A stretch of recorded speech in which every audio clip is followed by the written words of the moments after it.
Hey guys. Hopefully that's recording properly. I found out probably one of my issues. Jesus Christ, that was loud.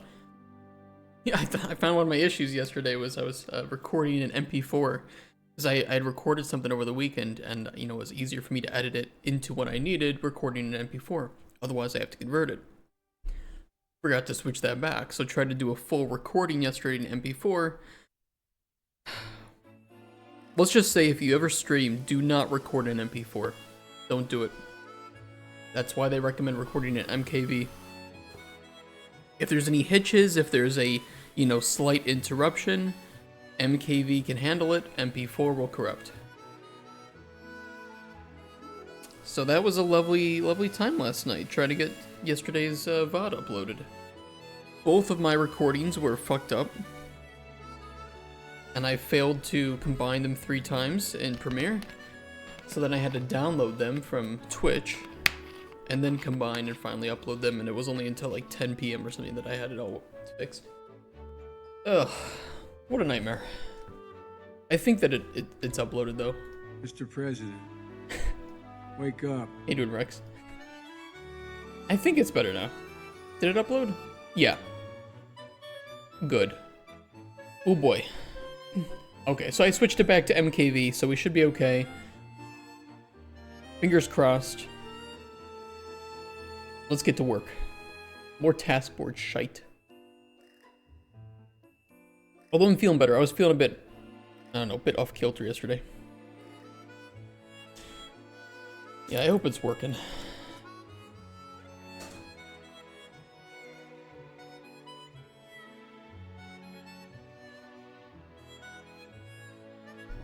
It's my ADHD medicine. It causes ADHD. I'm normal when I don't take it. No, it's actually just for phlegm. It is, what is it? Bromhexine hydrochloridium. Whatever. Hydrochloride. Hydrochloric acid, that's what I'm taking. Where did we leave off yesterday? We had it so that we were spawning tasks. The spawning system works. The removal system works. The decay system works. We need to plug in everything to the UI. In which case, I think that our tasks need names. And we don't have names for those right now. For reflux? It's not for reflux, it's for... I have a deviated septum that I need surgery for, which I'm hopefully going to do this year sometime. And it causes very thick phlegm that just will not go away. I can cough, I can drink, it won't go away. And then, of course, I exacerbated by making most of my diet very acidic. And also drinking alcohol.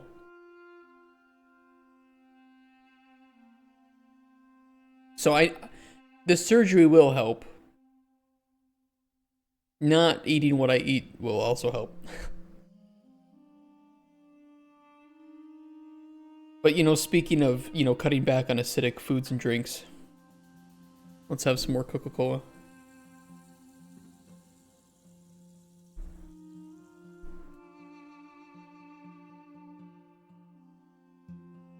Do we just want to use the row name of the task itself to grab the...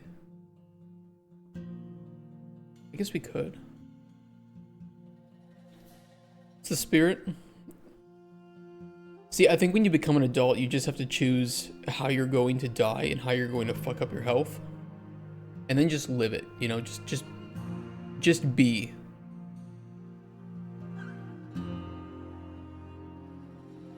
Be the change you want to see in the world, but also don't be the change that you want to see in yourself.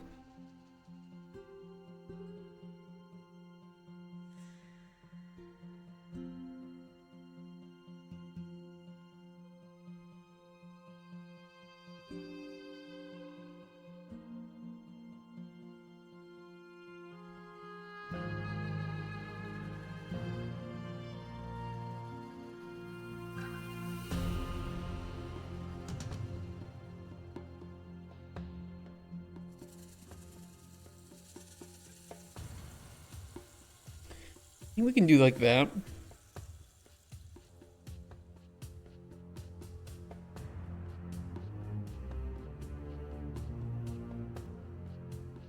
Yeah, I kind of wish that, you know, like item gathering were randomly generated, but for now it's fine. I can just copy pasta a lot of shit.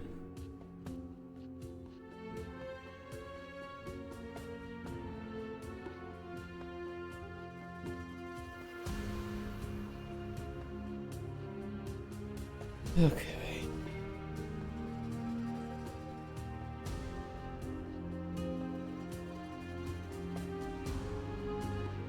Why did you fail to save? Just do it.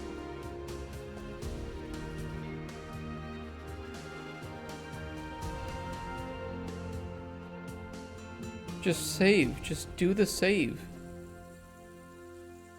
Can we not start off the day like this? I haven't been streaming for even 10 minutes.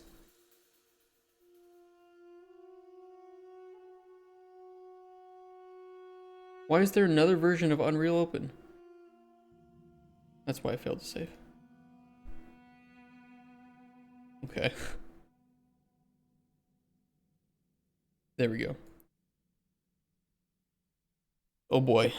That's not a good sign. That's a bad omen.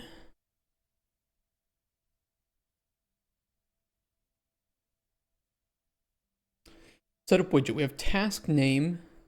Faction should be hooked up. Reputation is hooked up. Needs need get it? Need a new widget. Rewards have a widget, but there's nothing hooked up to them. Well, task name is easy.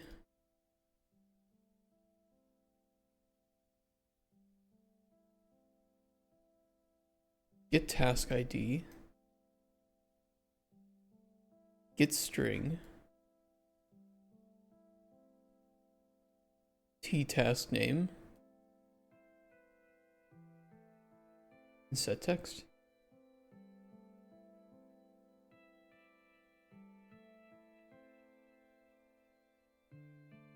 I like how I just refuse to learn Unreal's native built-in localization system and just use data tables.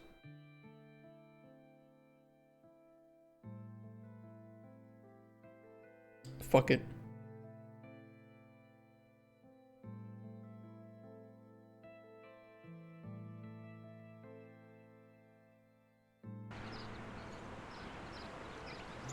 Okay.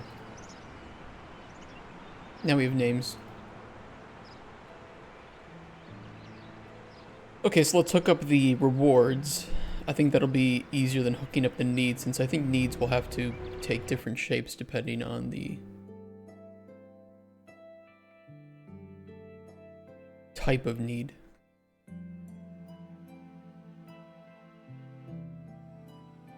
Task reward types: item, random ingredient knowledge, random bait knowledge, gold.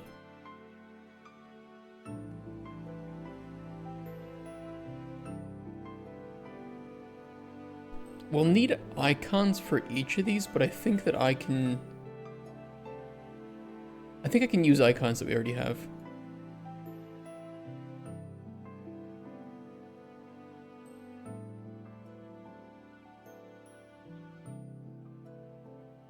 Functions, setup widget. Let's pull in an ID.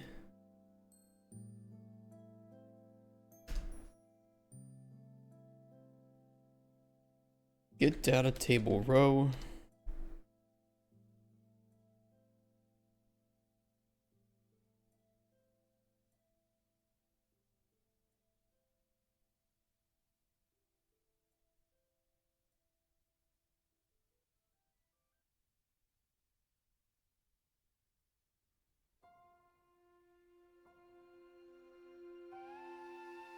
No, we don't need to pull in the task ID. We just need the reward structure, right?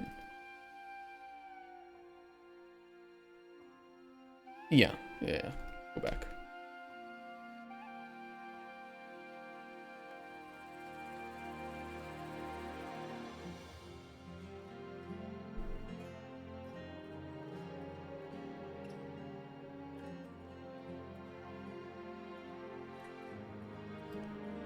Do we need to do a switch at all? We really just need to fill in the text and the icon. But the icon I can set brush by texture, or from texture. And then just do a select here.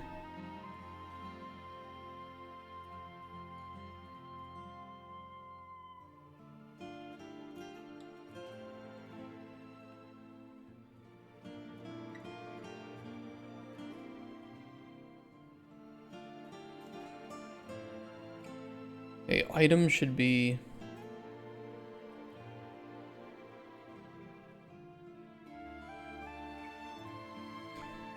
I will do a switch.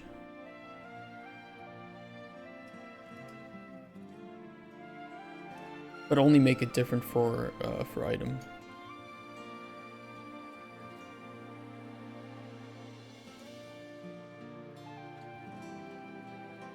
Because we will need to grab the item ID.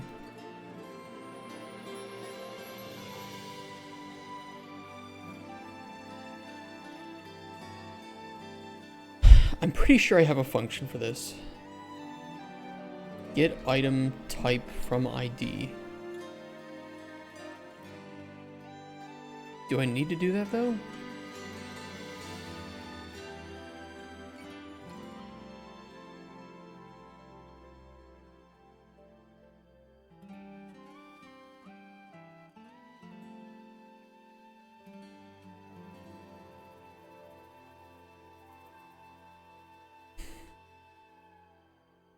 Because this will grab me the collectible item type, but that doesn't really help me discern which data table I need to grab.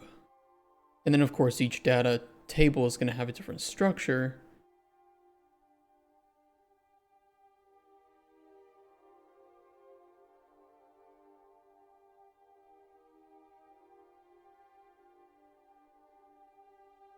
I kind of have to do a switch.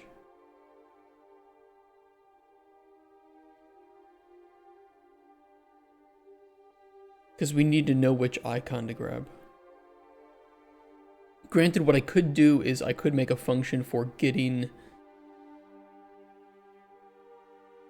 icon for item ID.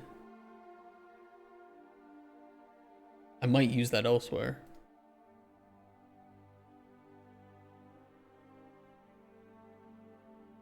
Get icon from item ID.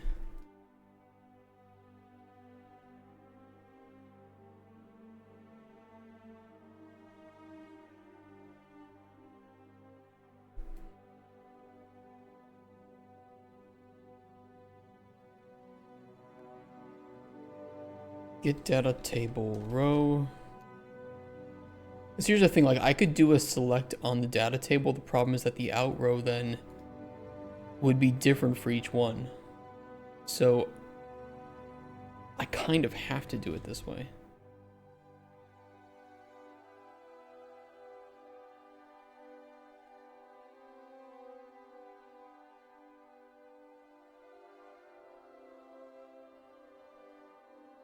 Potion wouldn't matter because potion is...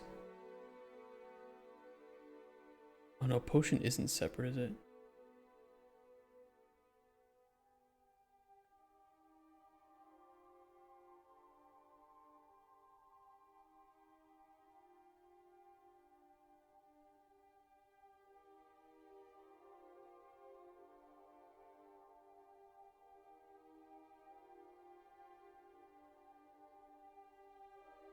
This is not a good reward setup. But I'm going to just live with it.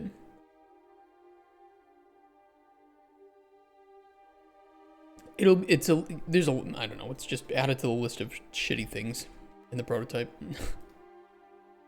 Things that if I knew what I know now, I would do it differently.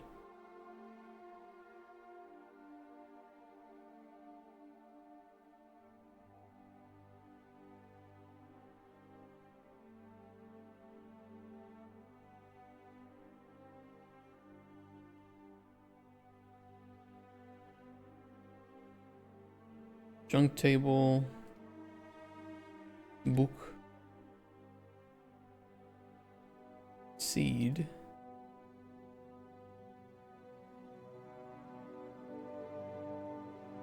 Gold we could just return.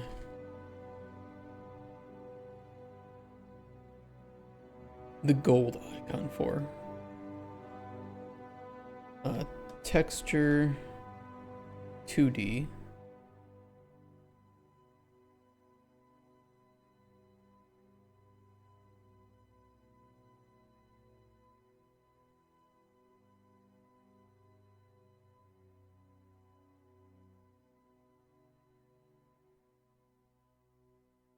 Jesus Christ. For how much shit is attached to a seed. Oh, that reminds me, I never fixed the issue with the foxtail cactus. Oh well.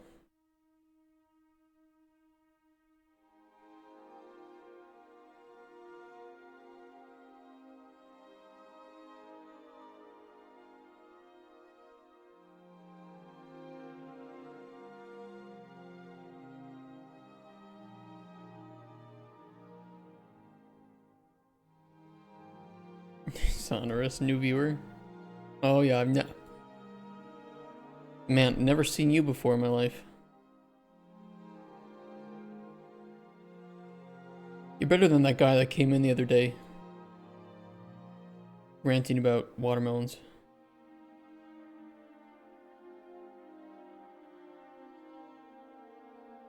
be fair, I was ranting about watermelons. Heard you show boobs whenever viewers are new.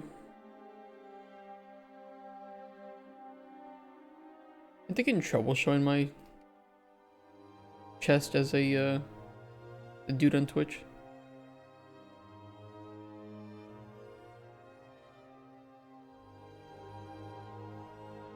What about the grass?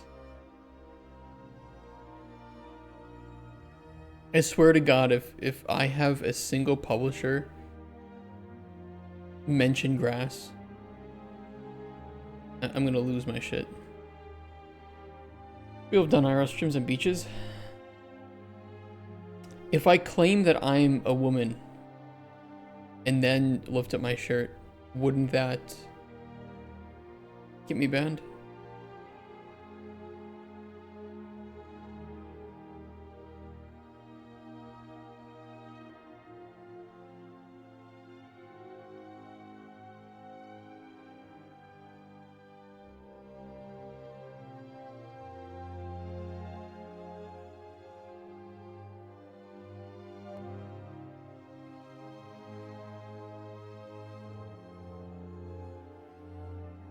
Okay, that'll work.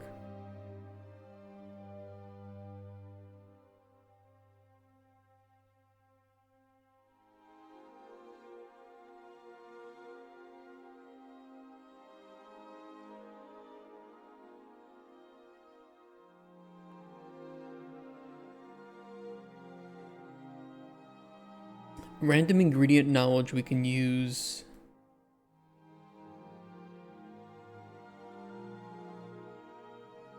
The book icon for. I think that's what I use it for.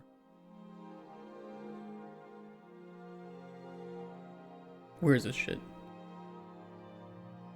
Did I have like a spyglass or something?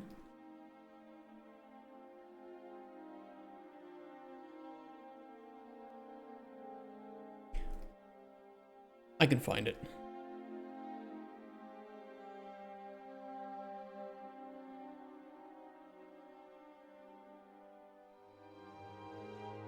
You get punished for showing your chest, probably fear of women being nude and then claiming to be a man.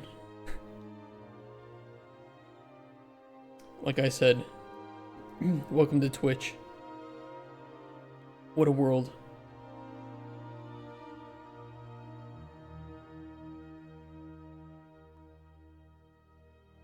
You know, Twitch could just make an 18+ version of Twitch. They could just do it. Like, if they have the infrastructure, just set it up. You'll make a shit ton of money. Then you can separate that from the rest of Twitch. They would make more money and both sites would be better. Any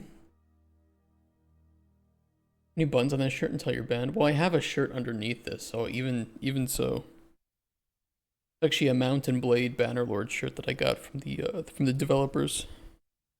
Shout out to Bannerlord, by the way, and to Tail Worlds. I got a friend who works as a producer there, and he got me this awesome shirt. Cool dude, nice dude, very knowledgeable. Awesome game.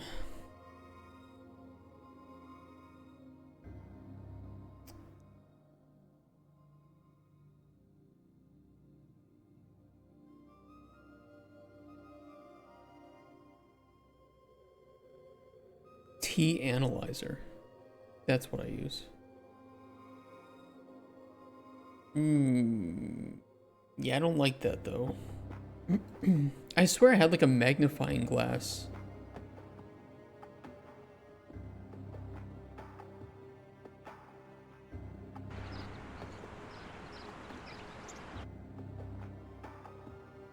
Where's the ingredient? Let me eat this bitch. What pops up?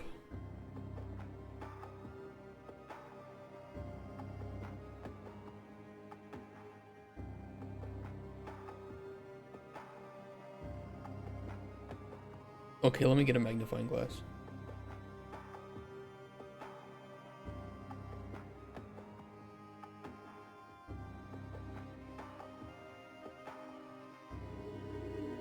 Are we sure I didn't have something? Where's that?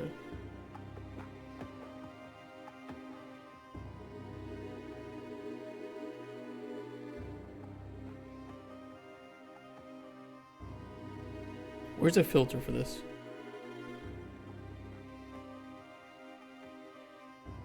Texture.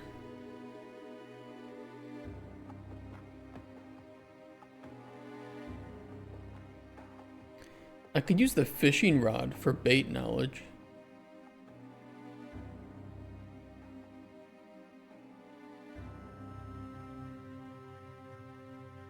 That would work.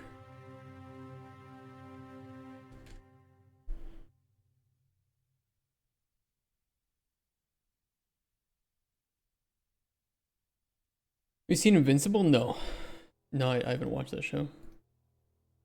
Magnifying glass icon.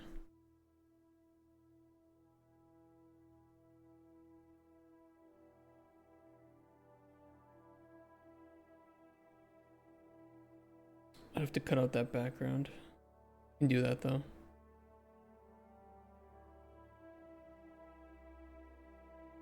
Or use that.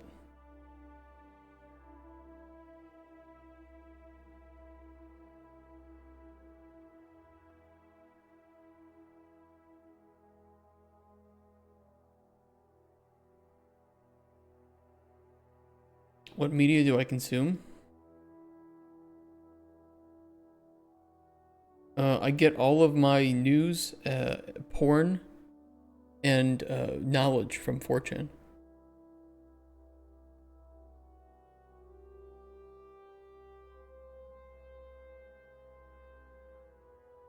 You know, the sad thing is that I know some haters that would hear that and be like, I knew it! I knew it! We were right all along. AI powered 4chan feed. I do go on 4chan from time to time, but it's very rare. You know, I'm glad that it exists. I don't really want to engage with it.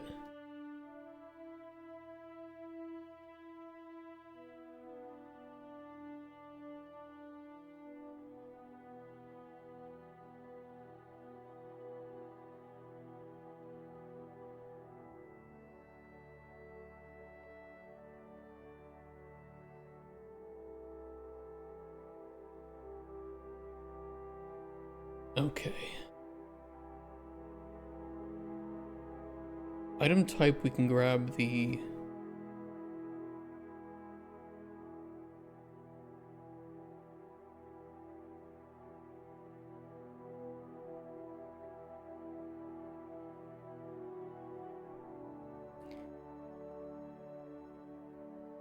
I would need to grab the name for these two, but I think that I use different methods for...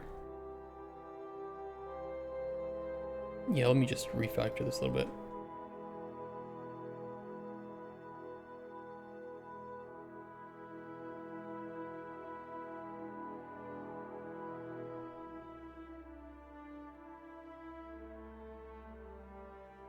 Resentment can grow quietly without much warning after a storm. Mushrooms can too. Shiitake? Where was my shiitake? Shiitake? There it is. How you doing, Lazy Fangs?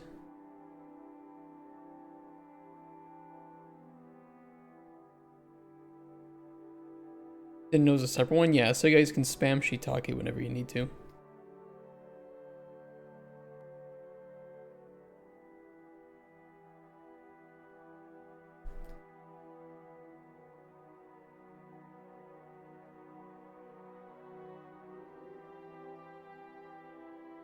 Where are these from? That was from Assassin's Creed Shadows.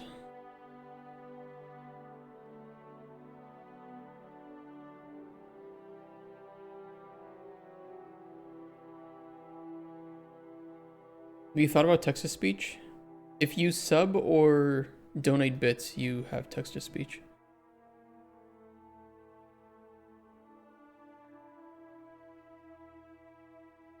Or if you donate money. In my game? What, like Moonbase Alpha?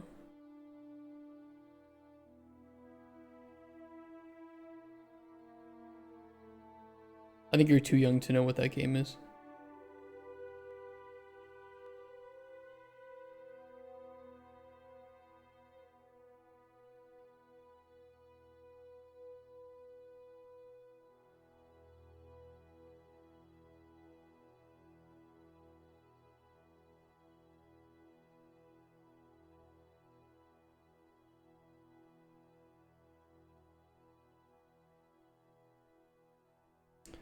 ST junk. How do I store the junk names?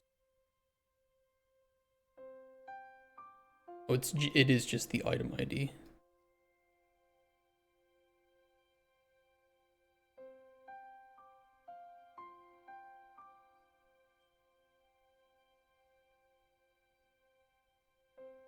What would I do with text to speech in Cauldron Chronicles though? What would I how would I use that? The benefit of the players. Having characters speak. I think that'd be funny for like 2 seconds. Shadow Crushers, thank you for the follow. Appreciate that, man. Or woman.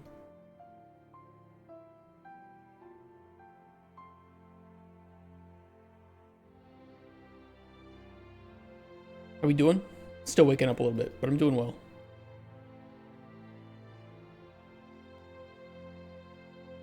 How are you doing? That's what voice actors are for. Insanely expensive. I mean, it kind of is time consuming for voice actors, but it can be. It's more expensive than time consuming.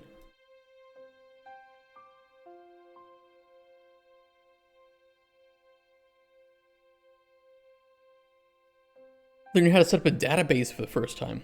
Oh shit! Like what kind of database? A drop table. What? You could mean like a, I don't know, like a SQL database. Or like some MMO game or something. Oh, for your Discord bot. So yeah, probably some kind of like SQL database, right?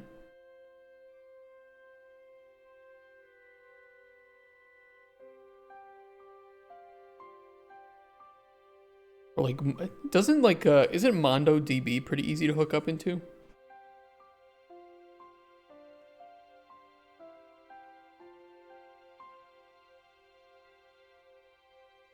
I don't know anything about like actual databases like that for software.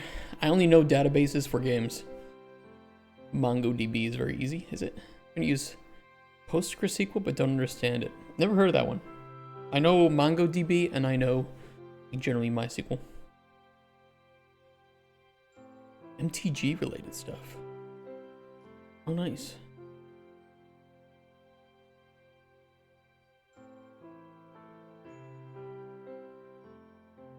Those can be hooked up. Item name that we have here. There is an amount, right? Yes. Okay.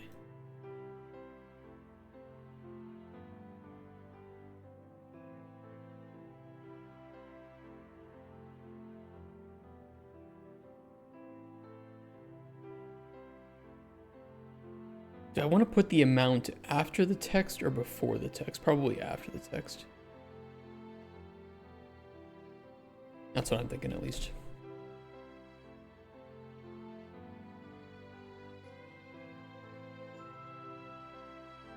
It will sound so much better than it actually is. Well, you guys all clearly have way more experience than me with software databases. Almost absent. Like, I have a Discord bot, and they just said, oh, you know, install this thing on your Raspberry Pi, and then just, it'll run. Like, okay. Good enough for me.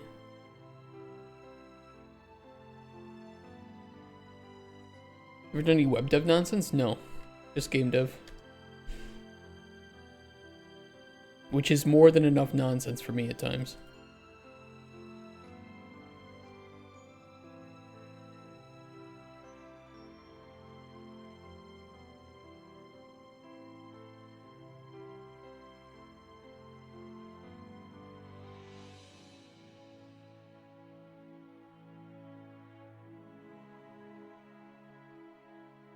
We have card search, card format check, logging system, set info, spell table creation, invite system that works. Damn. There's some stuff that doesn't work fully yet, and I'm also adding more stuff, but also need to look into custom AI for some of the systems I have. That sounds crazy. Sounds like a lot of work.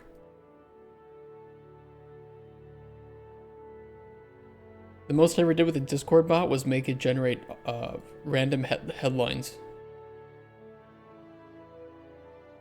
Which, to be fair, was pretty funny when that worked. Like, breaking news, man yells at cloud. But it just was, you know, randomly searching between different nouns and adjectives and hooking them together.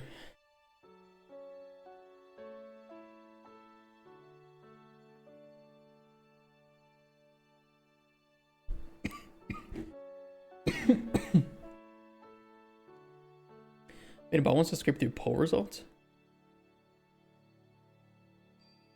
What are you doing with poll results?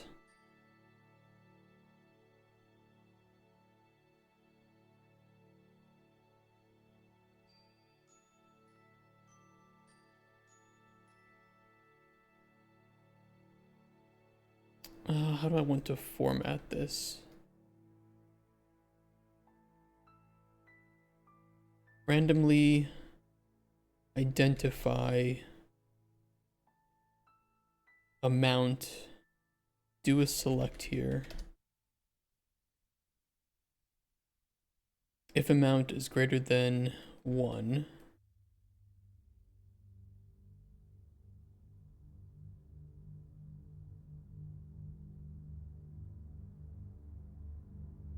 that'll work.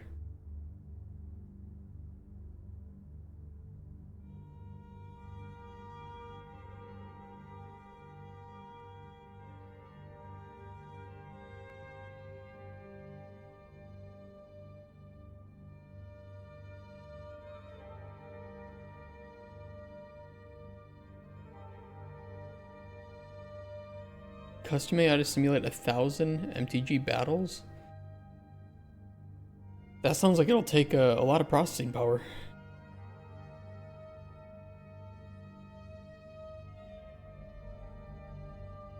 Sounds cool though.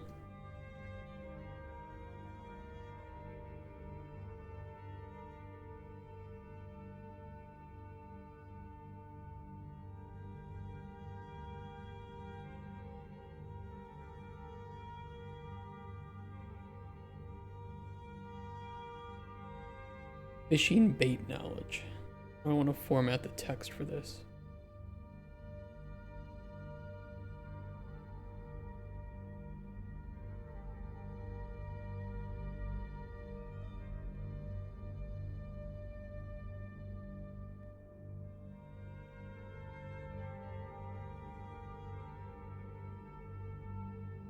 really have a function for rewarding this.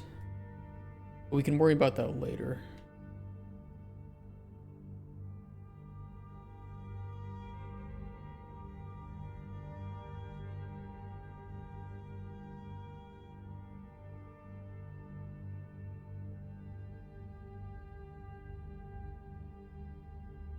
Randomly identify blank bait.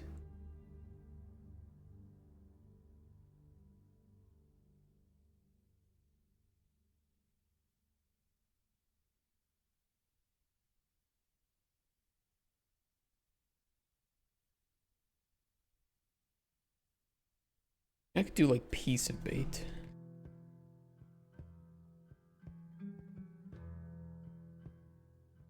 We'll try that. We're working on it for 2.5 weeks. Well, you sound like you have a lot done for 2.5 weeks of work.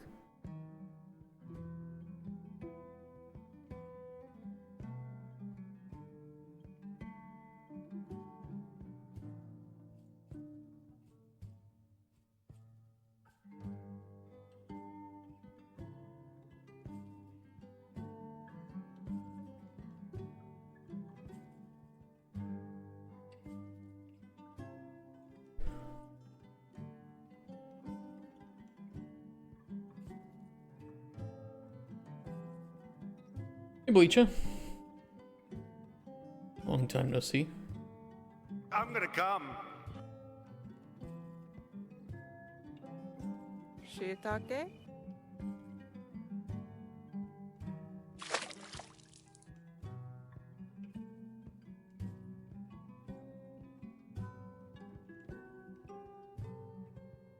That was a weird combination of sounds.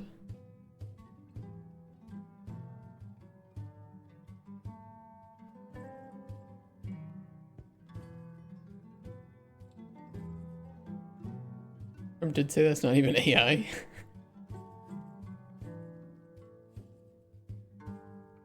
He says a lot of things.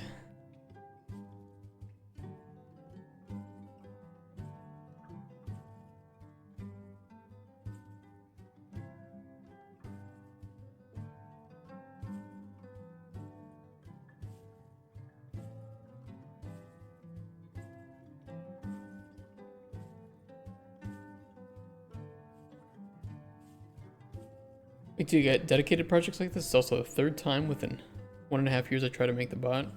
Hey. Very few people remember the amount of times that you failed or given up. As long as you succeed eventually.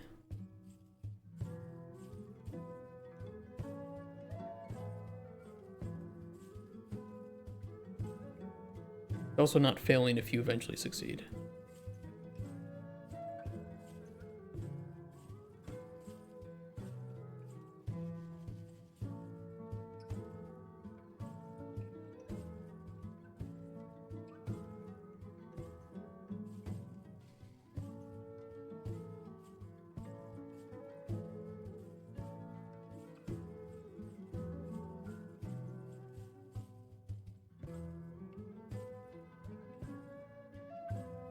Well, it should set up the widget. It's not going to look the greatest, but it should work.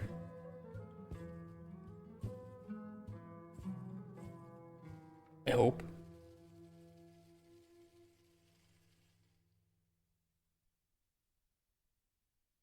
Taskboard HUD. We will have to combine rewards, but that's doable. What are you trying to make? It is a task board that randomly generates quests that you can do in between talking to other NPCs. So we're trying to get all of the elements of the widgets set up and working correctly. And the only two that I have left are the needs and the rewards. I'm doing the rewards first and then needs will be after that.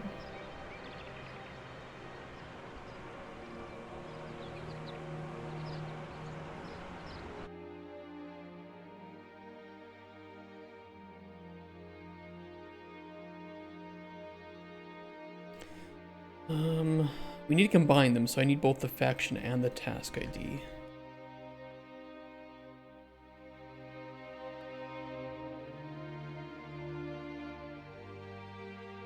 Get data table row.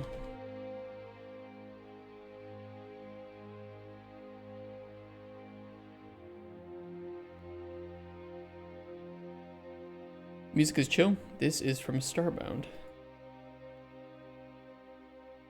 A good game. Flawed but good. With an exceptional soundtrack.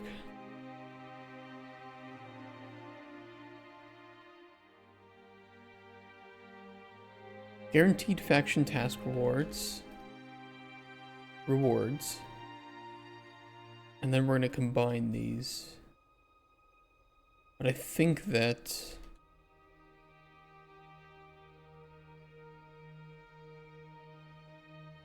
What's the function to merge arrays?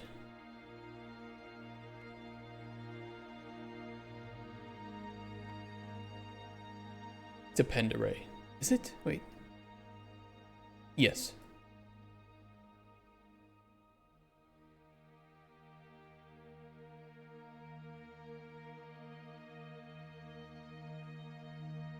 Source target.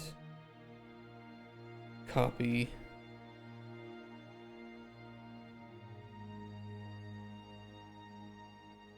There we go. And we'll put that one first, that it generates the faction ones right away.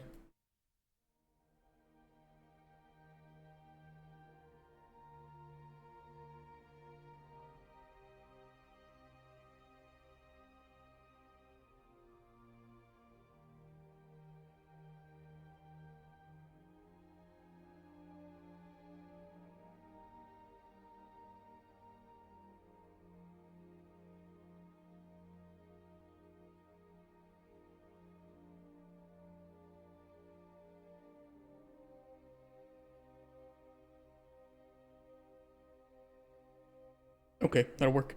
First one, though, I think I want to add is the reputation one. That'll be a little bit separate, but I do need to add the reward type for that.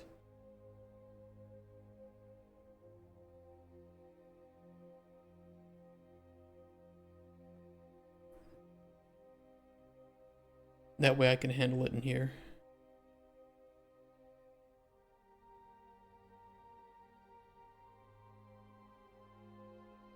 Not here.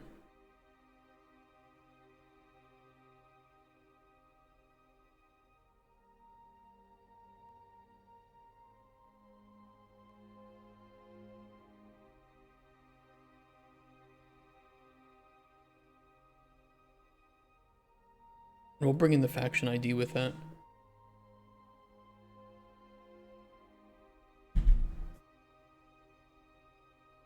This should be easy to do.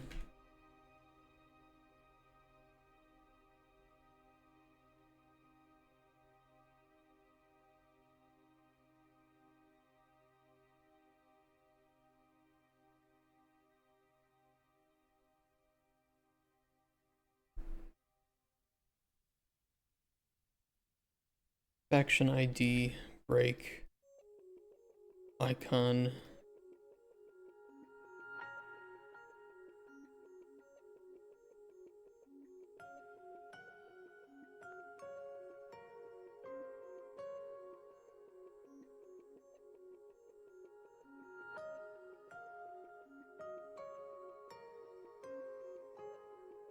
Ooh.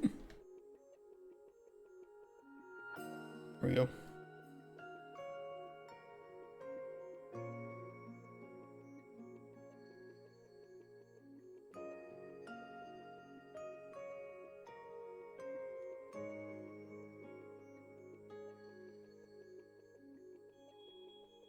We'll do plus amount space reputation.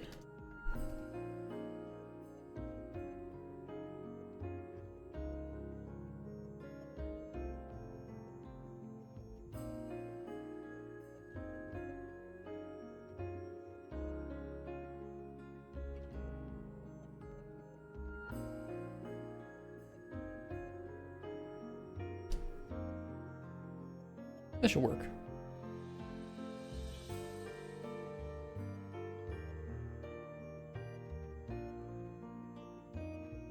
Hi, Bubba. I'm new to the stream in the interest in video game development. What's this program you're using? The best way to learn it? This is Unreal Engine 5. The best way to learn it is to just jump in. Jump in and start playing around. Maybe follow at least a couple of tutorials to learn how to maneuver around the viewport, you know, place some things in the scene, do a little bit of that. We did make recently a blueprint tutorial, so if you're new to coding as a whole, that might be a good place to start. Although it does assume that you know how to at least move around the engine and, you know, make actors. Thank you, Lazy Fangs.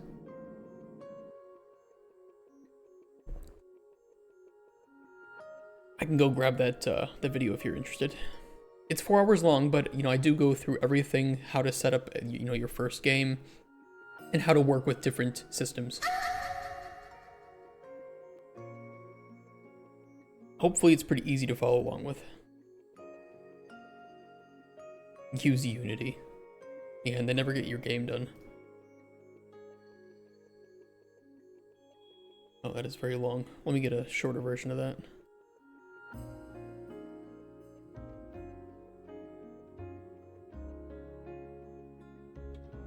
There you go.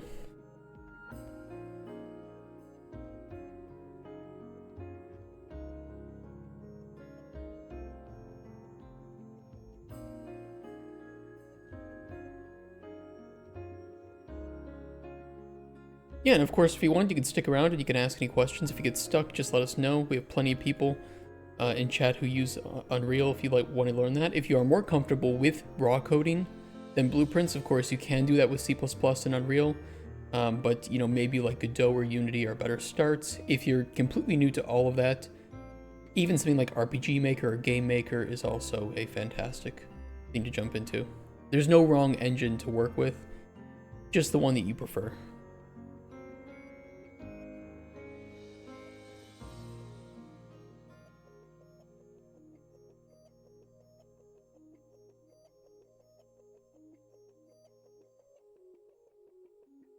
You know, I think I'll promote this to a local variable. I don't have to grab it a million times. It's pretty fast to look up, but it'll save me some headache.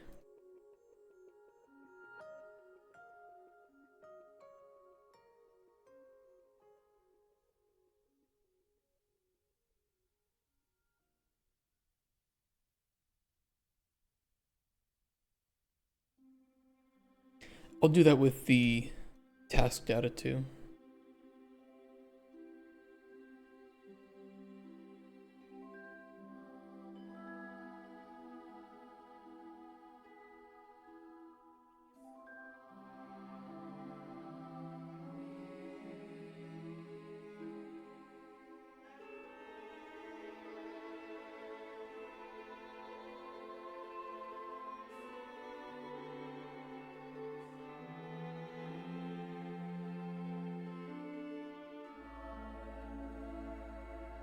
There we go. So like Bubba, what are your like interests in game dev? What do you feel most confident with, or are you just trying a little bit of everything to see what sticks?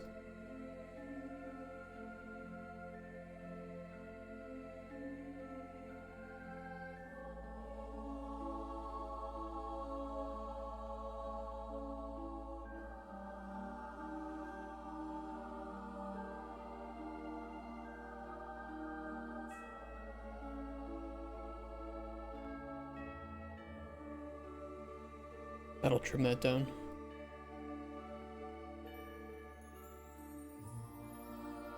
Okay, reputation reward. Plug that in here. Don't need the ID.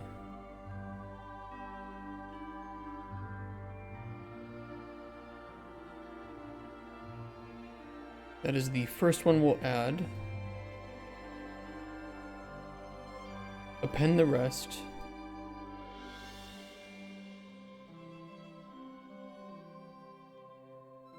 Yeah, I can keep it down here. It's kind of separate. And then we can go through all rewards. We know it won't be empty because there will always be a reputation reward. So we can just for each through these.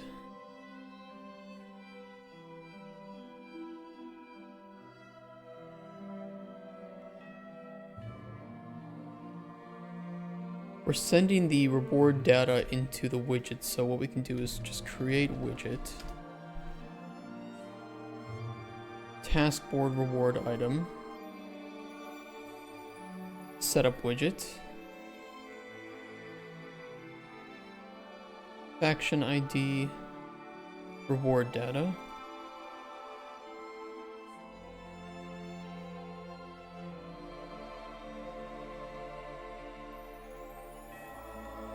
And then we need to add that to the reward list.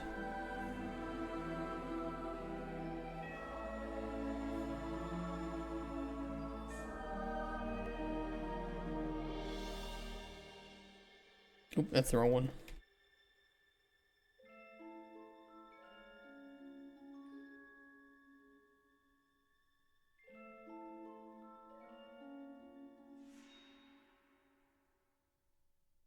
Add child, a little bit of spaghetti, that's fine.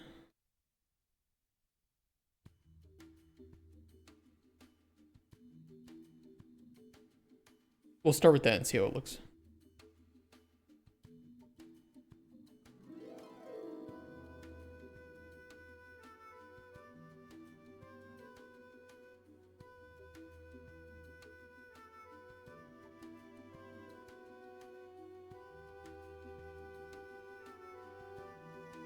This song is so banger.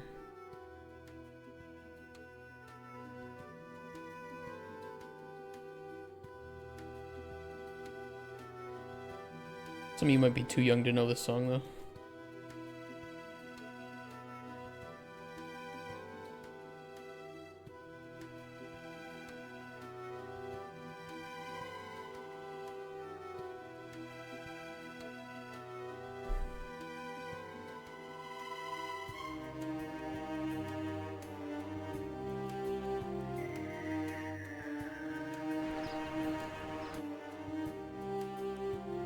Error no string. Okay, we're getting the string for junk incorrectly. That's fine.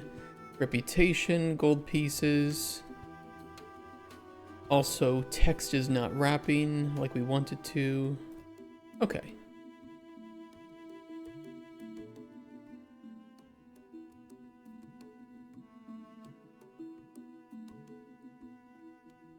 We can fix that.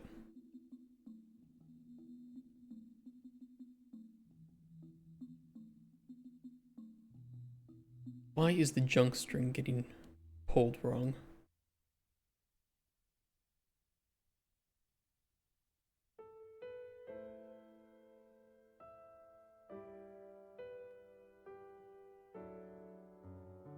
I swear it's just the junk ID, unless I wrote it in wrong into the table. That's possible.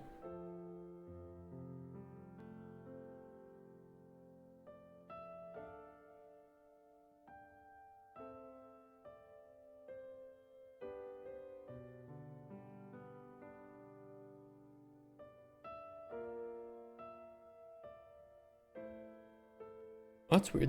There isn't even a junk reward. Oh, it's part of the faction one. Hold on.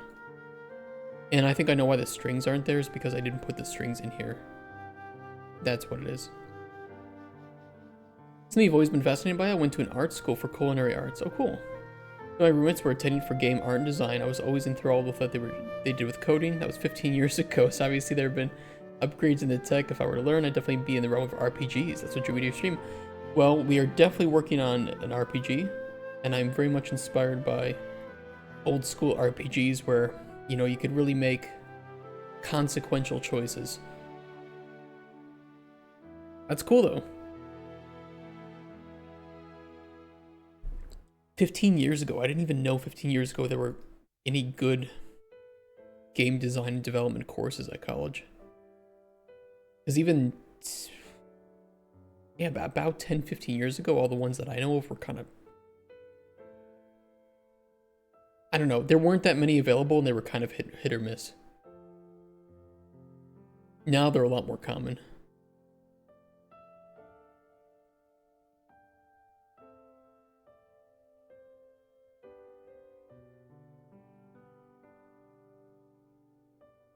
Yeah, it's these.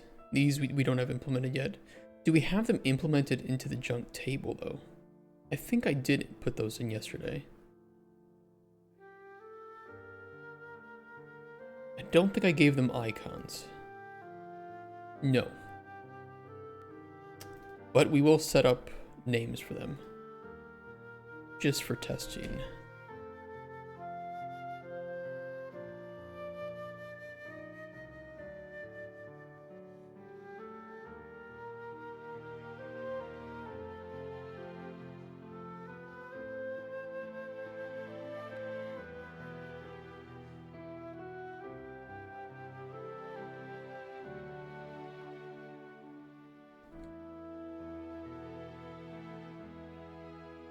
Alchemist chest.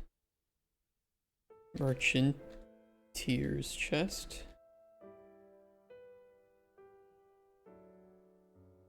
Fisherman's chest. Farmer's chest.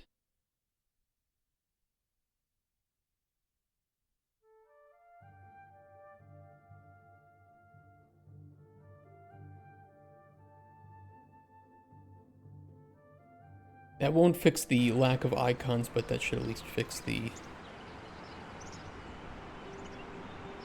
name. Reputation looks good. We still need to make sure that the text properly wraps where it should be.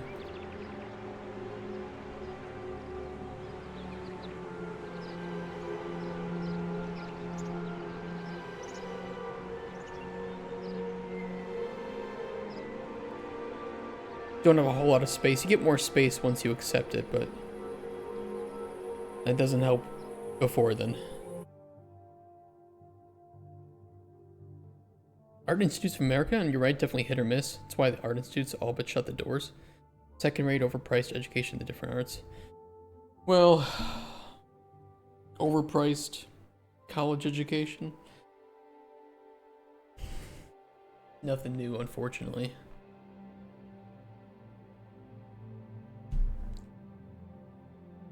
The nice thing nowadays is with, you know, game design and, yeah, I mean, Bleach is right. The best thing about game design and development nowadays is that you can learn it all for free.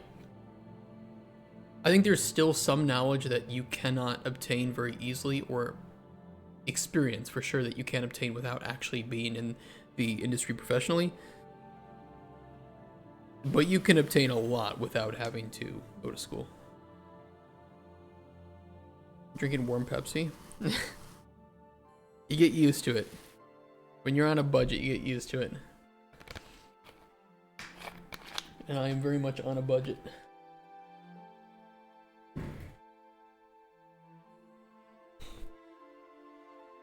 Okay, let's wrap this shit.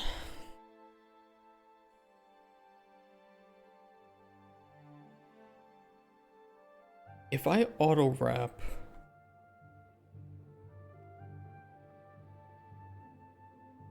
I've never had auto wrap text actually work super well. But we'll see if it works fine here.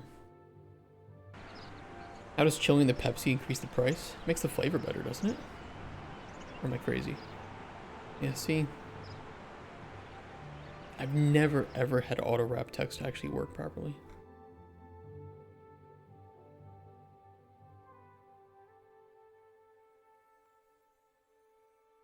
The thing is, once the player accepts the task and we hide that element, I will have to go through each child and fix the text wrapping. But it's pretty easy, to be fair.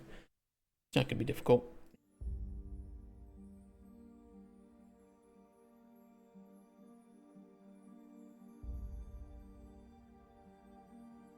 How much space is here? 100. I'll try wrapping at 175.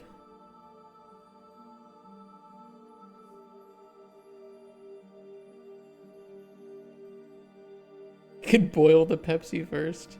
Oh yeah, that's gonna taste great.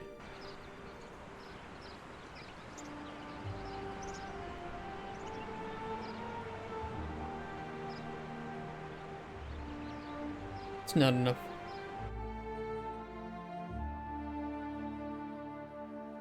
Try 300.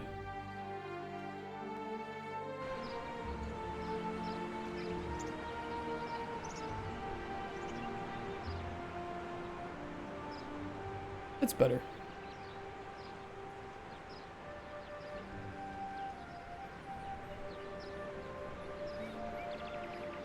Yeah, I think that'll work.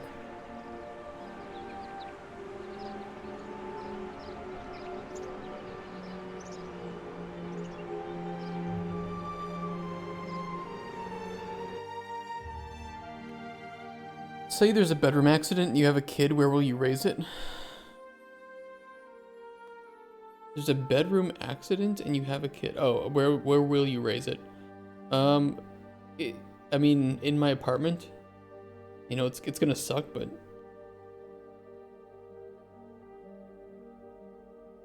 where else do I have?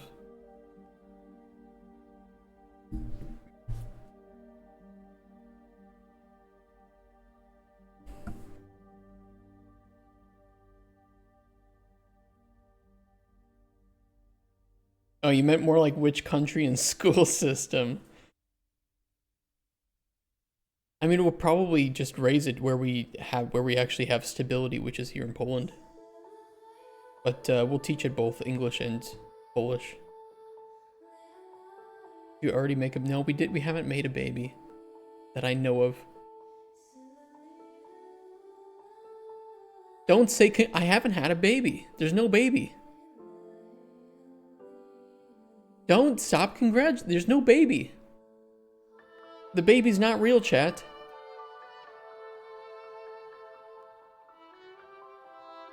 Fake baby.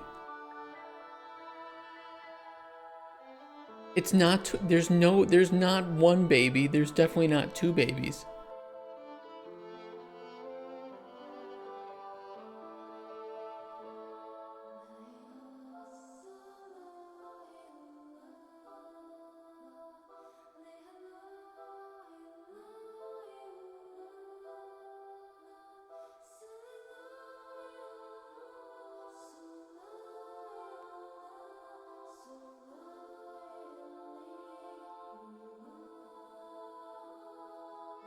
Is the fish broken again? It was working, wasn't it? Oh no, it's not working. A lot of good Eastern European food like Ukraine does? Yes. I know. And there's no baby. I think. Wait a sec. I'll fix your fish. Oh, the fish isn't up. Okay, give me a sec.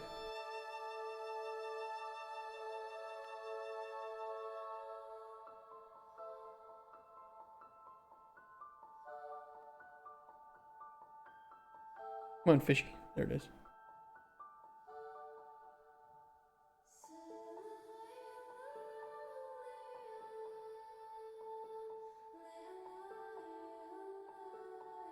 This connection problem.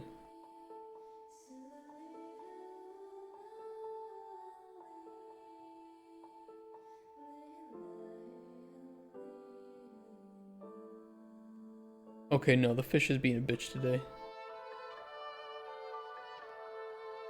We're leaving the fish.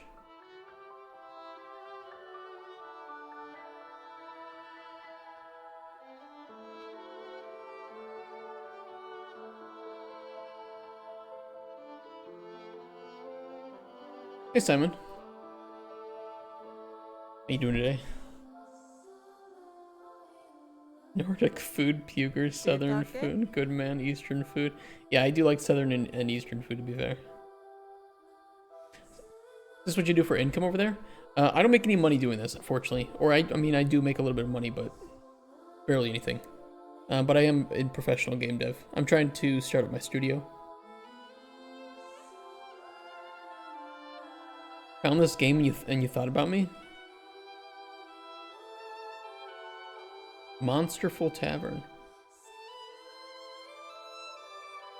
Become the owner of a tavern for monsters in a hand-drawn 2.5D game combining elements of a simulator, narrative, and RPG. Oh yeah, it does sound pretty similar. Squeeze out Beetlejuice, fry a knight's thigh, raise meat-eating bugs, develop your tavern. That's cool. Yeah, I always wondered, you know, we talked about like Tavern Tales as an idea, but there's just so many games already like this. Bugatti, holy shit, that's funny. I like that. This is good. I like the little mini games too for making things. I'd love to see what some of the narrative elements look like though. But these look nice.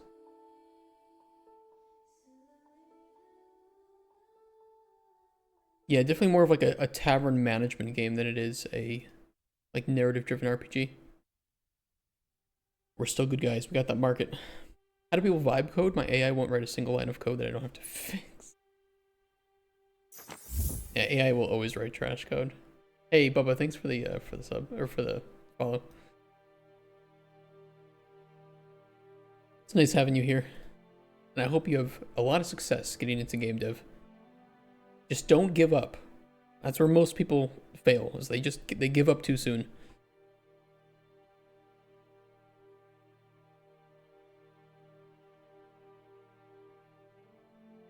Oh, I need a cast, hold on.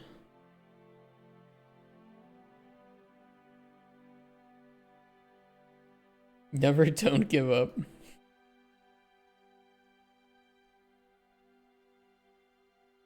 Don't have too much success, let me get ahead. I don't think I'm competing with anybody in chat. I want you guys all to succeed. But I'm not gonna mince words. Most people in game dev don't stay in game dev. For obvious reasons. For good reasons.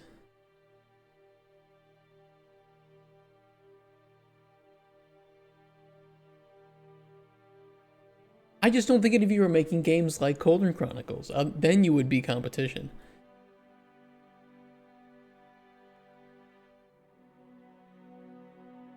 I'm rooting for you, but the statistics aren't. You know, that's a unfortunate but accurate way to put it.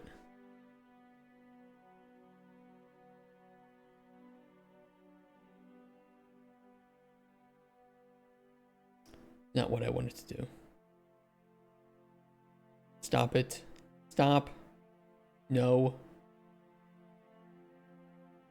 No. Stop.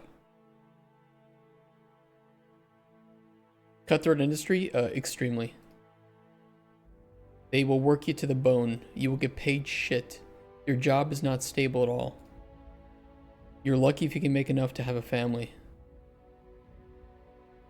Your mental health, not important. Physical health, also not important. Make game, do more, work, work, work, get fired. Fuck you.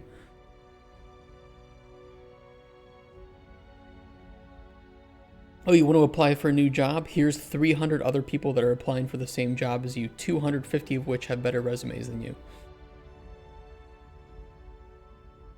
It's unfortunate, but that's kind of the case.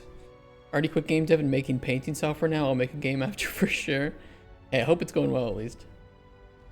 Please make a better Photoshop. Yes. Seriously, please.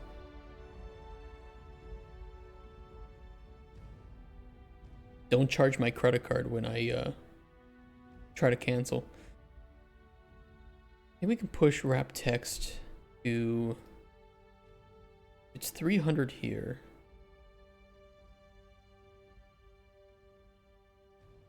Try 400.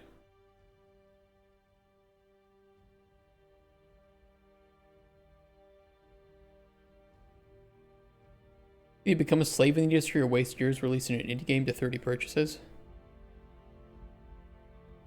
Kent is speaking truth right now. Very unfortunate truth, but truth.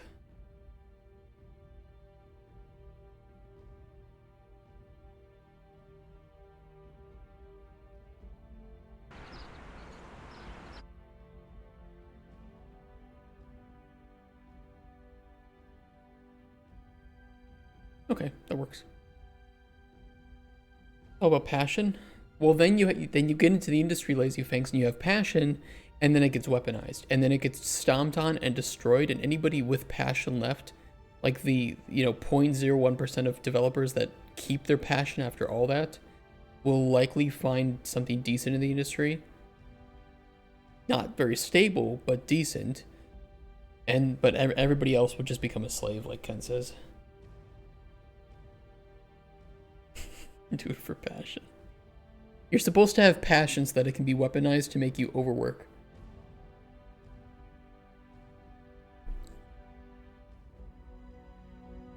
Also having a day job, yeah.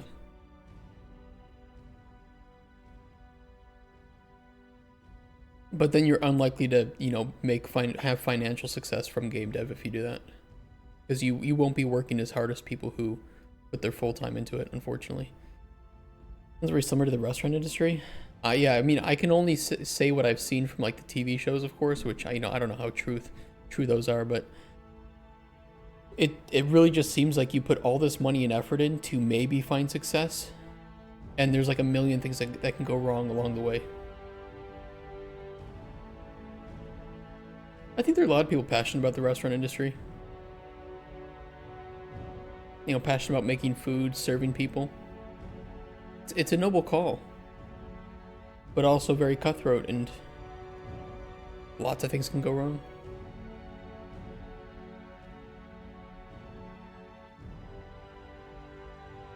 Do I have like a treasure chest icon that I can just use here? No, I don't, but I can get one.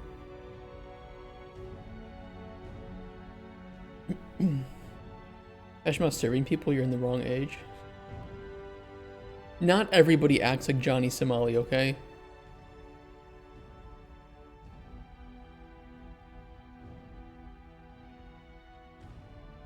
Use default UI icons for UIs. Hey, nothing wrong with that.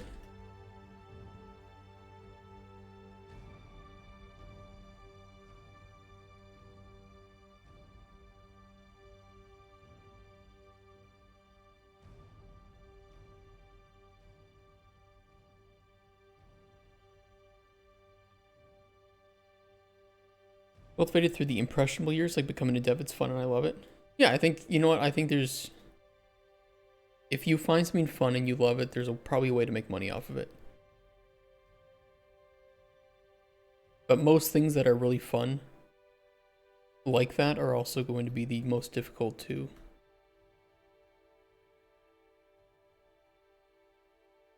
make money off of. Did Johnny get let go again? I think Johnny was, from what I heard, Johnny was driven home after he was arrested, or I think he was put in handcuffs. I don't know if he was arrested. But for sure, the judge will see all of his videos. Johnny's either going to get deported and banned from Korea, or he's going to be serving a very long jail sentence. It's only one of those two things. And I hope to God that he doesn't get deported. Throw him in jail, let him rot in South Korea. What are you talking about? Okay, so there's this nuisance streamer called Johnny Somali. You've probably seen some of his videos. He was in Japan and yelling at people, Hiroshima, Nagasaki, and causing a whole bunch of shit. He got banned from Japan. He went to South Korea, where he started harassing people again and committed a whole bunch of crimes. And he just doesn't seem to understand that he's probably going to be put in jail. And he keeps thinking that if he commits more crimes, he might be seen as so ridiculous that he gets deported. But what's likely going to happen is that he will just keep racking up charges and being put in jail for decades in South Korea. And it's, you know, it's one of those things. It doesn't matter what side of the political aisle you're on. It doesn't matter where you're in the world. It doesn't matter if you're a man or a woman or something else. It doesn't matter what you like sticking up your butt. We all want to see Johnny Somali thrown in jail for a very long time.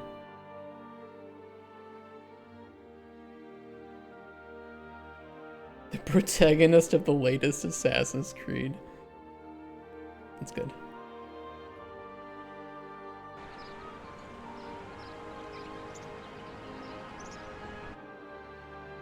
Yeah, he doesn't, it's not even funny, anything that he does. It's literally, he just harasses people. That's it, that's all it is.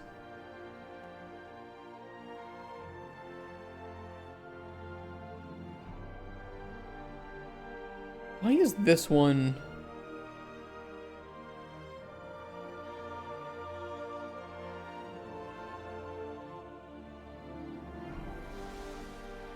Oh, it's because this is pushing it down.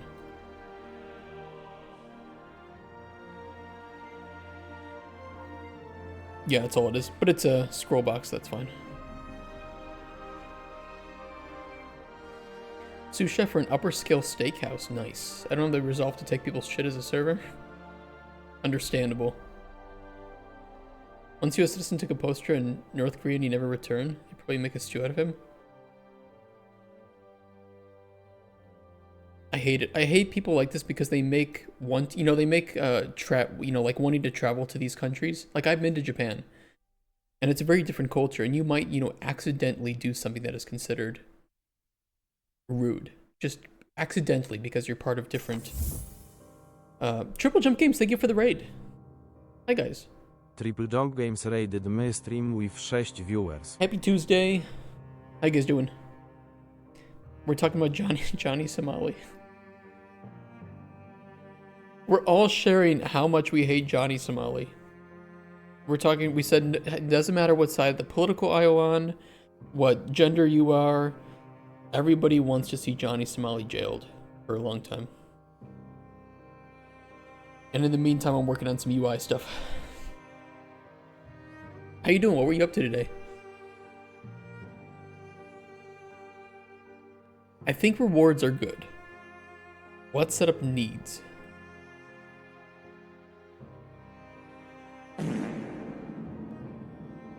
Oh, gonna sniff it?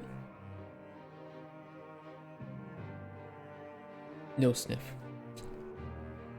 Disappointing. Task board, there it is. The double sniff. Task board, let's just call it need. Task board need widget.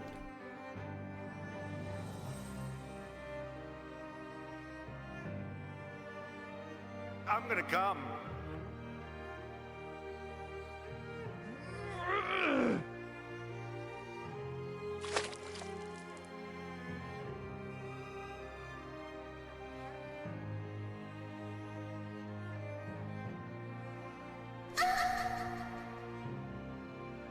Thank you guys. This is very welcoming to all the new raiders.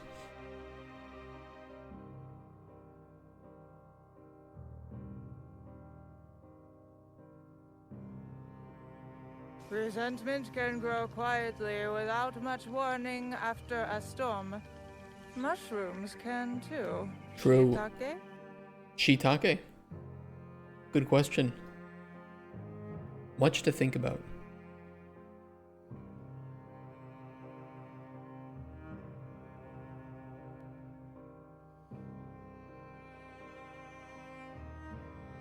Oh, you're making a kind of alchemy game too.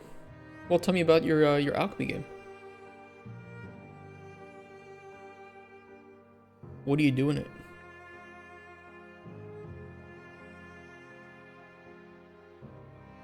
Sand game. TMCA. Not how that works.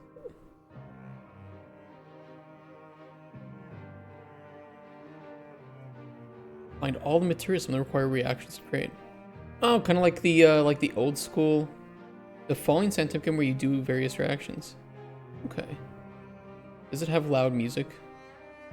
That's gonna blast my ears. Hold on. I'll wait until you respond. Or I'll just do this.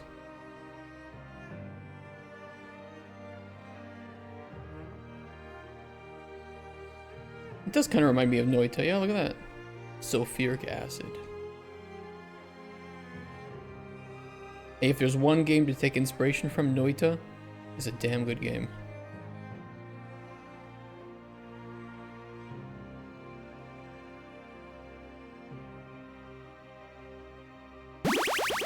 Oh shit, it was loud. Hold on.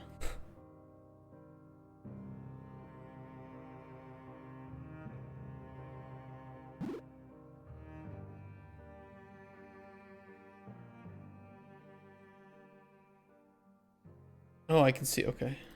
I have two cooling elements. Well, R&B to pick things up. Oh, I see. There we go.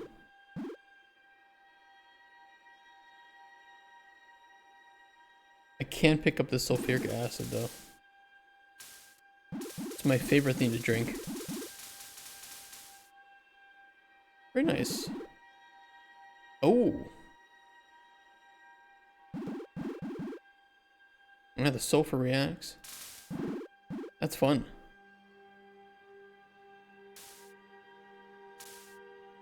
Maybe I should autofill? That would be a nice feature.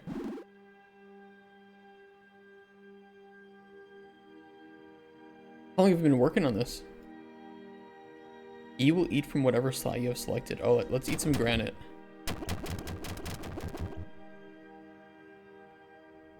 Very realistic. Honestly, very realistic.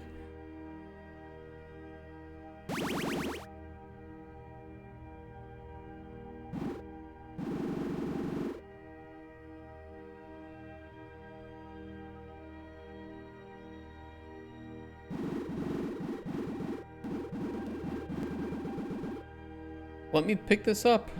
There we go. Oh.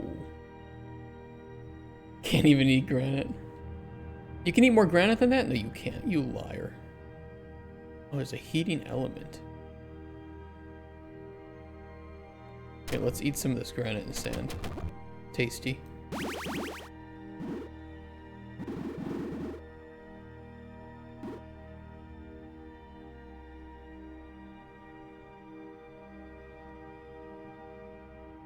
Eat sulfuric acid? Okay, let's find some sulfuric acid.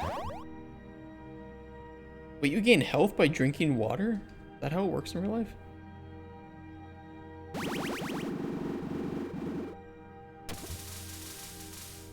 Oh. I ate a Tide Pod. That's also very realistic.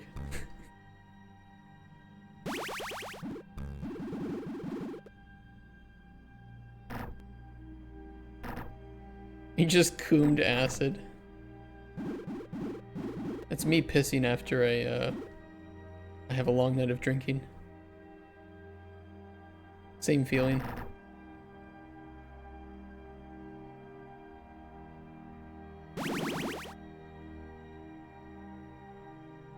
It's nice. This is a fun little sandbox. I think you have a lot of things that you can do with this. Different puzzles. Different obstacles to get around. It can be pretty fun.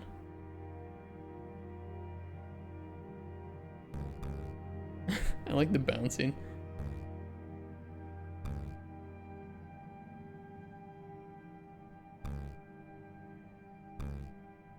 What are these things? Can I eat these? No. They like sulfur. Come here, sir. Think of dope, but I'm starting to rebuild in pure C# so I can do my own rendering of physics. Very commendable. They don't like sulfur.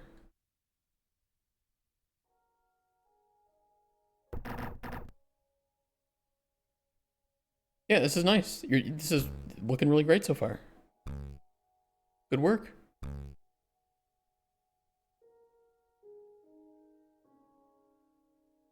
I like it a lot. I like it a lot. And you know what? Noita has a lot of people that like Noita. Really, an engine is optimized for this level of physics. We shall see. I look forward to it, sir.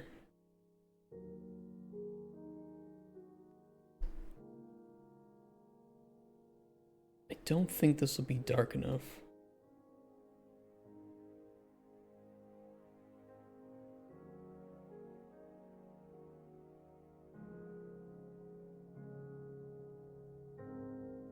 Thanks for playing. Well, thank you for sharing. Like a week and a half in. What a good bit to have after a week and a half.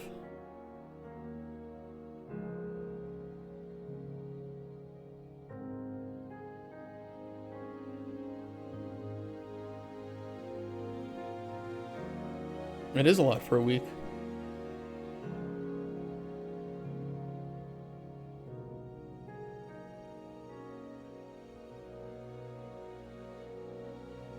Must be full time. Are you jealous, Lazy Fangs?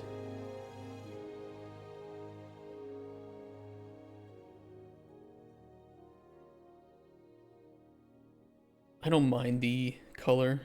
I am bite me. Okay. Yeah, we're working on a big alchemy RPG. So you get to collect ingredients out in the open world here. Hold on. Let me adjust this. We have a pretty sandbox style of making potions. I go to sleep for like 8 hours a day sometimes.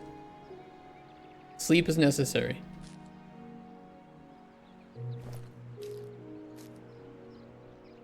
Oh, let me go up a toadstool. I know where a toadstool is. Use a toadstool. I don't have a fermenting station though. Hold on, I can cheat that.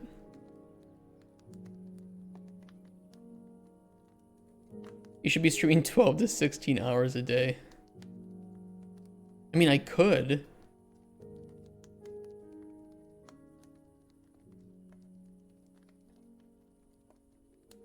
I think that'll make a potion of poison. Yes. Yes, indeed it did. And we know poison 3 on Toxicap and poison 1 on fermented toadstool. Are you immune to burnout? No. Nope. I have been very, very burnt out working before. I got really burned out working on Darkest Dungeon to the point that I actually ended up hating the game and thinking about it. That was not healthy. I got a little burnt out working on Train Life, but to be honest, that was mostly due to the, things that were out of my control.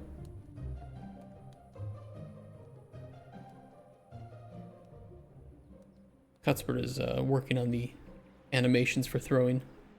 Just know neither of us are animators, so we are still in the process of working on that. Oh yeah, poison will... Oh, poison should heal the zombies. I can get that fixed.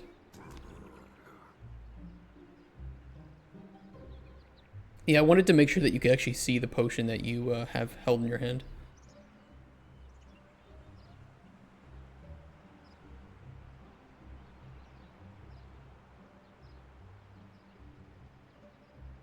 Now he's all lit up. I know he made it so that the poison will heal the skeletons.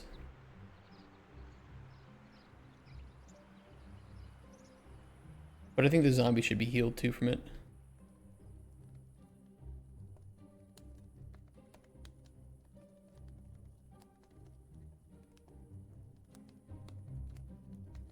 Okay, what kind of potion needs do we have?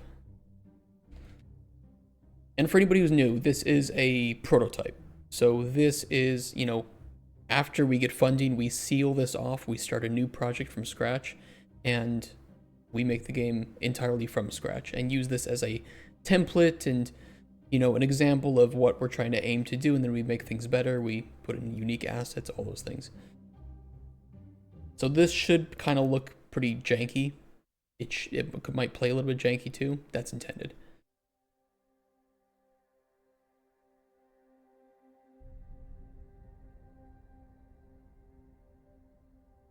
Let's see here.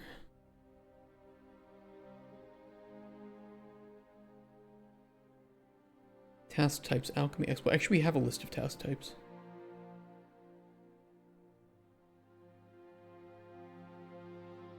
Task requirement types.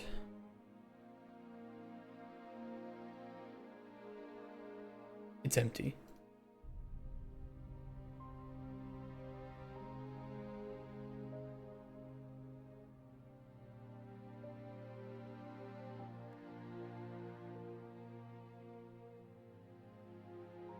Why do I have task type and task requirement type?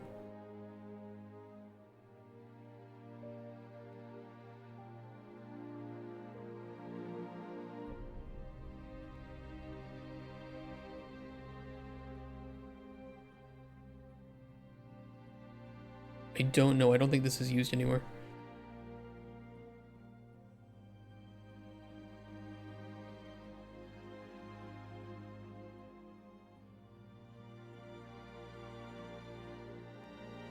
Let me reload the engine.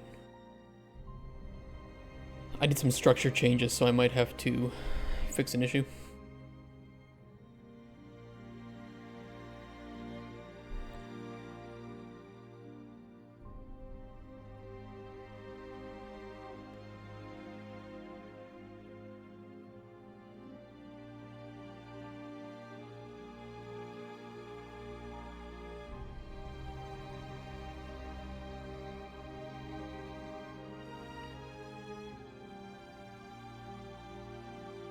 Jonathan Blow. Vibe coding is great because after 3 weeks you can have a game that seems like it was made at a weekend game jam, except it will also have a nasty low frame rate and lots of weird bugs. You can hook up payments to this not really game and then lie about how much it makes.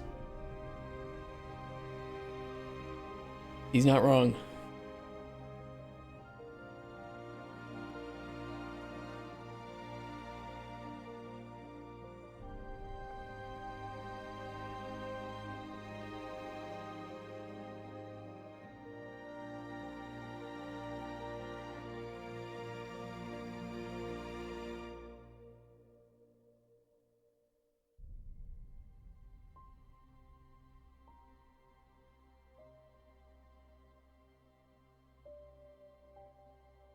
Okay, those are fine.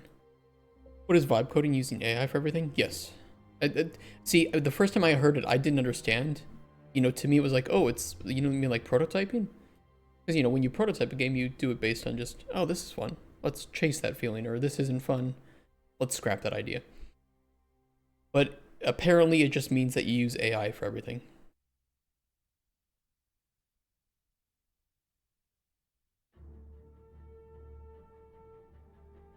Item gather.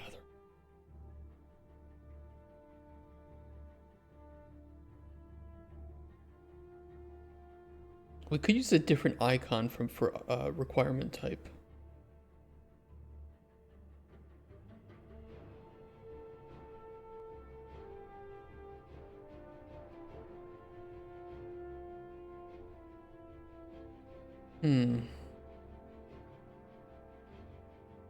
Yeah, let's do that. Icons are good.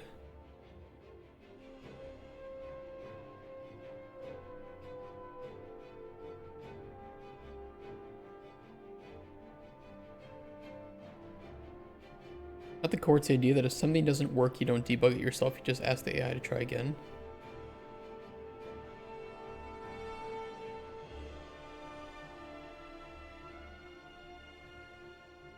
I don't like that.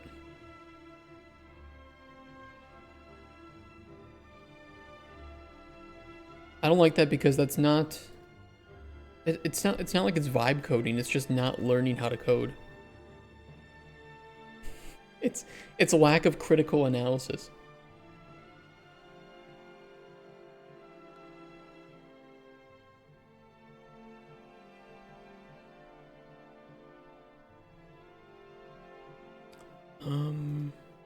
This in a vertical box. We can throw a spacer at the bottom of this.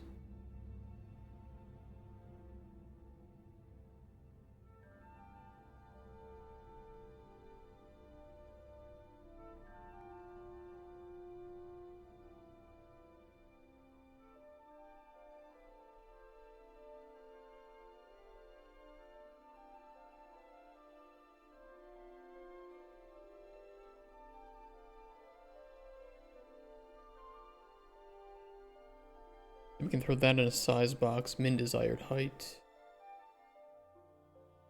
Let's try 50, or we can do 60. Oh, I don't know. 64 might be too big though.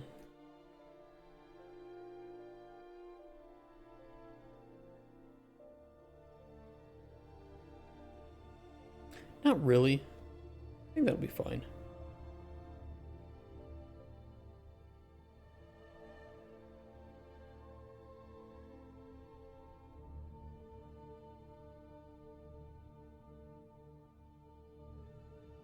I don't know. I mean, if you want to use AI to prototype a game, I guess it could work. You know, the point of a prototype is, well... Okay, here's one thing. you can determine if things are fun pretty fast through a prototype. You cannot determine any unknowns. So it's useful for finding fun, horrible for finding unknowns.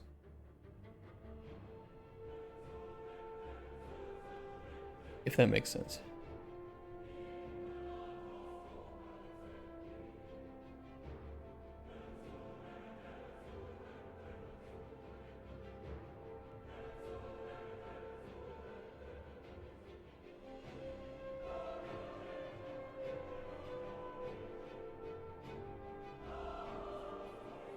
You know if something is not fun because it's boring or because it lacks polish? Good question. A lot of introspection and game design experience. There are some times where something is not fun because it's lacking other systems to support it. You know, especially like sandbox or systems-driven games are like that where, well, you know, you can't tell if the sandbox is fun because you haven't, you know, put all the pieces of sand in there. You know, or sometimes it's just, you know, you lack the guidance to kind of, you lack the breadcrumbs to push the player along different paths. Sometimes, too, if you're asking people if a game is fun, you know, is this person actually in the target audience for the game that I'm trying to make? Sometimes it's no, and sometimes it's like, oh, well, this game isn't fun. Well, this game isn't meant for you because all you do is play MOBA games all day.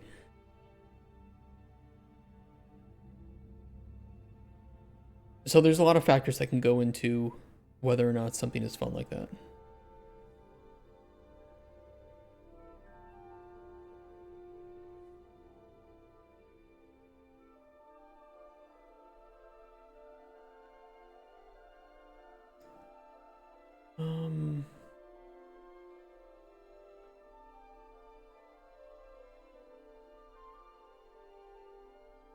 I'm trying to think here. If we have item alchemy exploration, puzzle completion, flavor discovery, effect discovery, ingredient discovery, there is an amount. The most complicated one to fill out will be alchemy. Everything else is pretty standard. But I think I can just use a text box. And maybe a completion amount.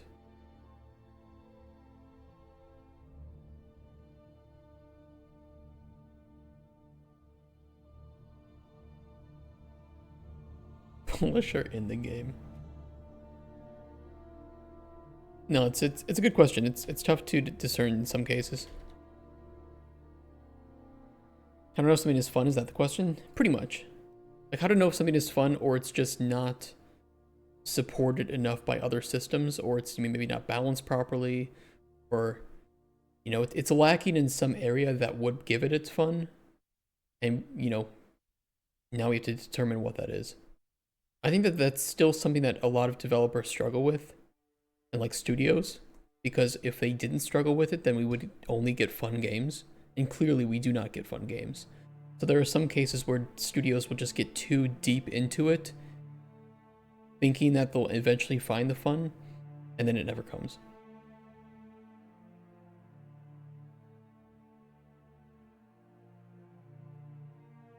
I think that with really good, you know, documentation early on, so having, you know, really good pillars, solid documentation for what the idea should achieve and why it's going to be fun is a good start, and then you just start to prototype that, and if you know, if you find something that's fun along the way that you didn't anticipate, you should determine, can we chase this? You know, will this change the game? Maybe it will. Is it okay if we change the game in that way? Maybe yes. Okay, now we have a slightly different game, but it's also more fun than what we were originally planning.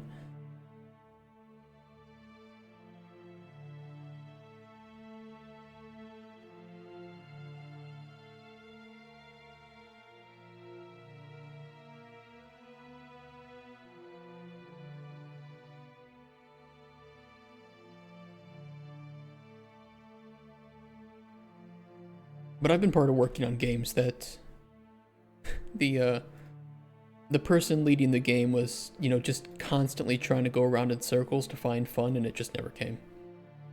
And he said nothing is fun until you make it fun, which means everything can become fun. I think that I kind of have similar philosophy, Lepus, where there's no bad game design, there's just game design that doesn't work for the game you're trying to make. So, you know, you could make like the coolest feature ever that does not fit in your game. And it's not going to be fun in this game you're making because it's going to feel out of place. But that doesn't mean that the idea isn't fun, it just means that you need to save this for a different project.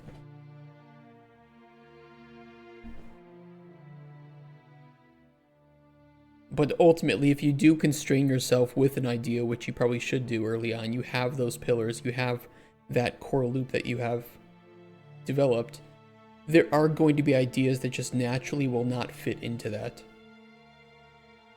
At least for most people playing the game.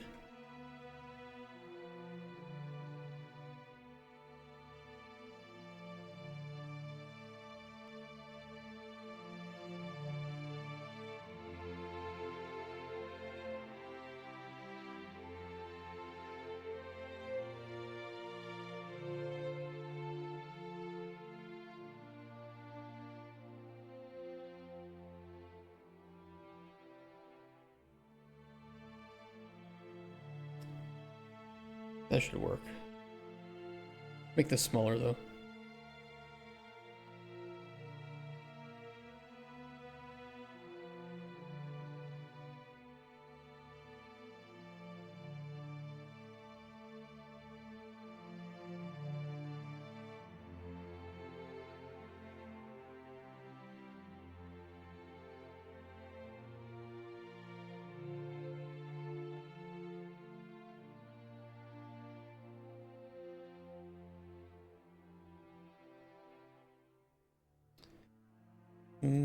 Okay, let me do it this way too.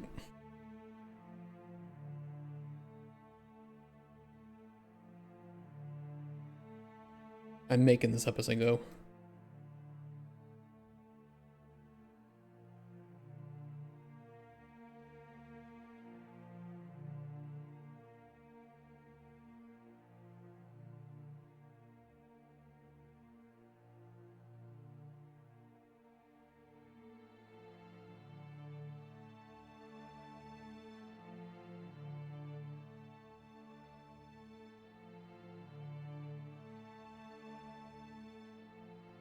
Put a little bit of right padding on here. That doesn't push it to the side, right? It does.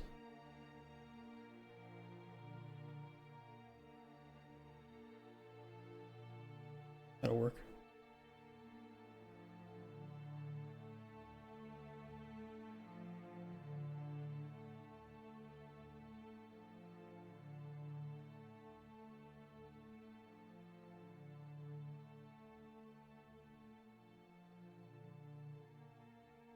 I think I'd have to do -2.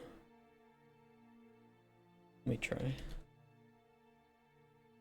Yeah.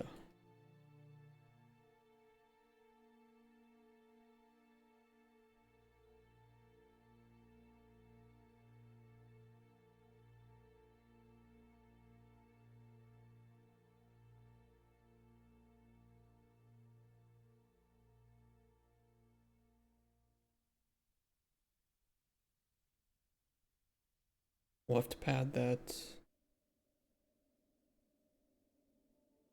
with 5. We'll make this black.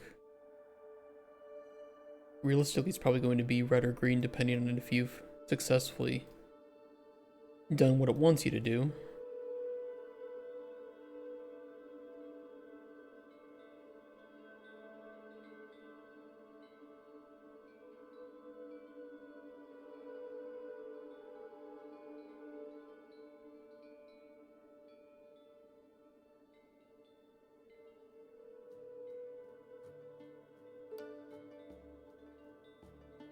Padding there.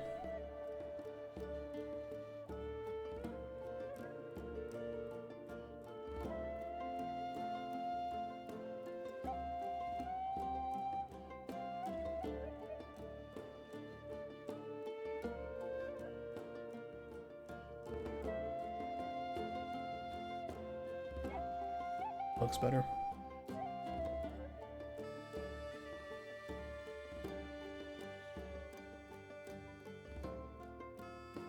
Good topic though. Fun is something that it's, you know, it's hard to define because everybody has a different definition. And then you need to convince, you know, publishers and investors that, hey, what we're making is fun. But they might not be in the target market either. They'll have to do their own research.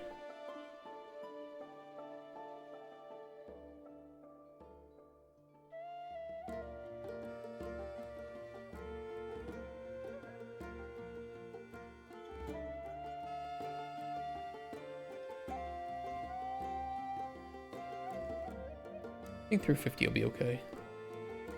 Some of these might get a little bit lengthy, but I care less about how this looks and more about how it functions. Let the UI designer think of something better.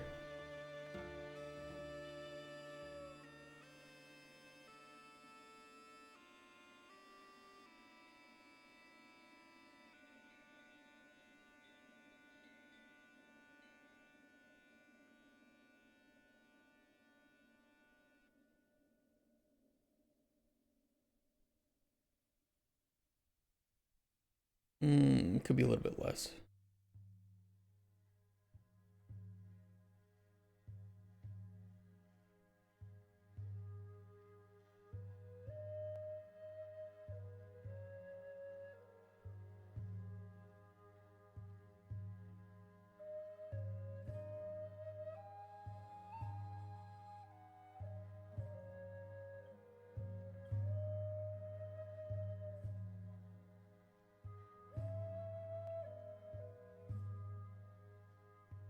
We'll see how that looks.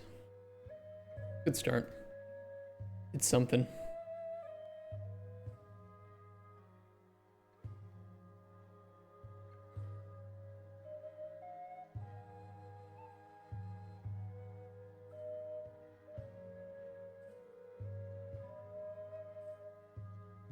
T.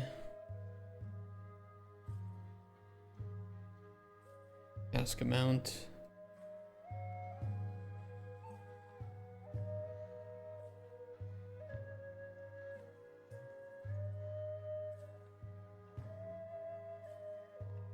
This will be a meaty requirement from us as filling these out and making sure that they are being tracked properly, just because there are so many different types of tasks. Like alchemy and item gathering are more like you have to get this item and then deposit it somewhere, and I'm gonna have to set that up and have a checker for that. I anticipate it might be annoying, but we'll see.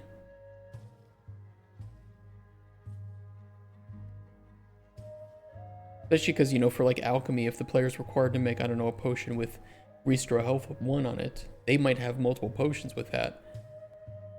How do we know which is which, right? And how do we know which ones the player wants to use for it? We're gonna need a separate window for picking those. That'll be annoying.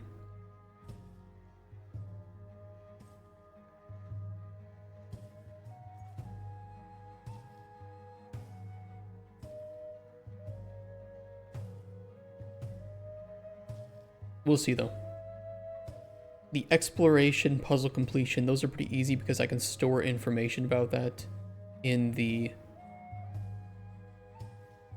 game instance. Flavor and effect discovery I can also store and, you know, trigger when we need to.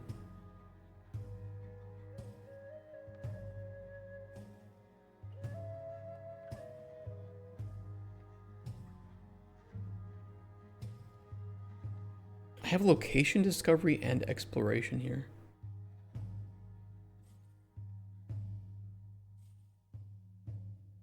How are those different?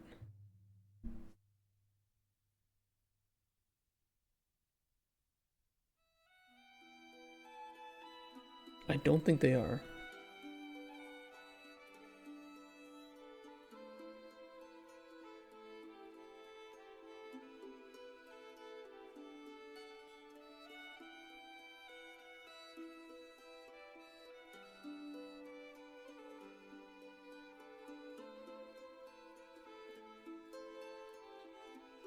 Hope that didn't break anything.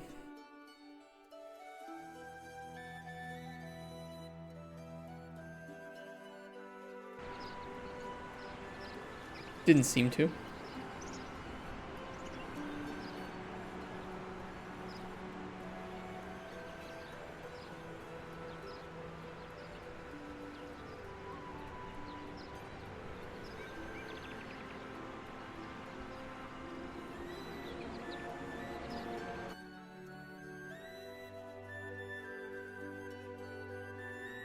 Alright, we will need a widget set up here, and this will be based on the task ID.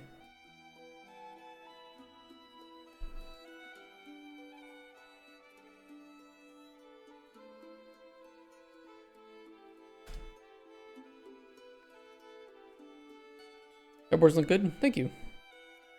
Yeah, it's a big feature. It's more than I originally intended it to be, but also I think it'll work pretty well when it's in place. I think it'll be enticing enough that a publisher can look at it and say, oh, yeah, I can see what we can do with this. Even if it's not the most well-made in this case. Plus, it's also kind of one of those things that reputation, the more cases where the player can use reputation to their advantage, the more the task board is considered useful. But then I also have to make sure that the tasks themselves are enjoyable to fulfill. So it's one of those cases where, you know, like everything, it needs to be balanced well, and it also needs to have the content to really support it. And we'll have to do a minimum amount of that to convince publishers, though, I think. Hey, QQWW. Quas. How you doing, Quas? I'm doing well. Thank you for asking. You guys and your names.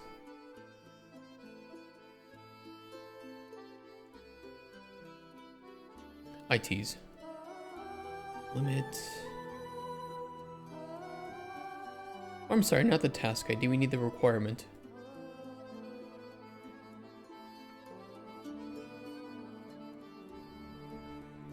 Sorry. Don't worry, man. I'm just teasing.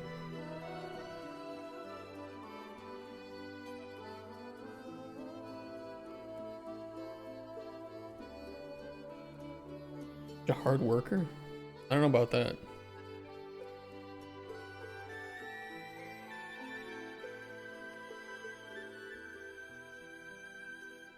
I'm gonna come.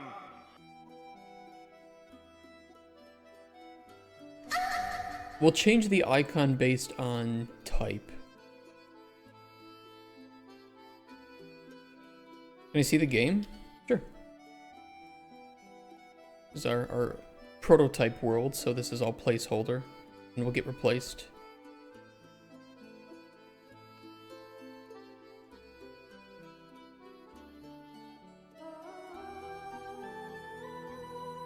We have seasons and other nice things working. Times a day.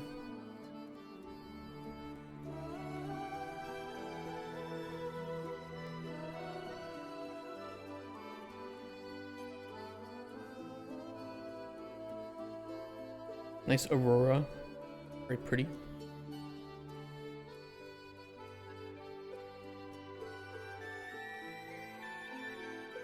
Harder to find some ingredients though in the snow, that's for sure. Granted, those ingredients wouldn't be available in winter anyway, so this is mostly just to mock it up for publishers. Oh, I turned my I have my day-night cycle on like super speed because I'm testing something. Like, wow, is it daytime already?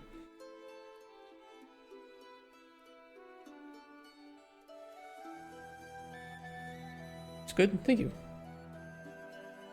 Yeah, this is just, you know, again, this is all mocked up. This is just to show publishers what the end game will look like. And then they give us money, and then we make the game properly from scratch. And then everybody has a nice time at the end.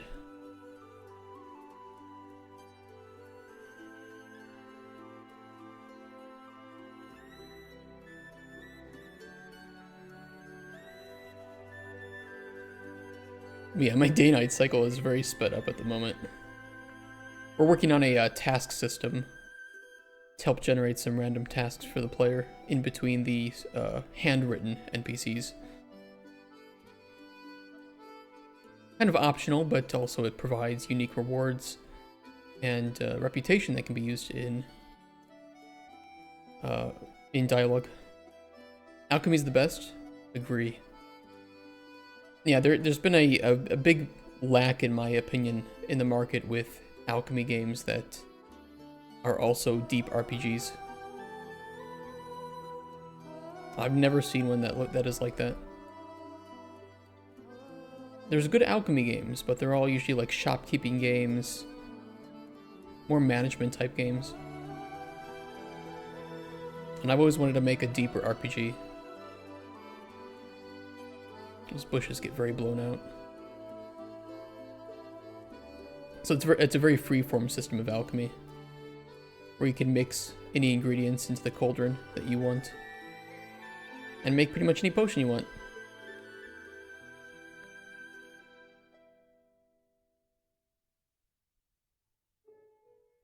And every ingredient can be processed in different ways and has different flavor and ingredients. Also, my processing stations aren't here. I can fix that.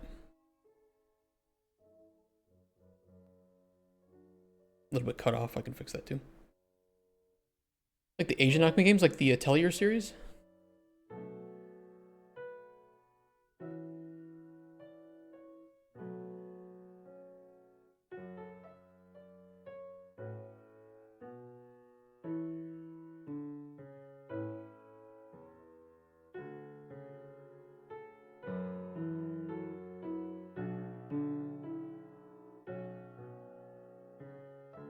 Okay, set brush from texture. Do I have like an alchemy?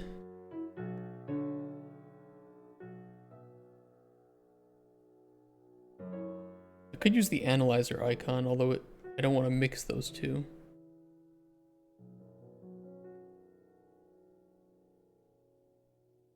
I could grab a fresh potion icon. Let me see if I have one.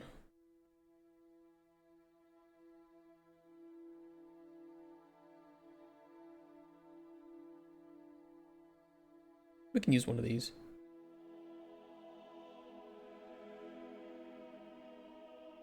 Like what? The Atelier series. I think they just released a new one, didn't they?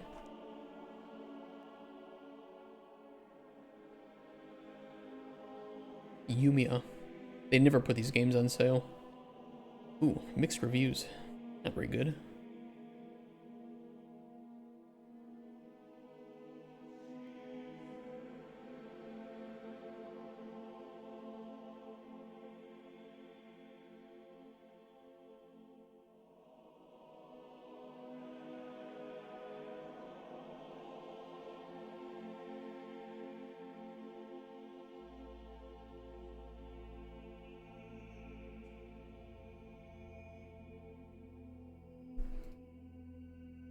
We'll use that. Exploration.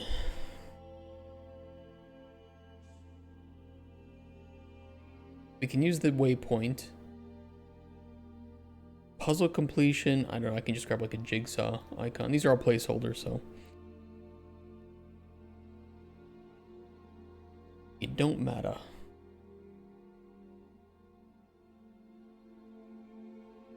That's colorful would be nice. White on alchemy, what is that?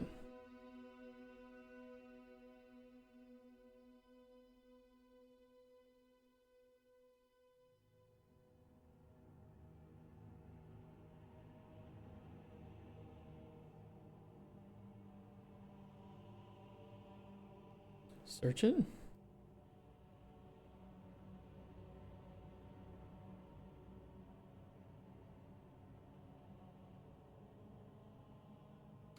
Oh, it's like Taoist alchemy.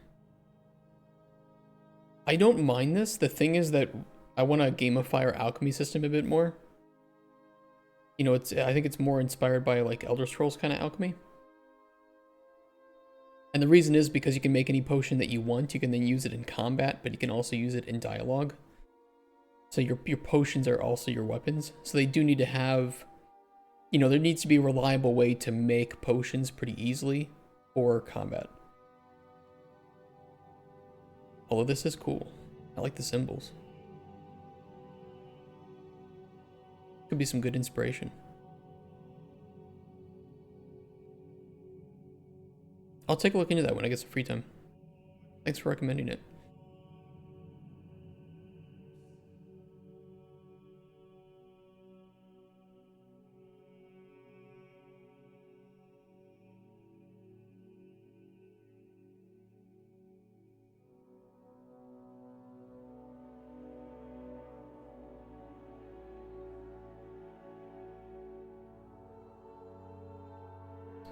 Exploration, puzzle, flavor discovery.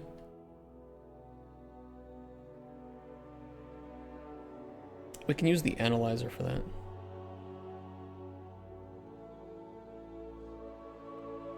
Read manga? There's some alchemy mangas that are really good, or even novels you can take inspiration. Yeah, I've read some of them. And we are taking some inspiration from them, but we're trying to make our own thing too. Item gathering. Like a pickup symbol.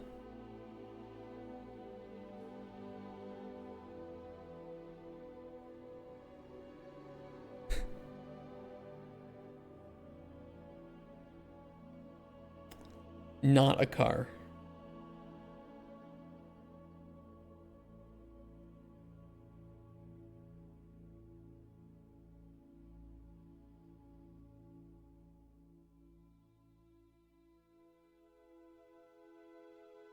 Kind of shit.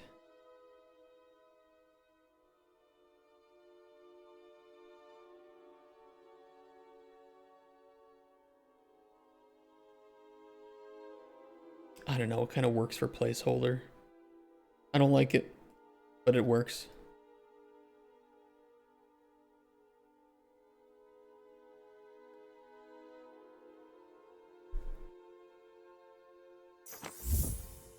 Big quest for the follow.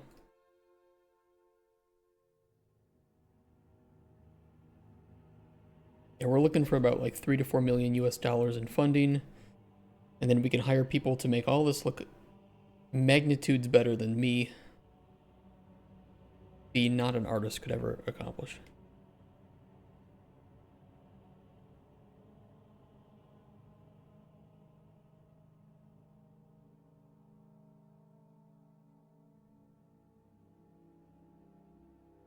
Yeah, that'll handle the icon. We'll need to clear the widget too.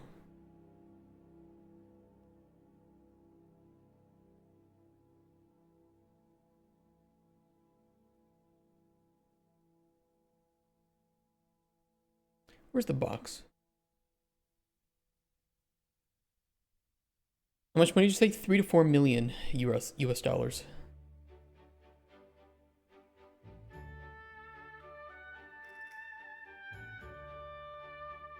Which is pretty low.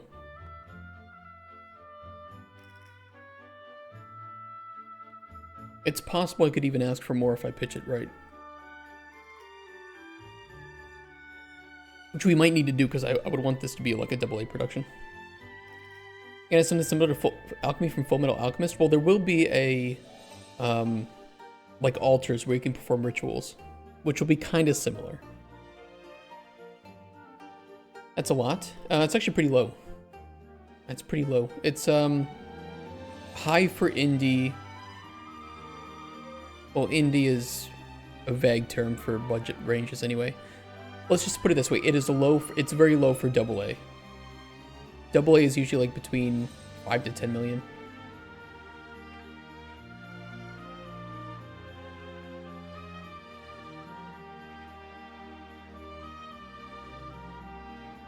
How about alchemy weapons? Your potions in this case are your weapons. So you make potions and you throw them at enemies. And the effects that are on those potions are what deal effects to those enemies. Best I can do is 5 subs. Damn you.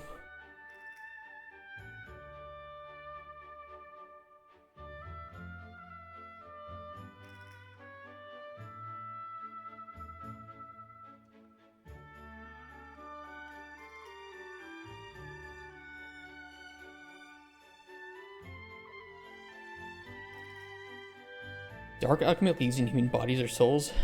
You can play as an evil alchemist, so it is an RPG. You know, you have a choice to make whatever potions you want, and when an NPC comes into your shop and asks for a potion, you can do whatever you want. You can give them what they want, you can make a better potion than they're asking for, you can give them a completely different potion, and it might change their fate. You might get them killed, you might lead them down a different path in life. Up to you. Well, there was refillable flasks, something where the monsters that you kill is the recipe itself. Would make some aspects more dynamic. I think that's something that we could look into. Or some of these things you might save for like a sequel to, you know. Triple A like 10 or even 100 times that amount. Let's put it this way. Red Dead Redemption 2 I think cost about 350 million US dollars total. Cyberpunk was I think about 450. Assassin's Creed Shadows recently, there's been no official data, but I would bet that it's close to 400 million in terms of development costs, especially with marketing. Very expensive. So games cost a lot of money.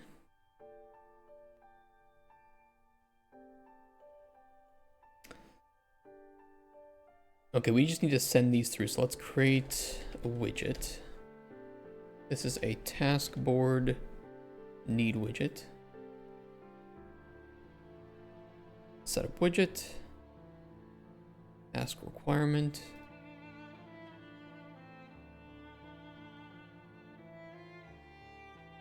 Upset that Access Creed has such positive reception despite all the drama.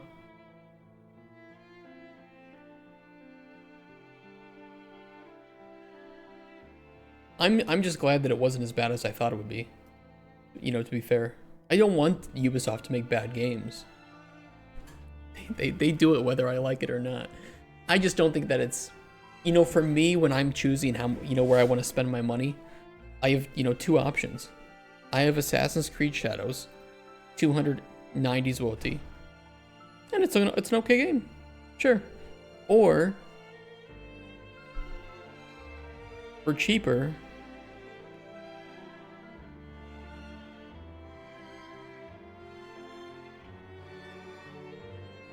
you know,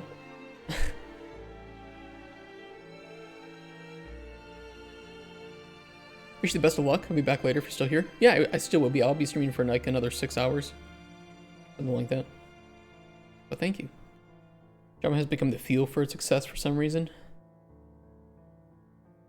I think Kokarn, you know, I watched some of Kokarnage playing just so I could, you know, see what it was like. And I think what he said about it was pretty fair. I think Ko as a whole is very fair. And he won't mince his words. It's fine. It's more Assassin's Creed, but to be honest, I found the story and delivery, especially the animations, incredibly lacking. The world is gorgeous though, and the combat, although standard AC simplicity, felt just fine. Cool base building mechanics. Older I get, the less I want to support companies that put cash shops where you can just buy the in-game resources in the game.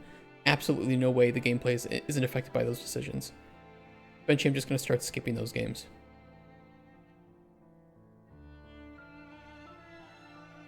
And I agree with him.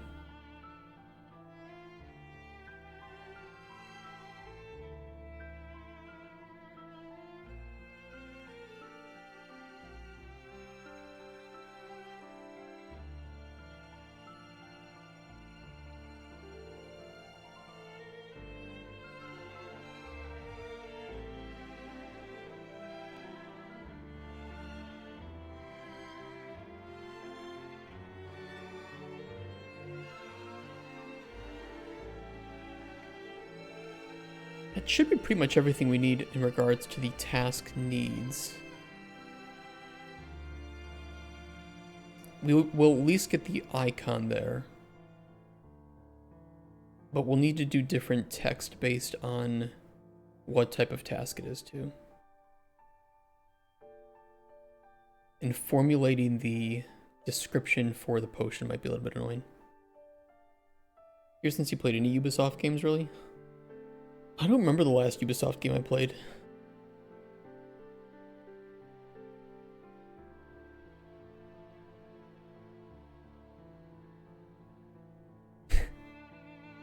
I tried to play Outlaws. I remember now. I tried to play Assassin's Creed Outlaws. Because you people, you chatters wanted to see me suffer through that. And it was horrendous.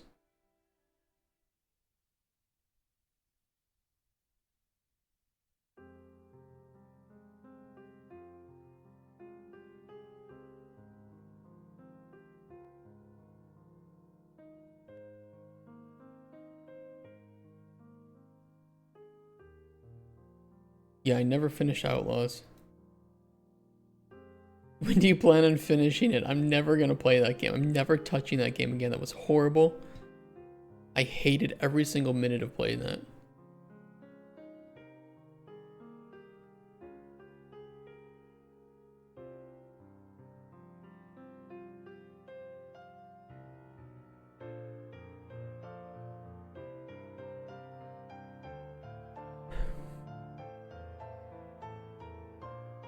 It's Star Wars. It was so poorly made. It was... There were very few things redeeming about that game. The one thing I did like was the different factions. I thought that system was pretty cool. But it was just built around everything else being shitty.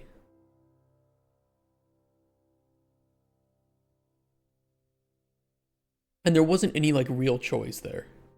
It wasn't, hey, which faction do you want to support to beat the game or something, right? And you have different endings based on which faction you could support. You were supposedly an outlaw, but everybody was treating you well and treating you nice. And you couldn't rob or kill anybody.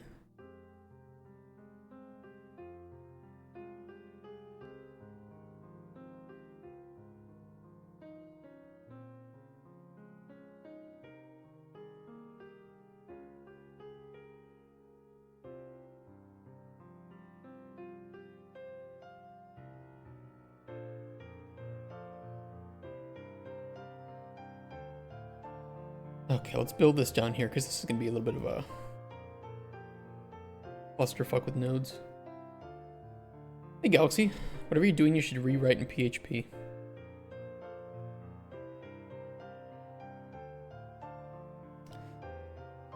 PHP, huh? Are you sure you haven't been hitting the PCP?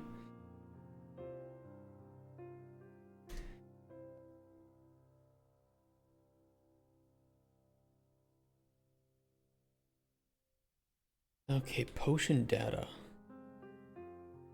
Not PHP. Thank you for the suggestion. I think I'm gonna pass on that one. But I'll keep it in mind.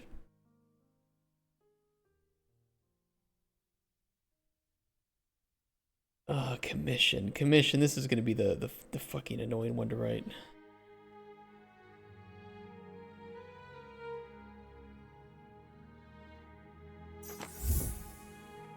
Thank you, Galaxy, for the follow. What's your favorite number? 69. Easiest question in my life.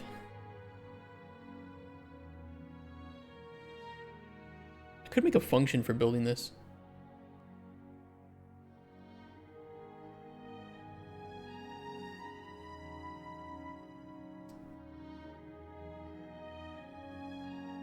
I'll do it. Let's make a new function.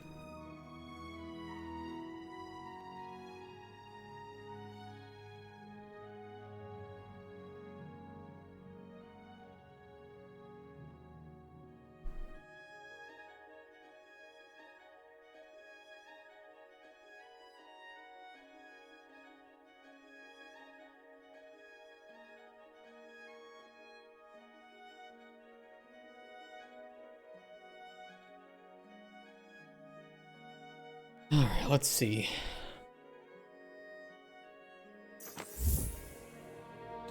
Lazyfinks, thank you for the six Lizardylil gift just subs. subscribed. Lazy podkreślenie thanks gifted a tier 1 sub to Lizardylil. Thank you for the 9 more Dude, thank you. Thank you for that. We have a golden kappa train going.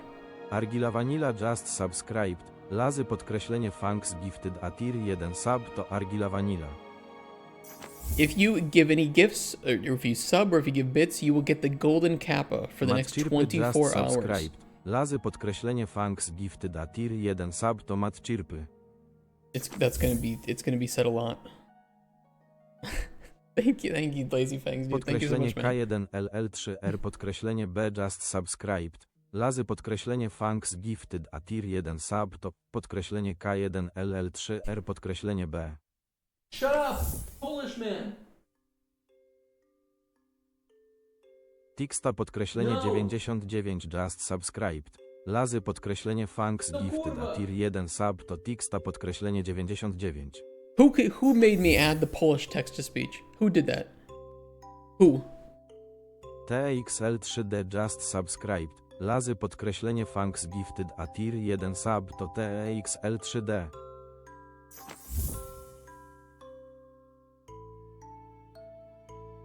To Filfik just subscribed. Lazy podkreślenie Funks Gifted a tier 1 sub to Filfik.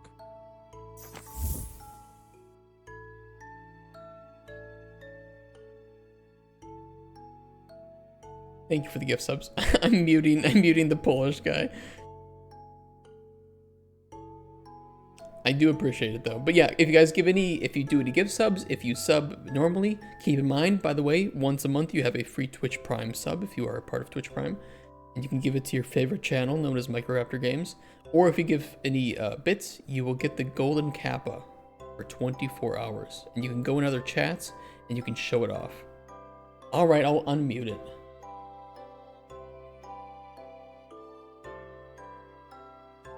It didn't stop them, did it? There it goes. Badanderp just subscribed. Lazy podkreślenie Funks Gifted a tier 1 sub to Badander. A tier 1 sub. He says so he reads out people's names as if it were like Ponglish, as it's called. MRLAWL3T just Pretty subscribe. funny. Lazy podkreślenie Funks Gifted a tier 1 sub to MRLAWL3T. Thank you, man. Required potion. Okay, we need to PUCZK0 break just this up. subscribe. Lazy podkreślenie Funks Gifted a tier 1 sub to PUCZK0.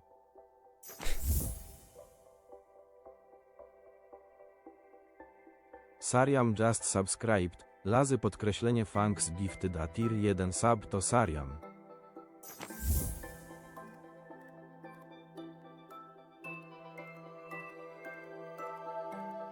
I appreciate that. And thank you, Triple Jump Games, for the follow. Thank you for the raid earlier, too.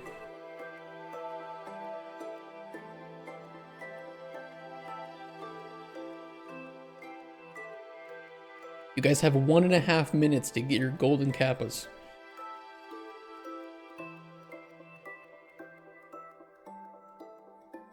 Okay, build string. Let's set this to...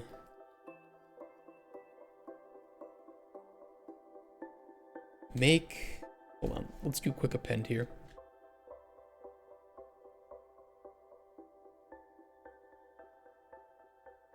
Make space amount.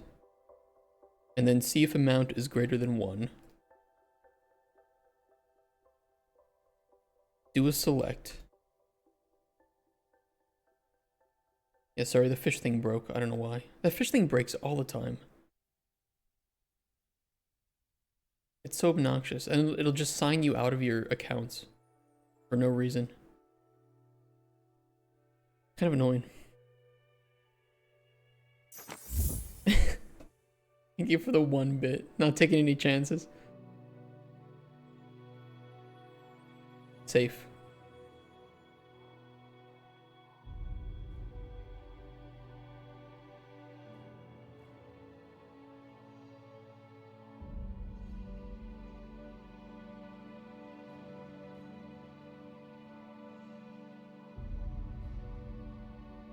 One potions.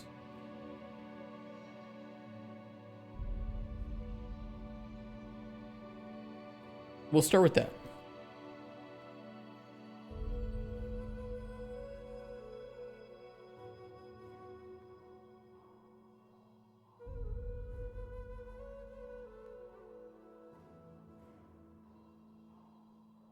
Look at this. Look at our emotes. I get fall damage and a golden kappa. Wawa weewa.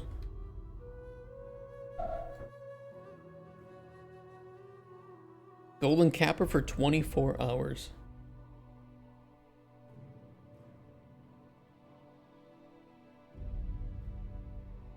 I wonder if Twitch still lists me as a likely harasser. I think they finally took that tag off of me after I complained a million times to their support. By the way, Twitch's support sucks ass. They actually understand nothing about their own platform. They will just, it's like AI. It must be AI at Twitch helping you because they don't understand your problem. They don't understand how to fix it. They will tell you the most random shit in order to fix it. You literally ask for a cancel in your tags. No, it's... Okay, I do. And you're certain it's automated or Indian consultants. It's definitely not helpful. Like that your in-stream chat doesn't show Golden Kappa? Does it really not? Maybe if I, reload it.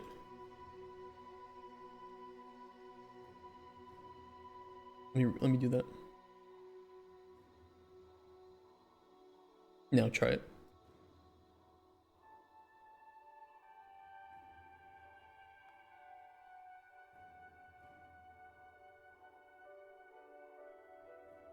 Does it work?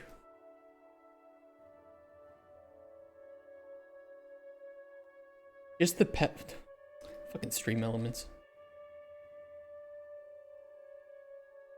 Lame.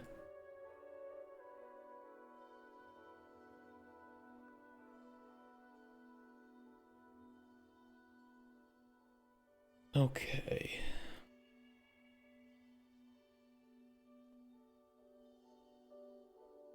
Didn't have a contingency. Wait, Lazy Fangs, go to your channel real quick.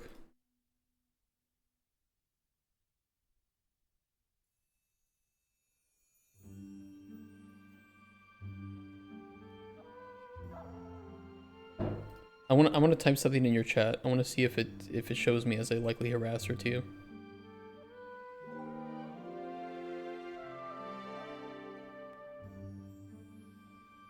Go to your own channel and your own chat in your channel. And tell me when you're there.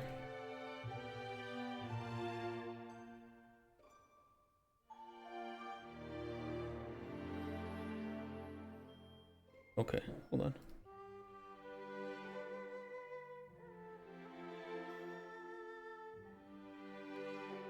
Does it list me as a likely harasser still? Looks fine, okay. Thank God.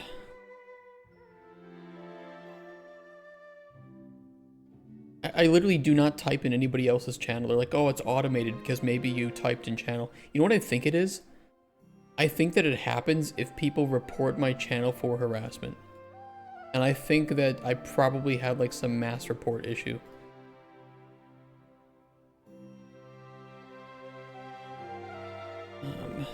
Is not empty.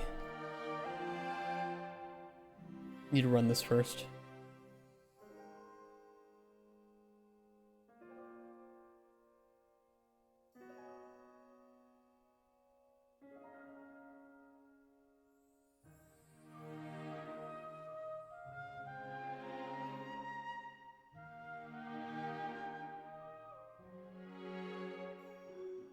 Just reporting you for being a cool dude. Thank you for the report.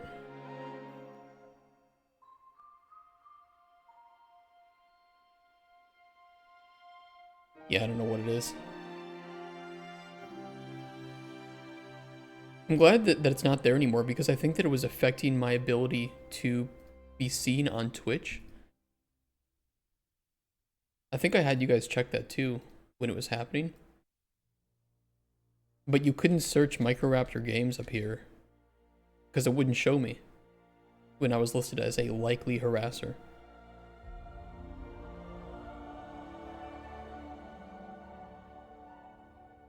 Yeah, that's what you're looking for. You're the guy that you reacted to report. I don't know.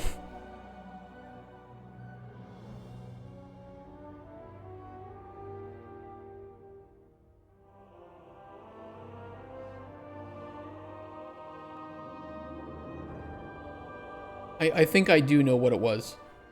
I have one suspicion that it could have been Do you remember that stream group that you told me to apply to, like, super early on?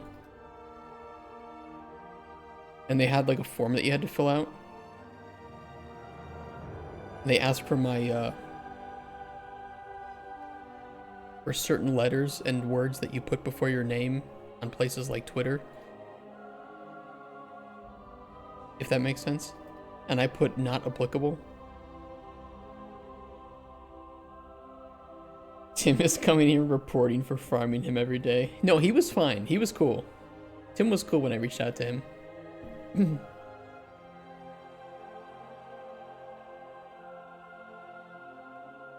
Required effects. We'll need the current index.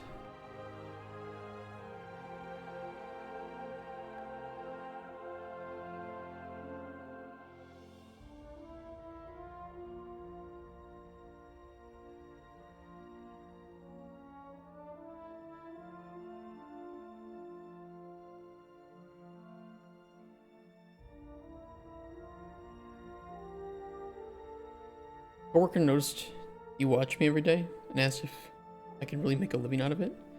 No. Nope. You won't make a living off of streaming.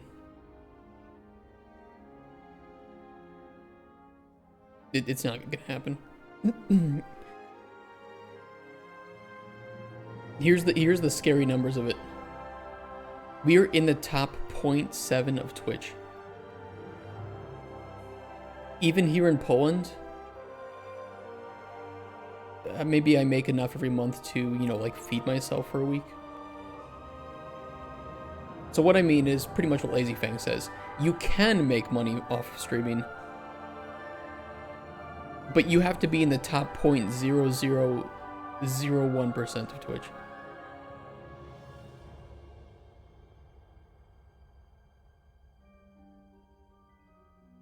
I have 0.01% of all English viewers right now. That's pretty nice. 3.1% of the game viewers in software and game development. Pretty cool.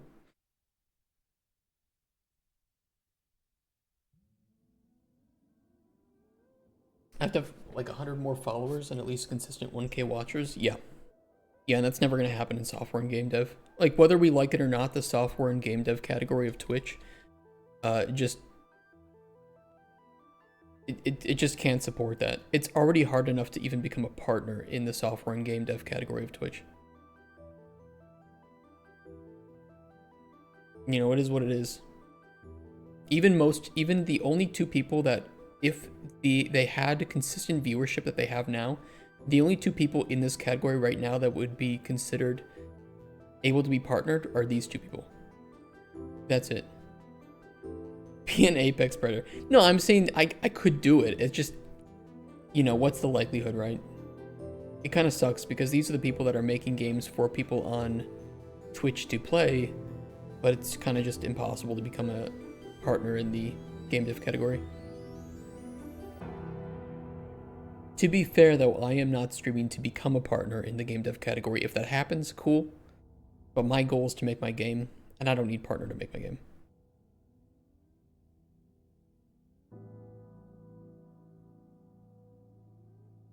A built string is going to be make blank potion.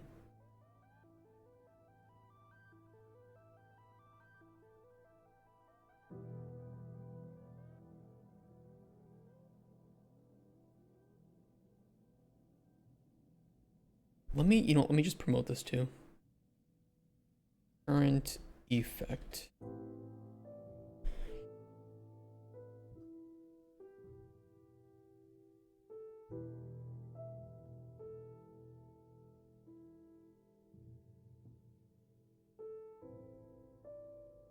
Game dev will never be that popular. Yeah, it is what it is.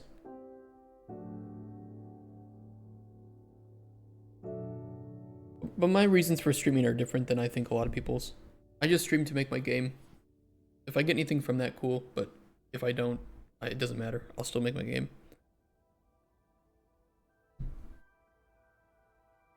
I'm also not incentivized to run ads because of that. Grow some tits. I already have moobs.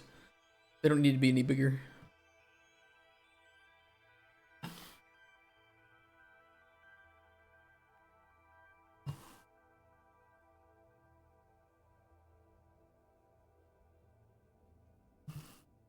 They're gonna do an autopsy on me someday. My kidneys will just be brown.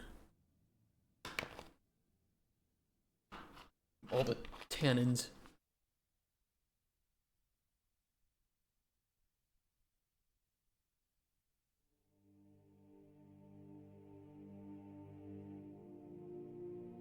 Kinda want to AFK in OSRS right now. I'm farming for something in old school RuneScape, this helmet. It's a 1 out of 600 drop. I've killed 1,200 enemies and gotten none of. I've gotten no helmet. Very frustrating.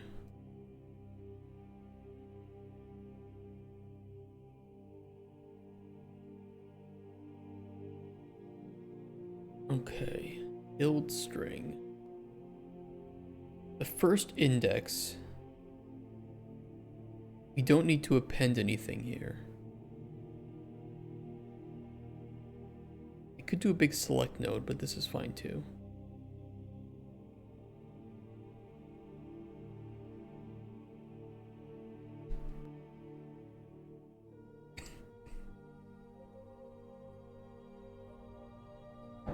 Take that, add space, width.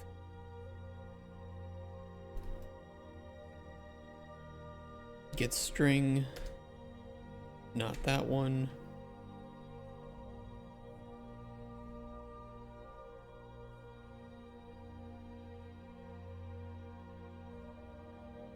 Current effect, break.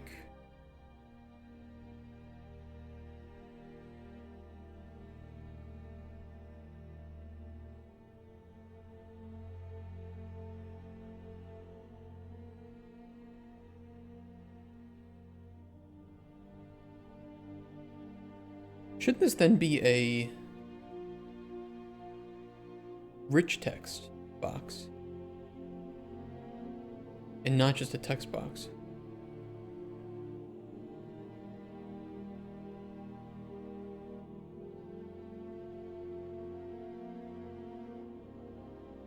Yes, it should.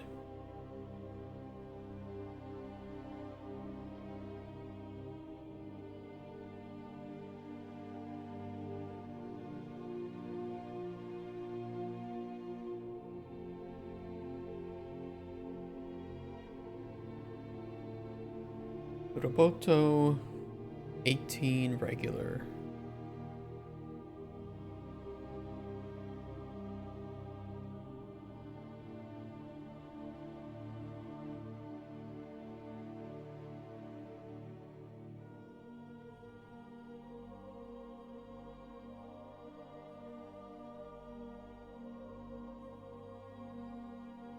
Make it black.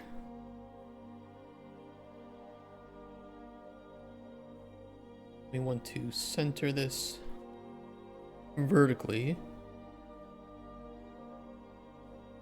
and wrap text at 340.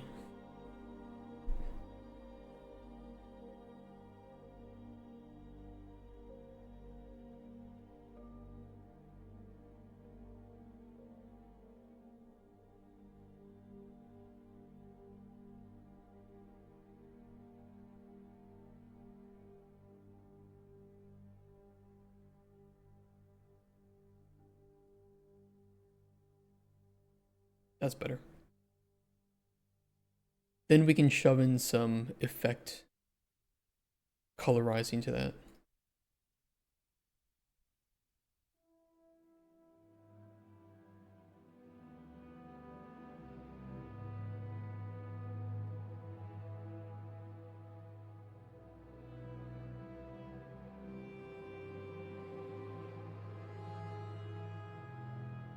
Although I think for the... Oh, not here. For the effect idea, I have to get effect type.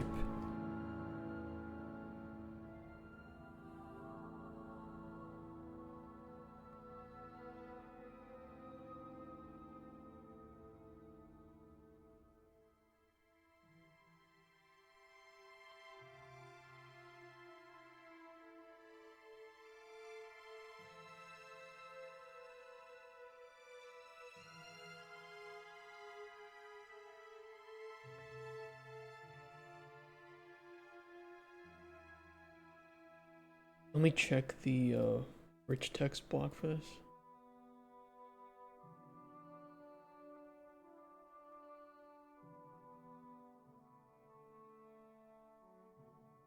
We have size 20 effect positive and negative.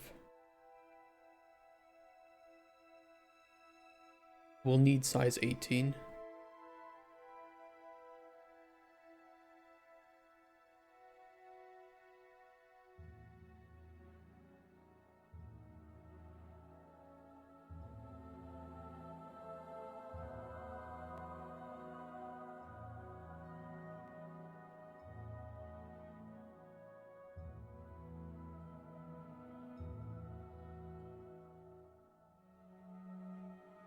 Okay, is positive false?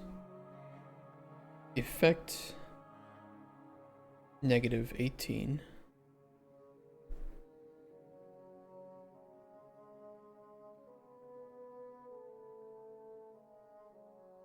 Like positive 18.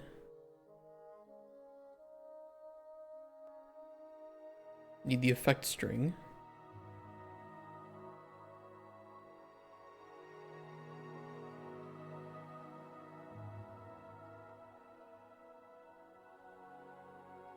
Then close that.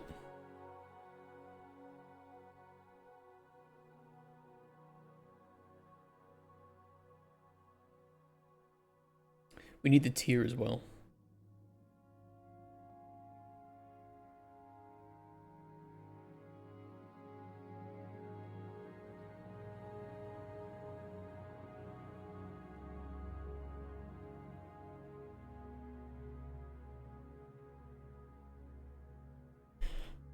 Okay.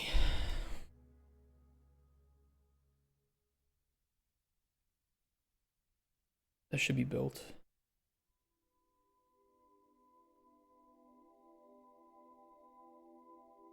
We can test this out though.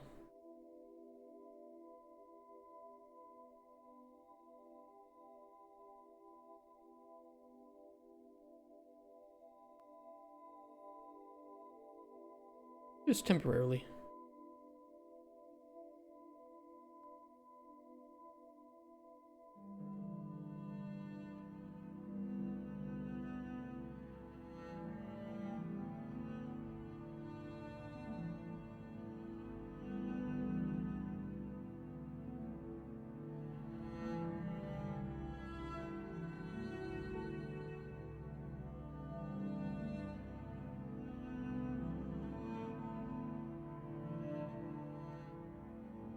Get task requirements, plug that in, and let's just see what that looks like.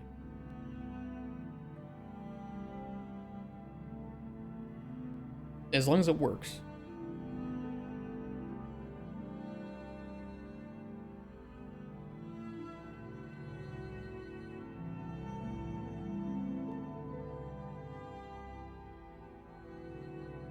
Okay.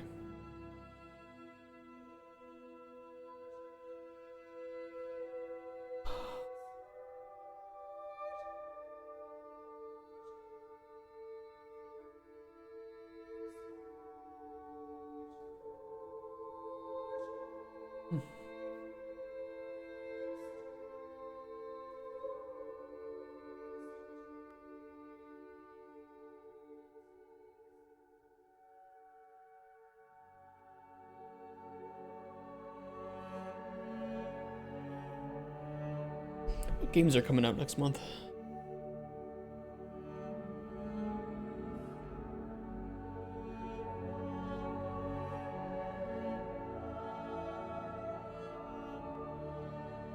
Mandragora and Expedition 33. Those are the ones that I'm interested in for next month.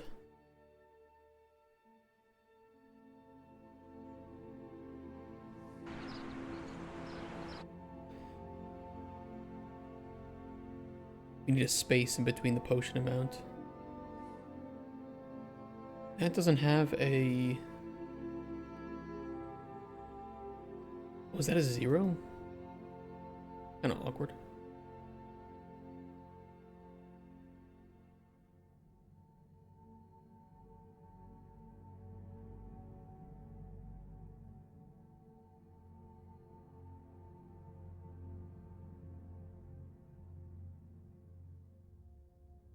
thought I did put a space.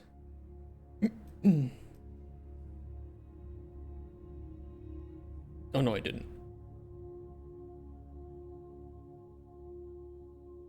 Potions with restore health. Let me fix that table too.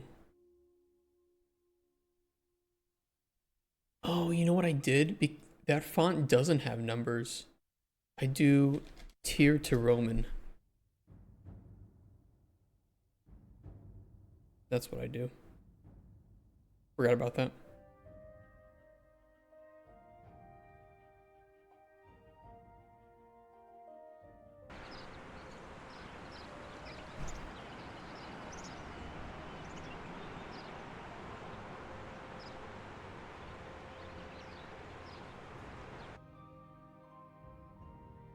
Okay, good start.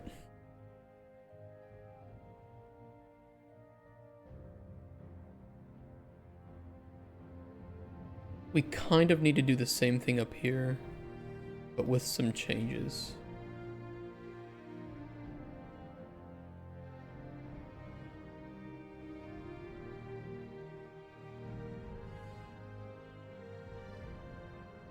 First thing is just append a quick comma,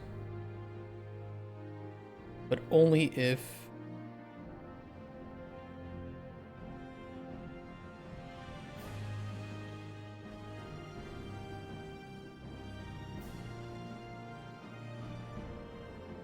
last index is not equal to current index.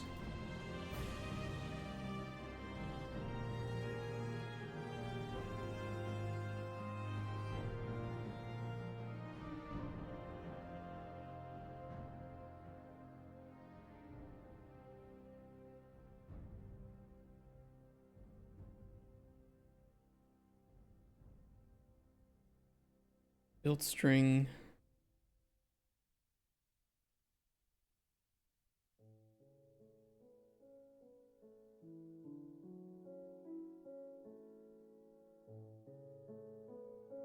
Well, no, we want to do that either way.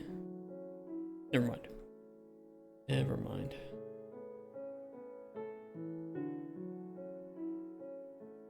We will want to run this though at some point, but after this shit.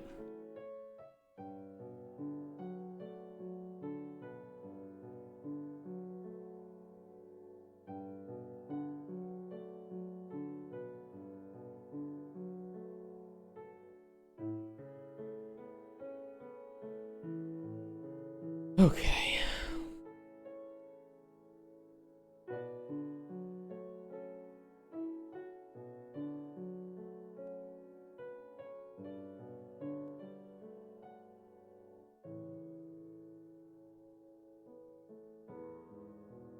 Well, for the last one, we want to do the Oxford, comma, and then and.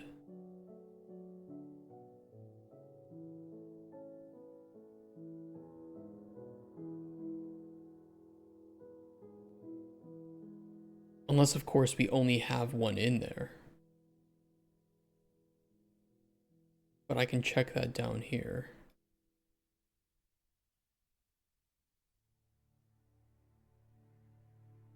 Little awkward.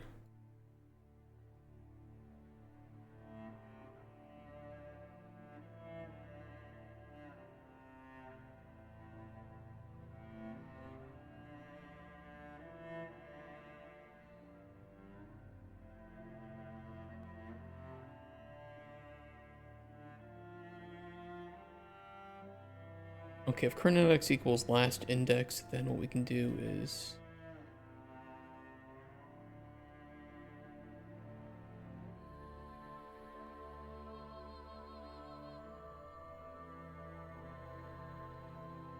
simply add a period. We're gonna make like flavor into its own sentence for this.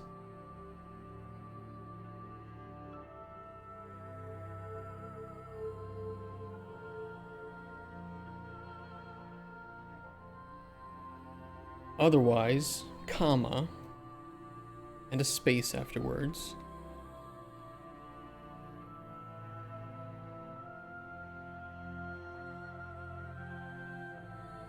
Get build string.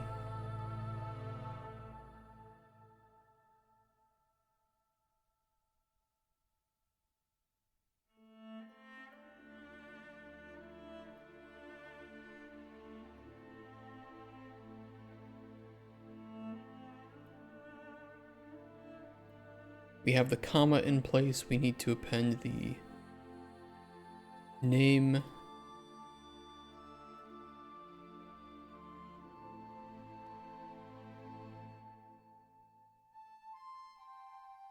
Space.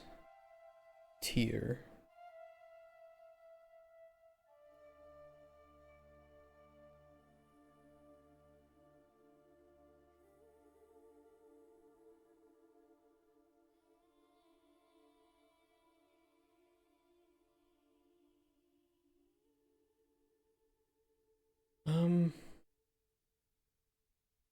I can fit this in here. I need to move it all down one though.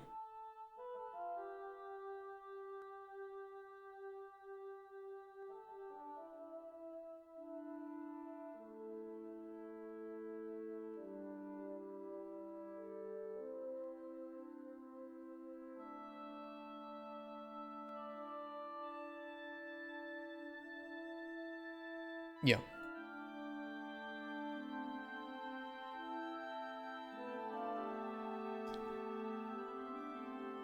Formatting, effect name, space, tier, and add period if relevant.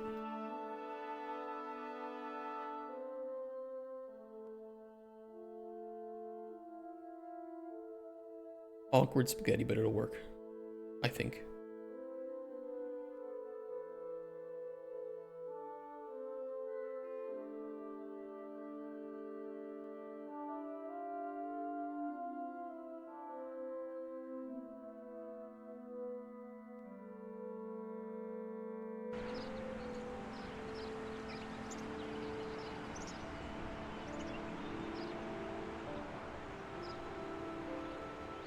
Accurate.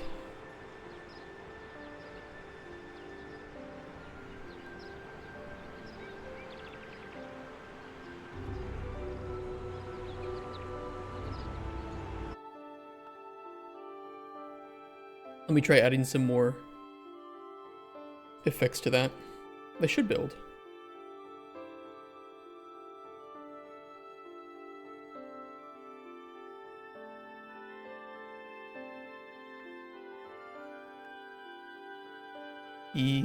Frenzy 2.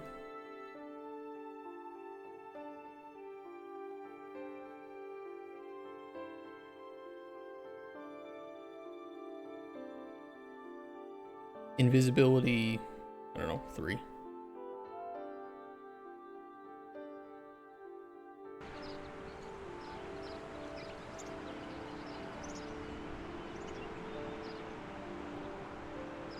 Yeah, it works. It's a little bit hard to see.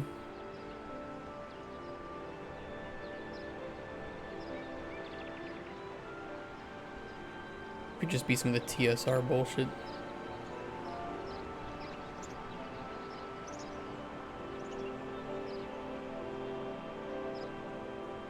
If we need to increase the size, I can increase the size.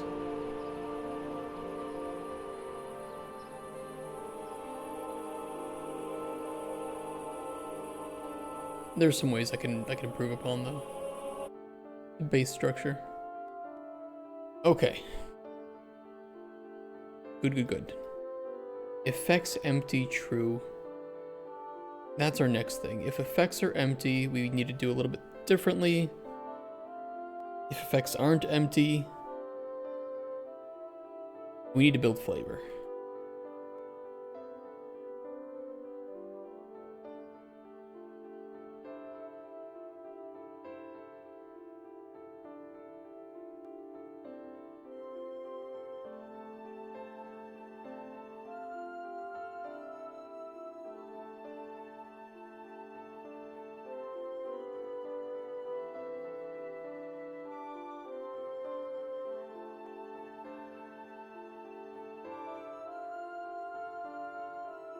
Get some extra space.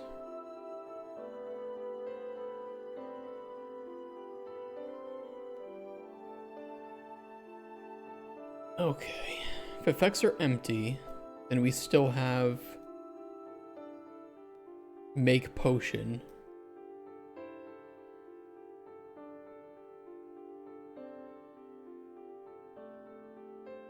We do show raw flavor values, so we could kind of append it in a similar way that we do the effects, but with flavor, as long as flavor requirements are... Well, it depends on how commissions are set up.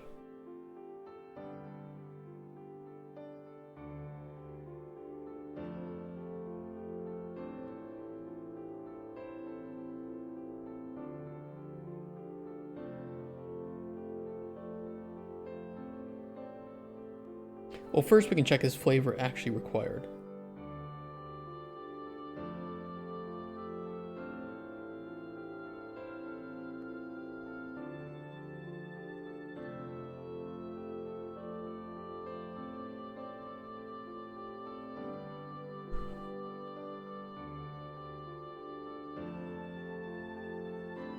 And then I think we can just say if the value is 0, then it's not considered relevant.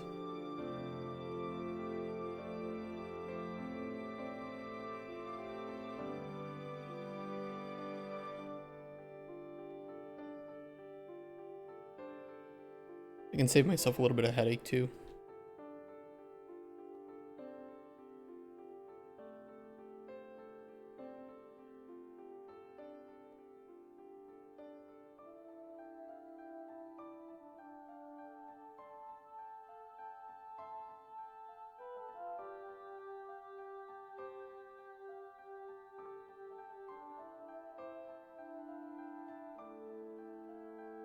That will allow me to trim up this.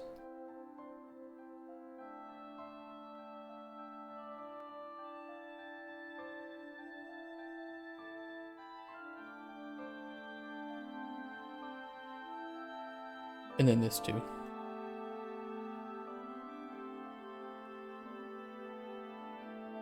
Okay, is flavor required?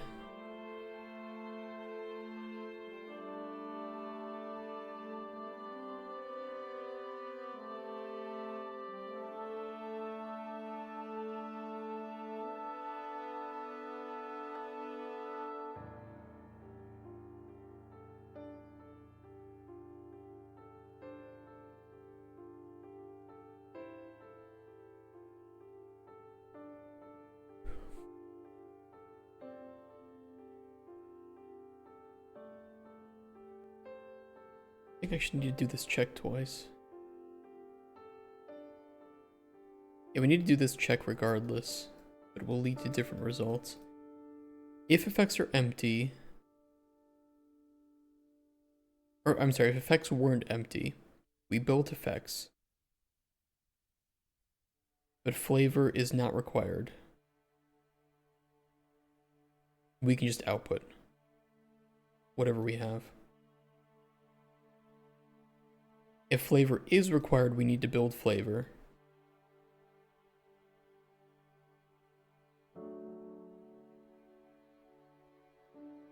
If effects were empty and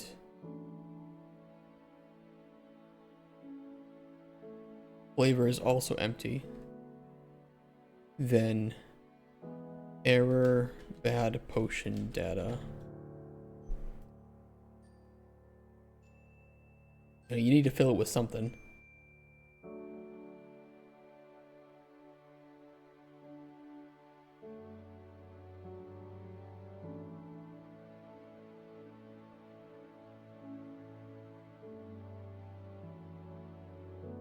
We can run the same.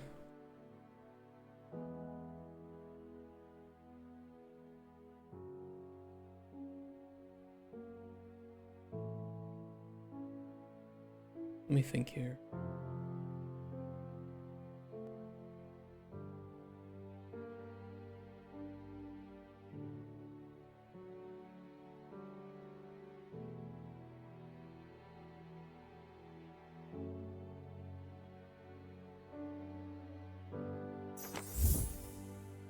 Simply Mario, thank you for the follow. Appreciate that.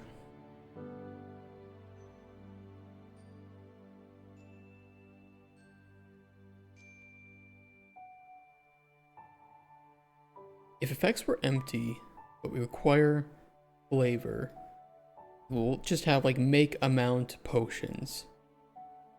And then nothing. So we'll need to say like make 3 potions. That's fine. We can end this with like a period. And then say effects don't matter, but a specific flavor is required.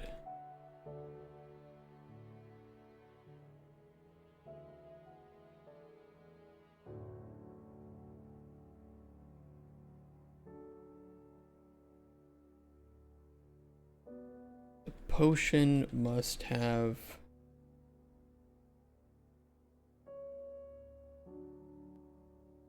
you know what, we'll trim this down. Redundant.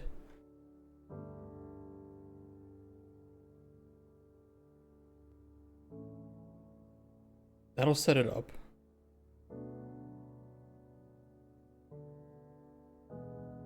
Break this.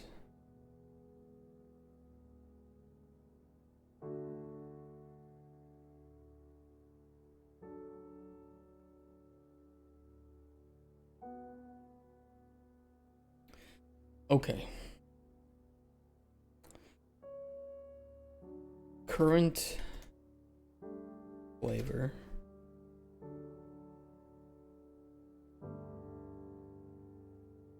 We first need to check the value. If the value is greater than 0, we're okay. Otherwise, we skip that one. A different way.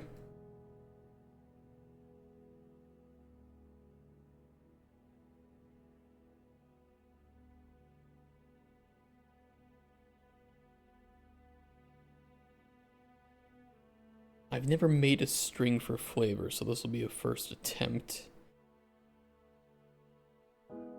Kind of annoying. Oh, sorry, yeah, the fishing thing is broken. I don't know why. Yeah, as usual, it just gets broken for no reason.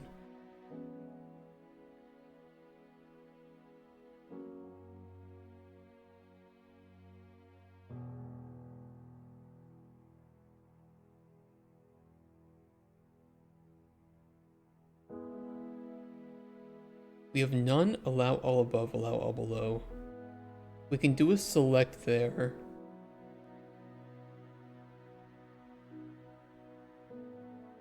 Threshold. And threshold is plus minus. Is there a plus minus symbol? I guess like I could just write it like plus minus. Like this. But I know that there's like a specific symbol for plus minus symbol. Yeah, this one.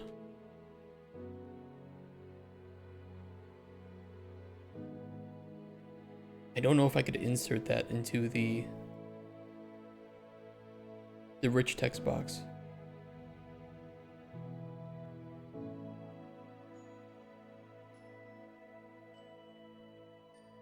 Let's see.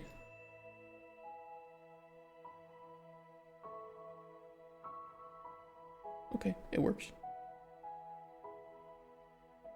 We'll use that then. Although it might be hard to see.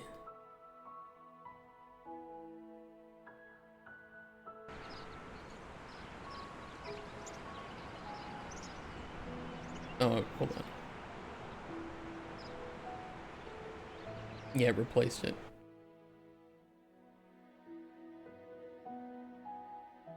Well, you know, if we need to increase the size of this, it's fine. I can increase the size.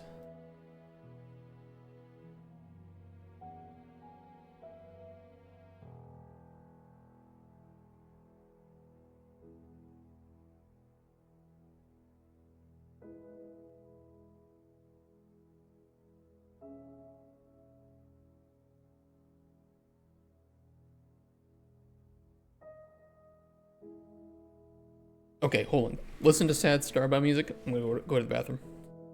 B.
Some whores.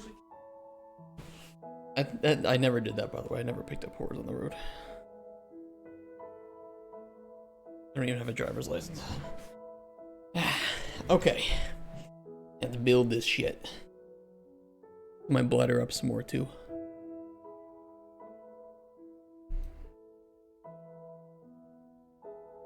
Okay, flavor, if it's relevant, we build it. We need to put in a... Do we have a space at this point? Potion must have... Yes.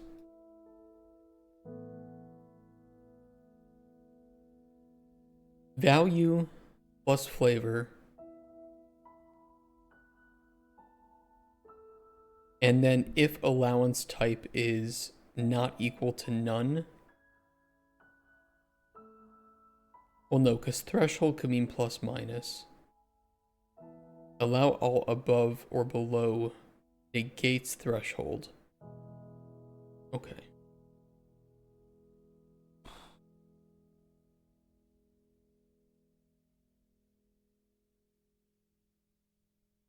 Okay, first things first. Allowance type.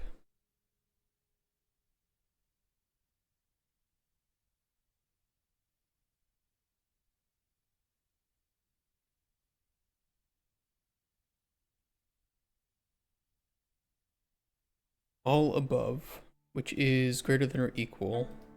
It is inclusive.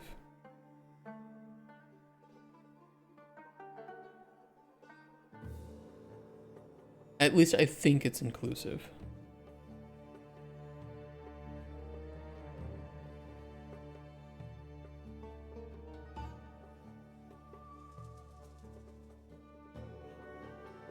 Put a space.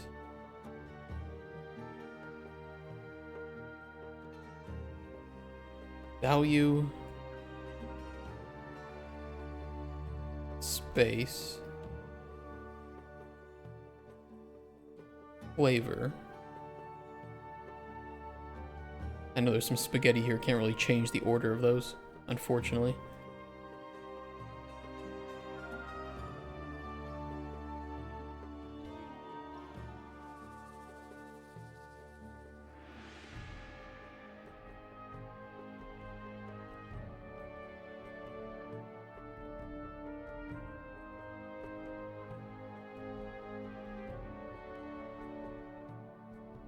And then in the case that our allowance type is none, we do take into account the value and threshold. It'll be... Nope. Where's that plus minus symbol?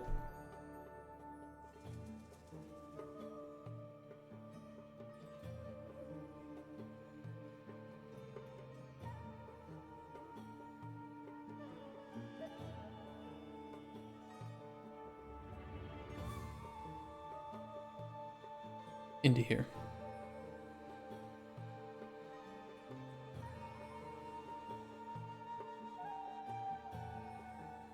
It's a lot of spaghetti.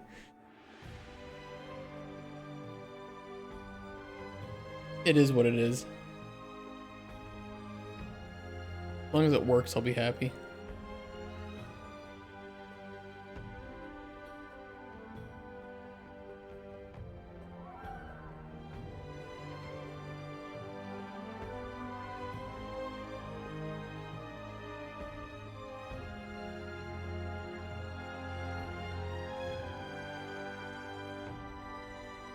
But we also need to set current index too.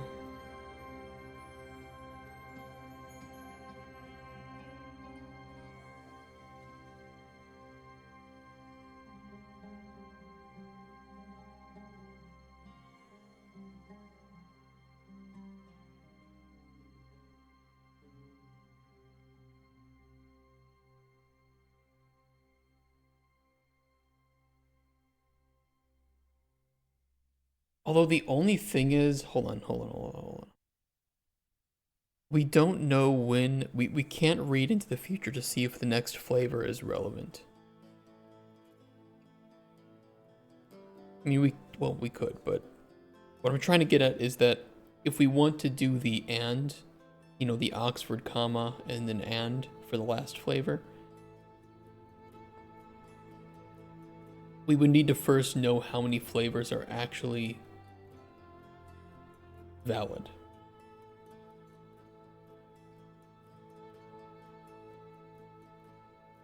But I can do it. Hey, August. It's been a while.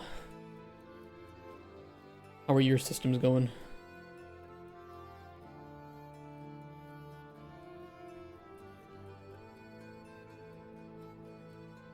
We'll build flavor first. We'll build valid flavor indices. CPP rabbit hole? Oh boy.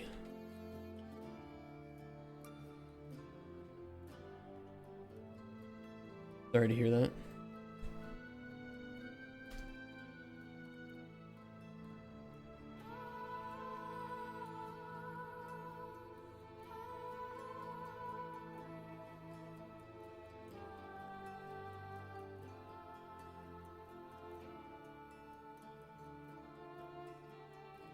Is this Heroes 4 music? Yes.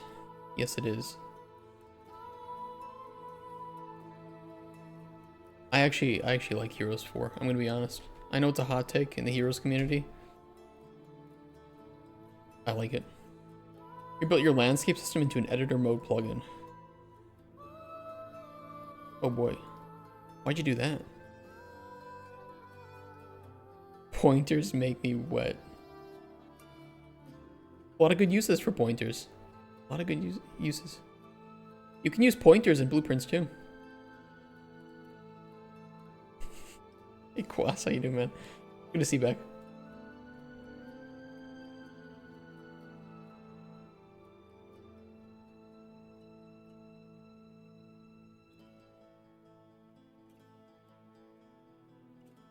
Let me just move all this down.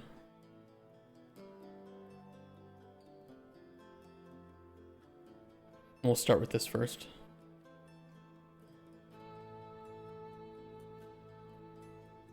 Oh, to move and reuse it for another project? Are you making another project with it though?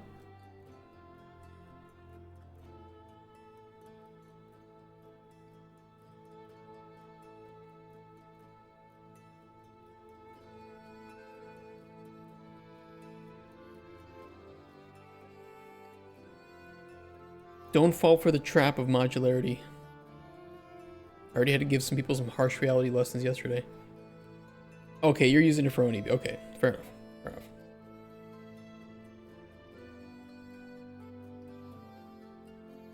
If anybody was wondering, the discussion yesterday was don't make something scalable or modular if you actually don't have plans to scale it up or to use it in other things later. Waste of time. In this case, August presents a very good reason why he would do it this way.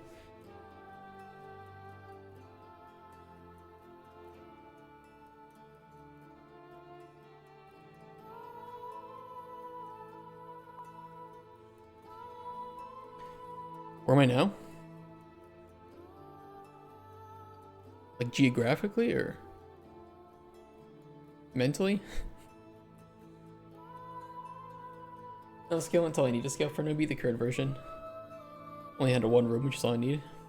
Yeah, it sounds right to me. But what I mean is that you've made it modular because you plan to use it in multiple cases, and it's going to be scalable with ONEB. You have like the textbook perfect use case for why you should make something scalable and modular.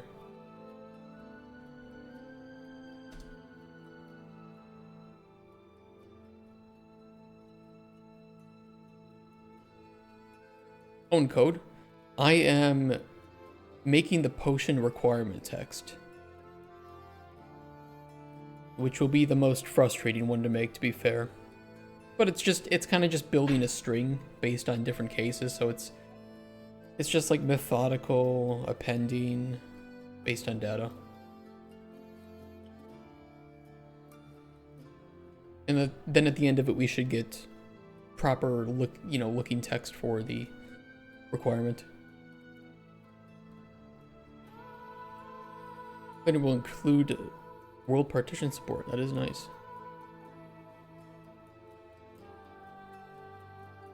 Is nice. Okay, instead of looping through these, then I will loop through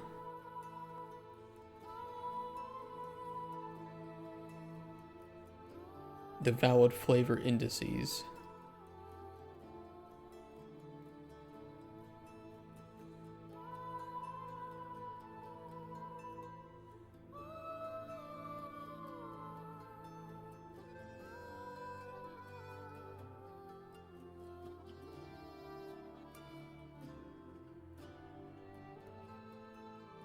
It's back to making progress.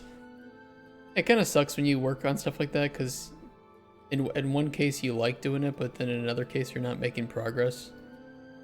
So it's kind of frustrating. And you have to keep telling yourself, just, it'll be worth it. Wait.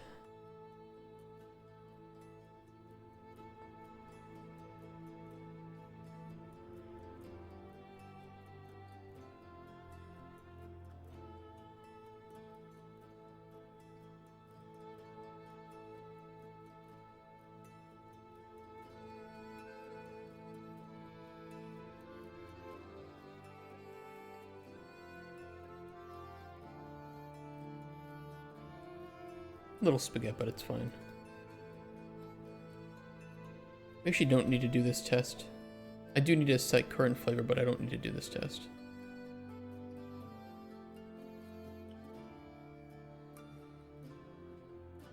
Primarily, we need to check if we are on the first index or not. How many people are in the team? Like 2 or 3. It's hard to define since we don't have any funding right now, so.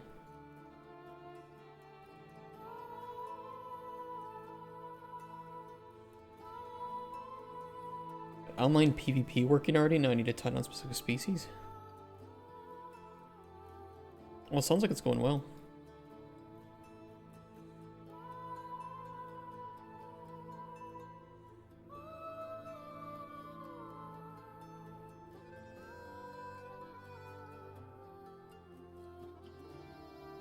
Yeah, we'll keep some space there.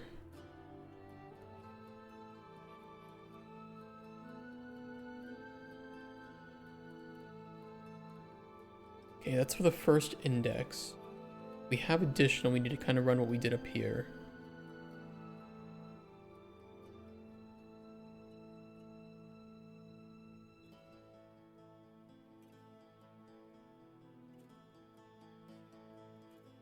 Rent from coding and moves? I can imagine.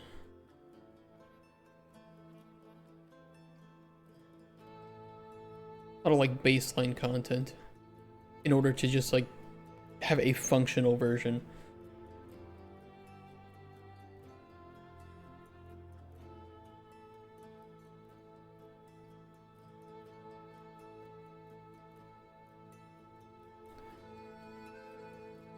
Yeah, and then we can determine if we're on the last index. Okay. Yeah, it's kind of like our ingredients, right? Like I can test the game with 2 ingredients, but I can't test properly unless we have, you know, like 20 effects, but in order to properly balance 20 effects, I need to have 200 ingredients. Then you're sitting down making a shit ton of content. Some of which might not even be in the final version of the game at all. It is what it is. But I get how you feel.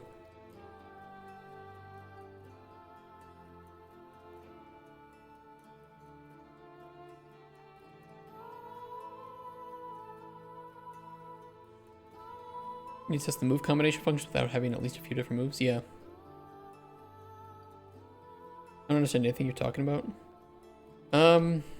It's kind of just like prototype talk. So when you're making a game, you shouldn't just like jump into making the game from scratch and like building everything up with the proper final level of detail, because you still don't know what's going to be fun in your game or even what's going to be in your game. So you have to prototype it first.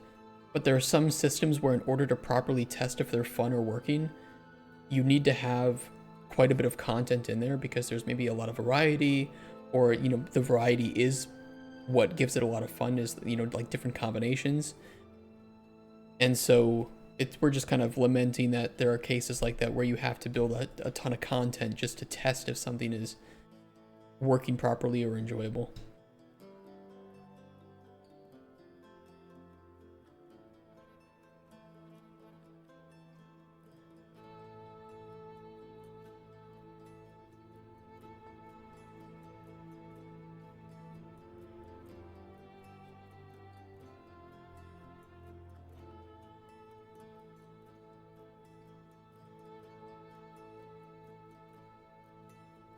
Okay, we can for sure do that.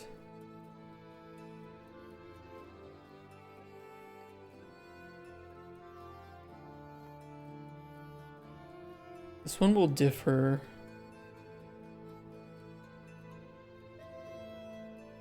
Oh, hold on, I messed up. Gotta move this all down by 1.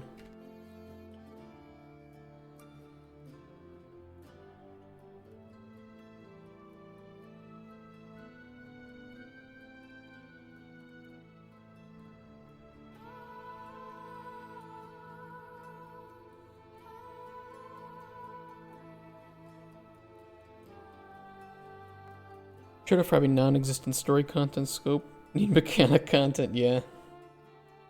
Yeah, think of it this way, you know, if you're making like I'll just use my game as an example. You know, an RPG game with a lot of like choices and dialogue and consequences of those choices, it's hard to test if the consequences are fun without putting in enough consequences or enough systems where you can actually test if those consequences have an enjoyable impact on the game. Or it's like if you have like lootable items, right? Like let's think of an ARPG where you have like random lootable items. Well, if you don't have the systems in place to test if like unique effects on a weapon are fun to use, then you can't test if looting an item with that unique effect is enjoyable. There's just like things like that where in order to test if something is fun, you need to actually build it, and that can kind of cascade downwards. Well, in order to test if this thing is fun, now I need this thing working.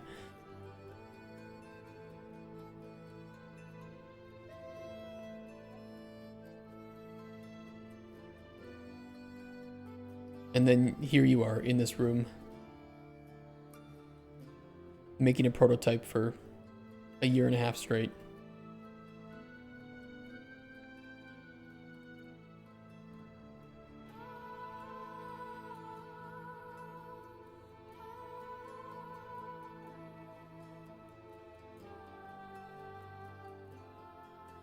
Look even more twink when you were younger? Did you look even more twink? Yes. Yeah, I was a little fuckboy when I was younger. Cute as shit, baby-faced. Maybe I shouldn't describe my younger self as a fuckboy. Only been 8 months for this one, so far.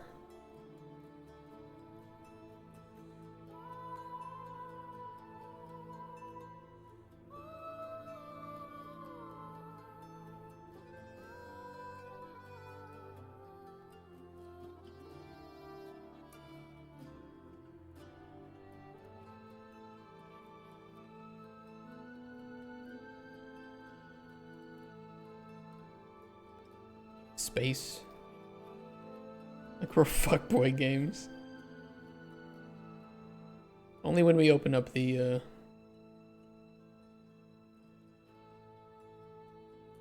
Thailand branch of Microraptor.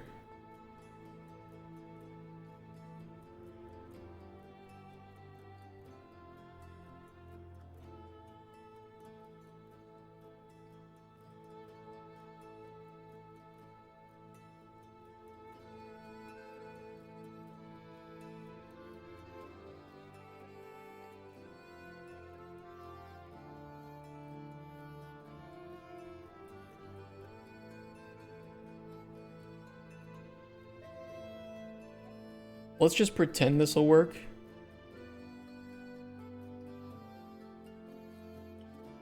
And then we can move on. Maybe it will, maybe it won't.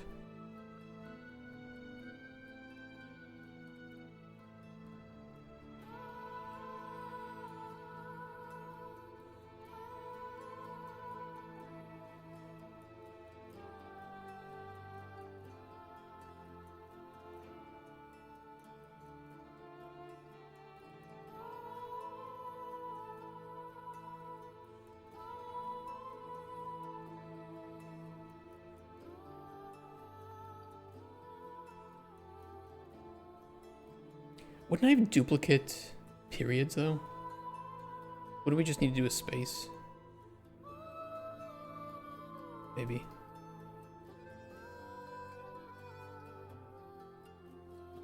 We'll try that. Also, just need to get to the point where I can test the full battling building system with a few species. If I can confirm and iterate that into something really fun, I can finally go balls deep into finishing the racing game loop. Big game, but dude, we're both in this. We're both in systems-driven sandbox games, which sadly are like the worst ones for time to prototype. Because you can't just have your gameplay loop, because your gameplay loop itself needs to be supported by other systems, which you do need to prototype, because you don't know if they're fun yet, or how they're going to look.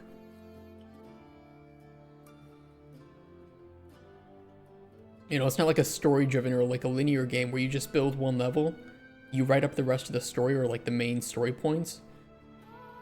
And as long as you have, you know, you're shooting, you're collecting, you're platforming, whatever you have, it's like, okay, yeah, platforming works, the shooting is fun, enemy types are fun, story is okay so far, finish it out. Unless from an EV where systems was small, but story content was gigantic, I'm more prone to burnout from that. Two, like large story elements.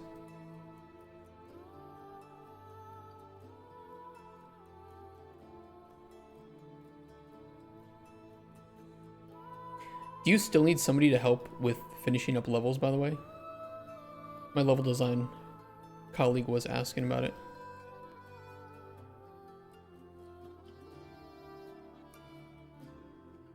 Plan on building a ton of levels. Relevant to my question. Although you were typing that while I was saying it, so don't worry.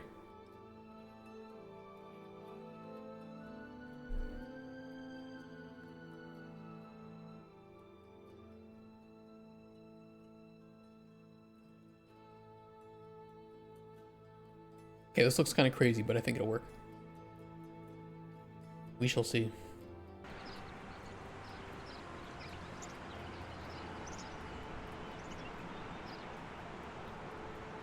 effects are working fine. Let's add some flavor requirement to it.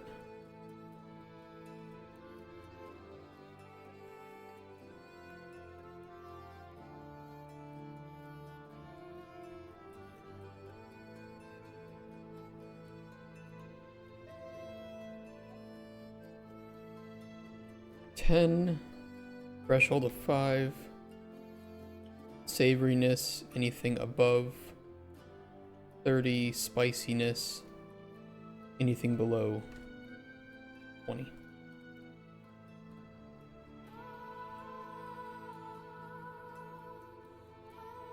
Let's see how that looks.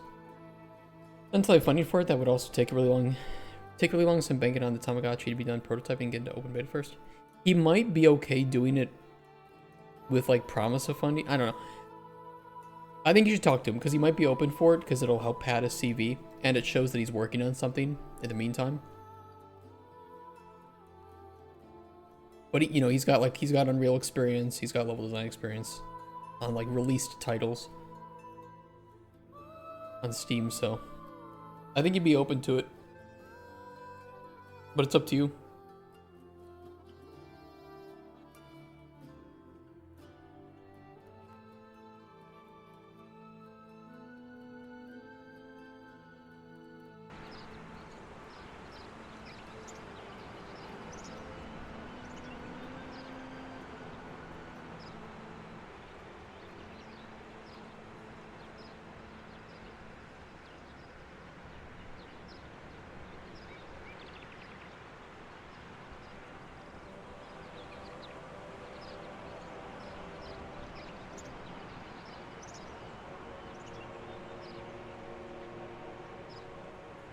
It does?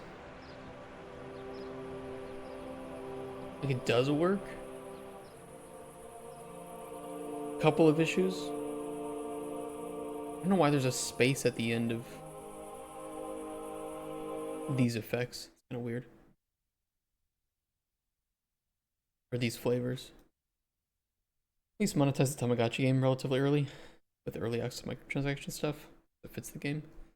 Maybe it needs to be a finished product to sell. This is true. Have you talked to any more publishers since?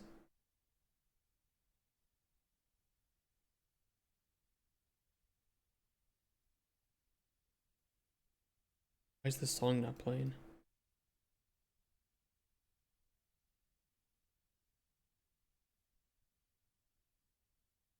Spotify?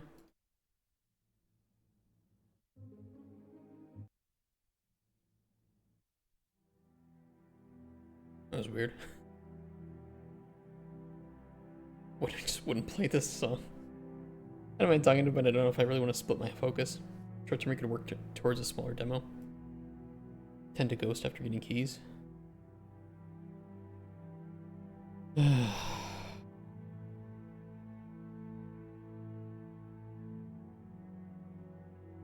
Yeah.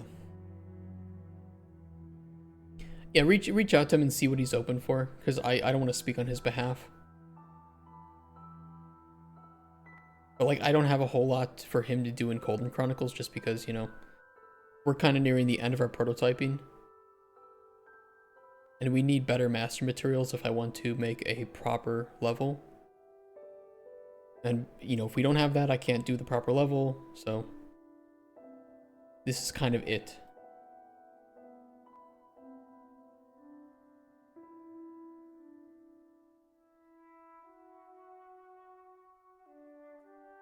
Why was there a space?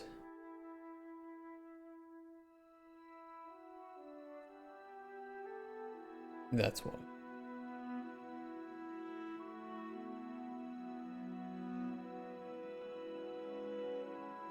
Hey, Justin. Good morning.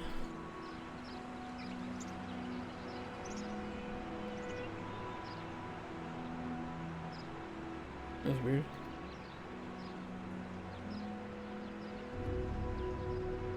Oh, I have the same problem. Hold on. I have a problem with this scroll box that I forgot to fix. It might also be on this one too.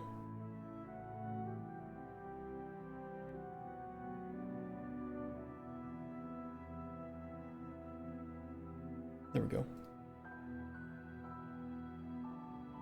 How's the reputation system going to work? So these are tasks that are separate from, you know, like the main NPC tasks that you get. You know, those are all handwritten, you know, have branching dialogue, all those things. These are more like randomized tasks that you can do in the meantime while you're waiting for another NPC to show up. And the reputation that you get for different factions may, or NPCs, open up like new dialogue options, or could allow for new encounters to spawn entirely. So if you maybe help out the, I don't know, the fishing association, right, the maritime association, and they really like you, maybe you unlock a encounter for a, you know, fisher from that association and say, hey, you know, we've gotten a lot of your fish that you've sent us, thank you for that, and I was wondering if you could help me out with this particular problem I had. Or if they hate you, it could be the opposite. Maybe they'll never show up, or maybe somebody else shows up. Maybe they show up to tell you how much of a dick you are, and then they leave.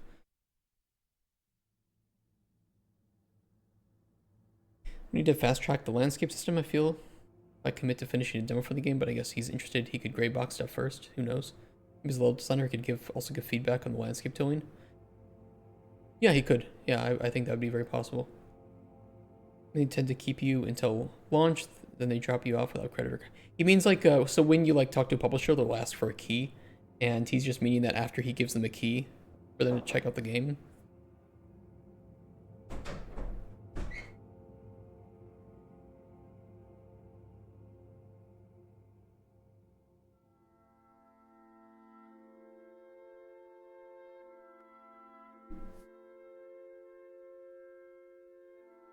Someone just tried to open my door.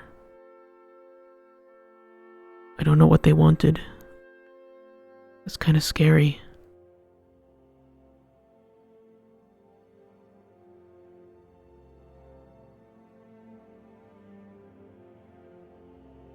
Go John Wick. It's kind of weird, so I'll show you how my place is set up. It's a shared building, right? So you have a building, hallway, and then you have rooms on the sides, right? Like this. So anybody has access to this hallway, and my room is over here. So it's like nobody has to enter this except for me. I don't know what they want. Are you talking about Draka? Yes, August, I am. Is that a prostitution center? I wish.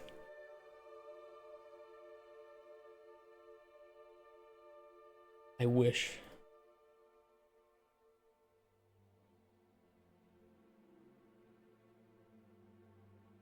But yeah, it's just me in this room. So there's no reason anybody should be knocking and trying to get in here. They really should be trying to sell me anything either. Kind of weird.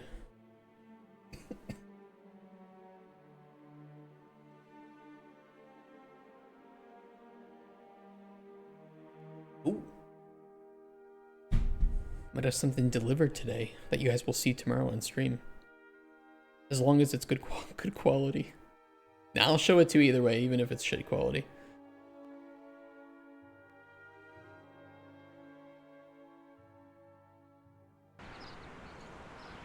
It's official Microraptor dildo.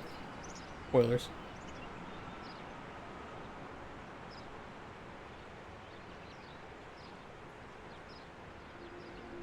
Okay, that looks fine. It's kind of an extreme example for a potion. But if I know it works at the extremes, then it'll work in other cases too.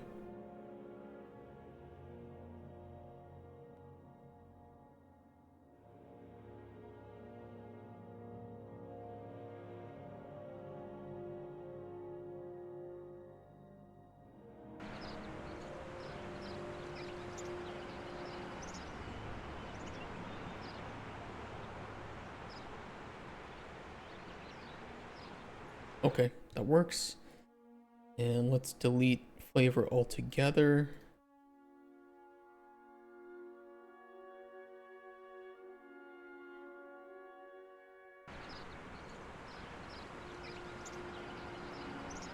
Okay. Very nice.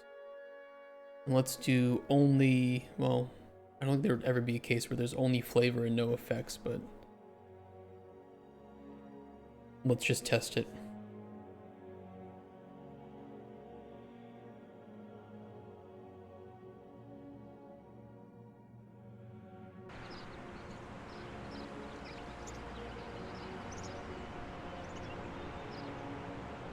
Error bad potion data. Shouldn't say that. I know why it says that. Now it won't say that.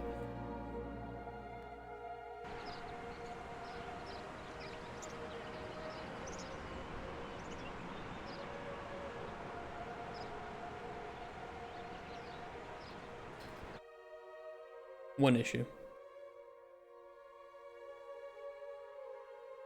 This does need a period.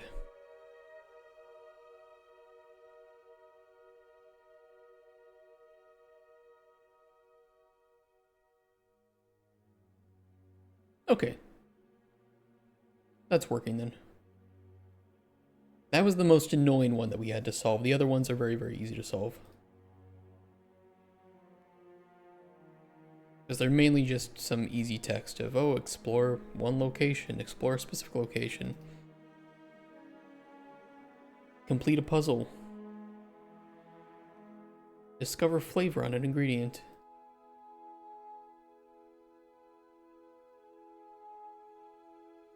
And the good thing is if we have the commission with the requirement here, we can test a potion against that commission the same way that we do for like scoring potions for NPCs.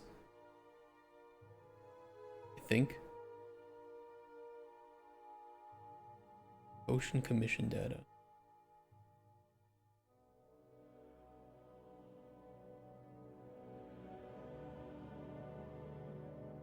I might be able to reuse this.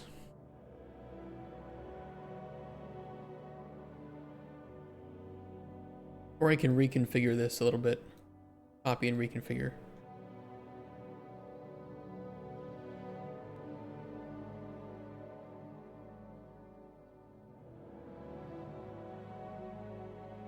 Okay.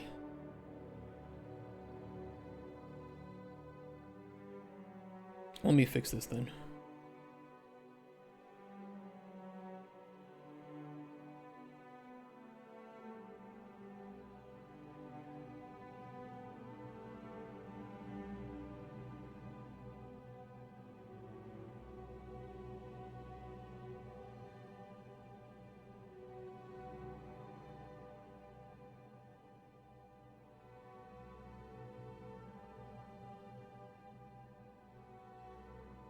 Yeah, that'll work.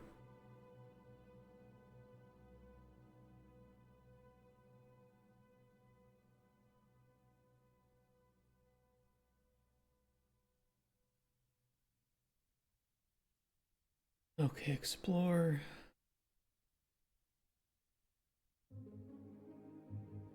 Explore locations are kind of important because I want to explore specific locations of IDs. I do not have this in the game yet.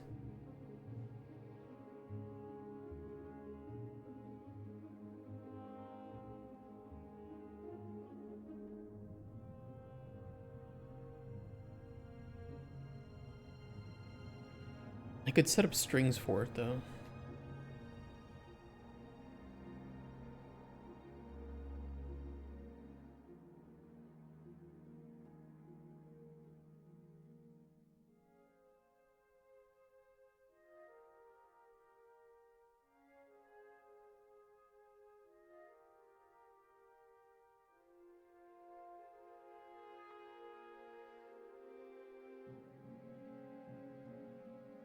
We'll probably have some sort of like pop-up if you successfully complete one of these things, or like new location discovered. We'll figure it out. We'll figure that out. I just want to get this functional.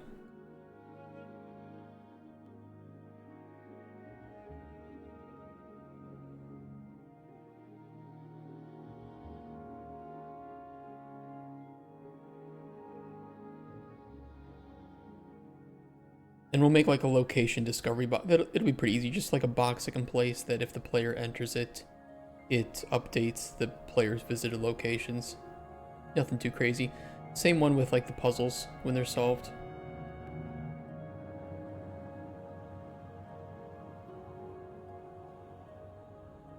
And we're gonna have a limit on the locational tasks.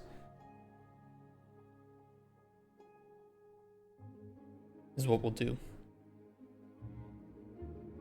Task, explore, dead tree. Requirements, exploration, loc, dead tree.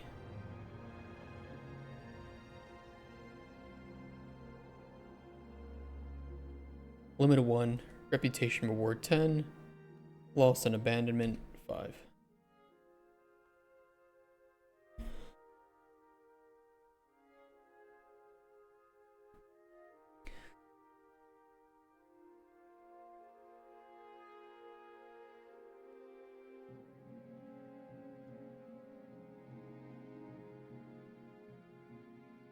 Explorers Guild.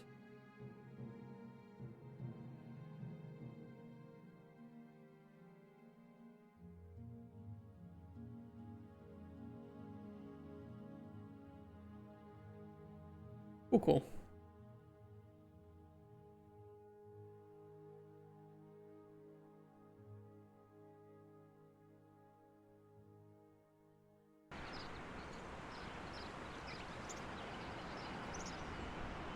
Bad potion data.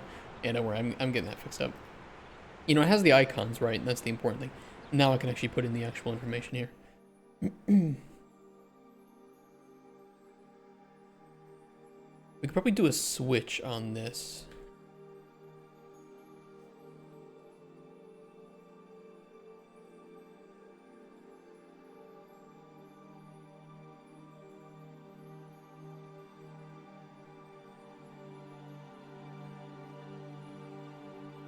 Yeah, you know what? It's kind of more ugly, but it works fine.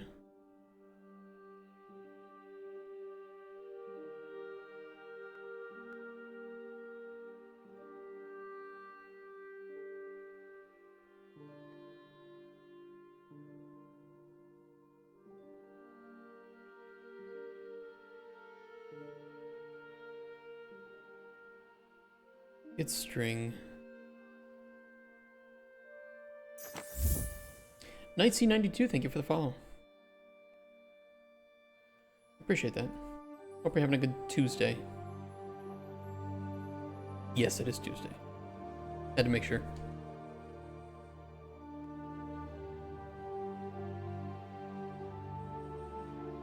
Legally not an Eevee.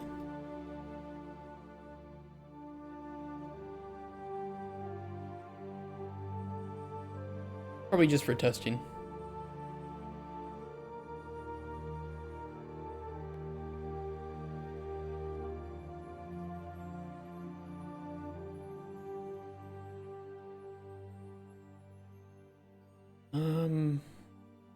I do want to append this. Should be explore location.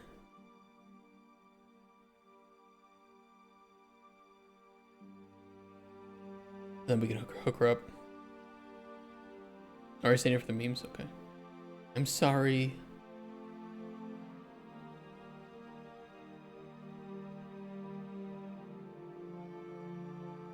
Odd. Please don't sue.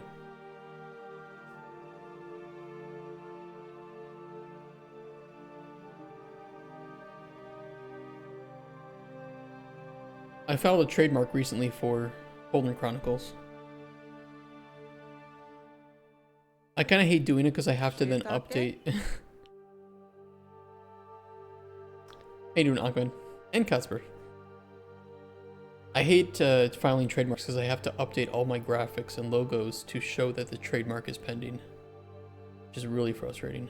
And then I have to update all of our... It's not wrong. It's true.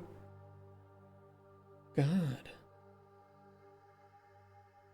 I can't see anything, you guys. You guys just tell me I'm wrong. Or say shiitake. Puzzle completion. Wrong. That's one I think I can just make a literal text for this. Complete an open world puzzle.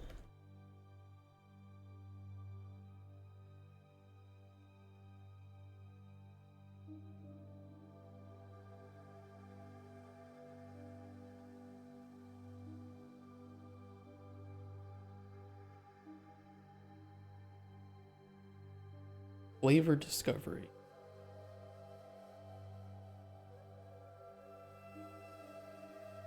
How are these two? This game going? Going well. I would think. I hope. We'll see.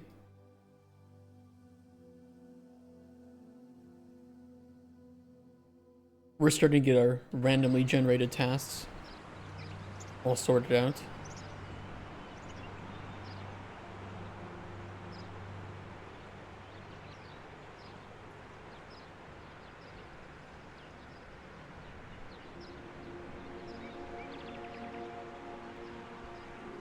Customer viewer is always right. When we say you're wrong, you are wrong. Okay. Alright, fair enough. Maybe it is.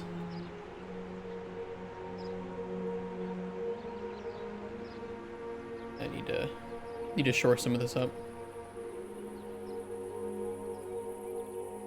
We're getting there. Error no string. So true. That's so true. I don't have a name for that, do I?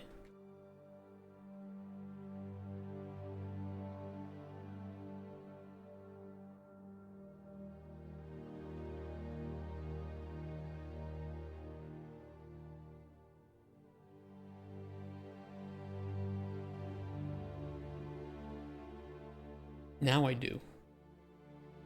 Bitch.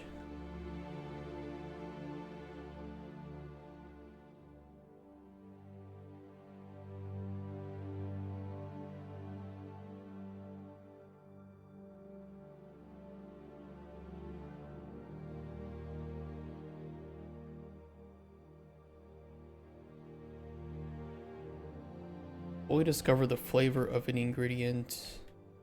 Fully discover the effects of an ingredient. I think those will be pretty easy to make. But we'll see. I felt like a Karen, just kidding. No, don't worry, I know you're kidding. Don't worry.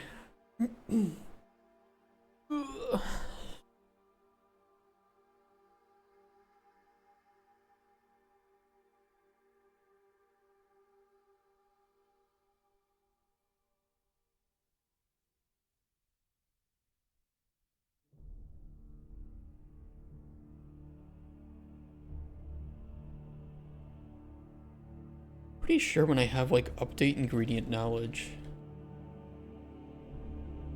I have indices learned.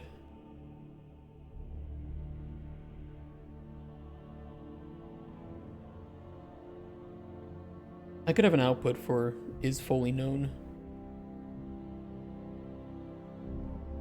Or I could just do check ingredient knowledge.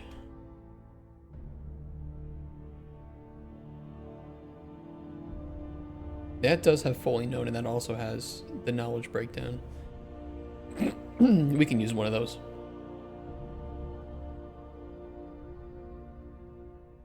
Item gathering.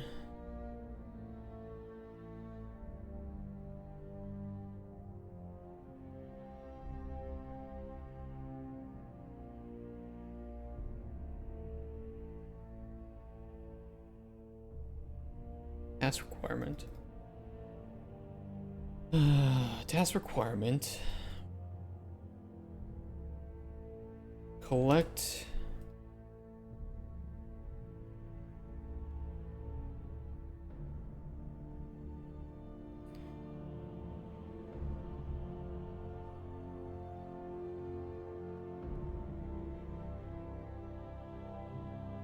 Yeah, here's how I'll do it. I'll do collect amount of item.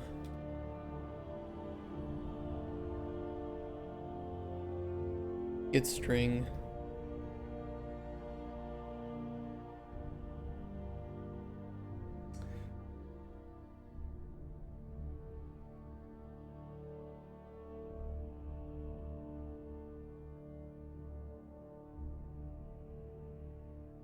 Kind of awkward, but this works.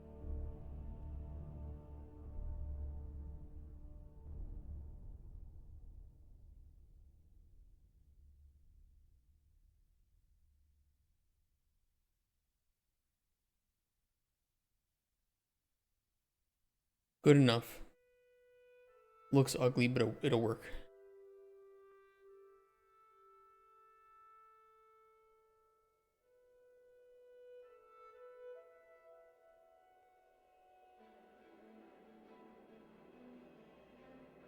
I feel like though for ingredients, we need to not only grab the ingredient name, but we also need to append the state.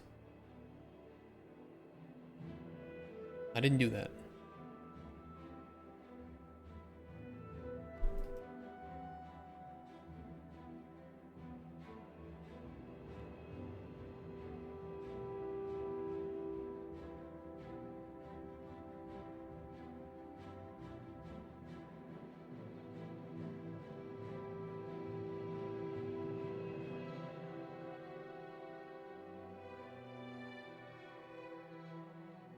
Now I did that.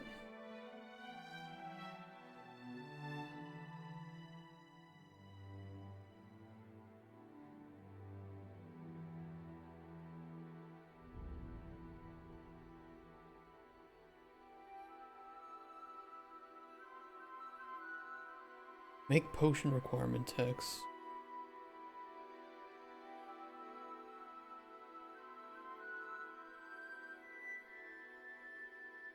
More utility than widgets.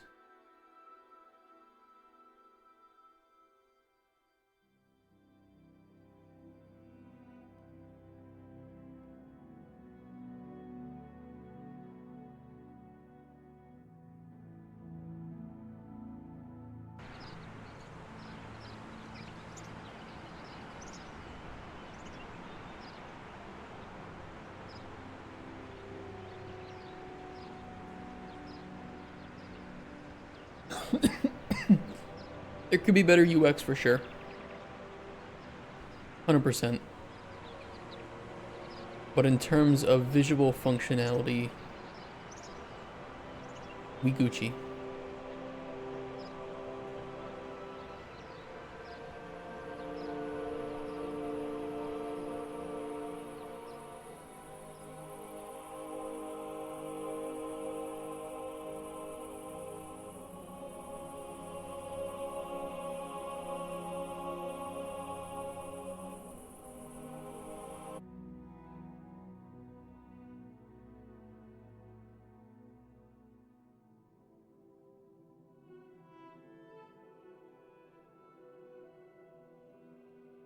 I'm gonna put another abandon. Oh.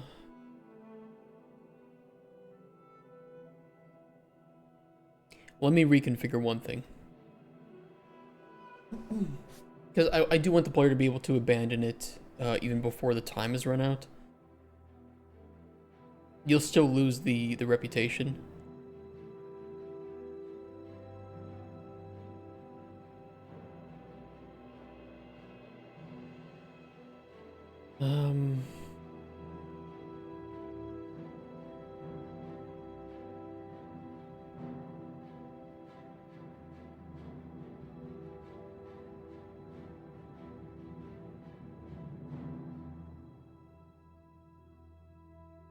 I need to like reconfigure I don't want this overlay doesn't need to be here anymore necessarily.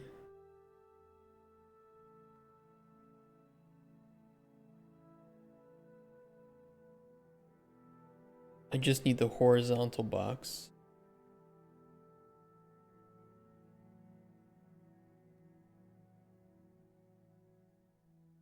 I mean, it can be.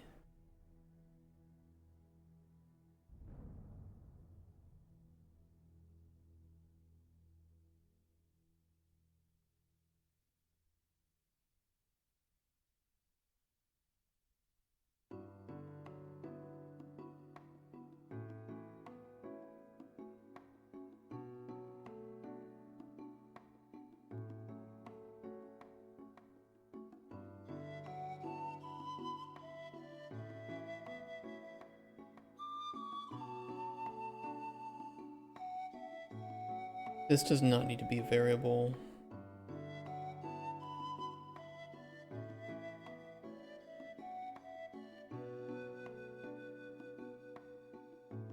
Turn in default. Collapse. Accept task.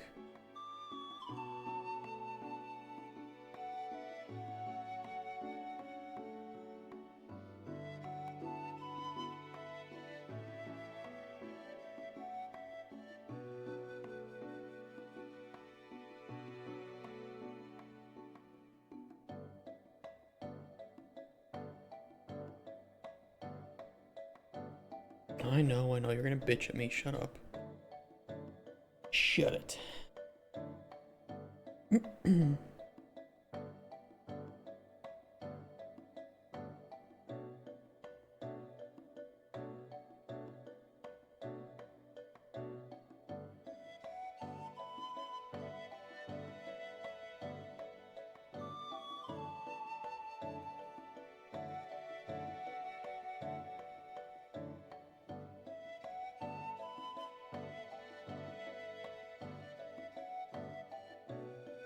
Do I need this anymore?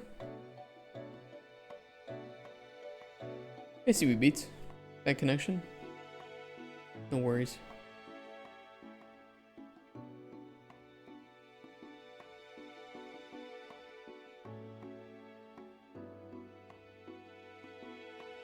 Let me see, I think I messed something up though.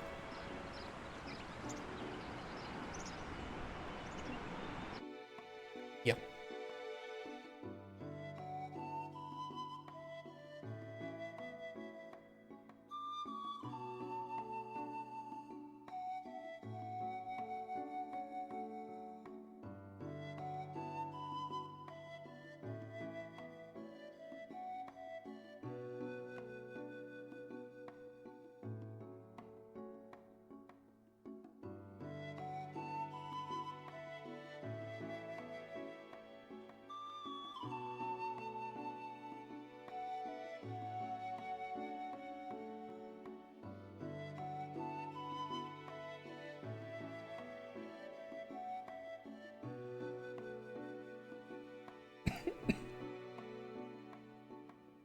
Set that visible here.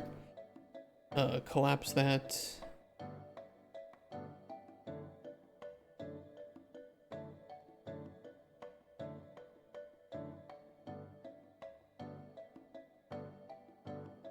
Turn in task.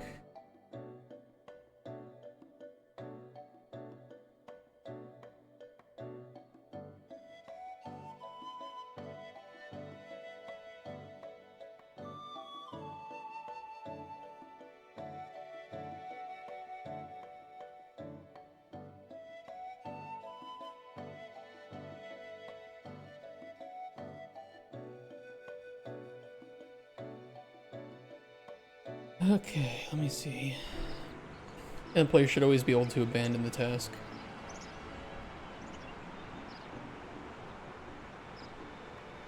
Accept the changes to turn in. That, of course, whether or not it's enabled will be dependent on whether or not you have the tasks fulfilled.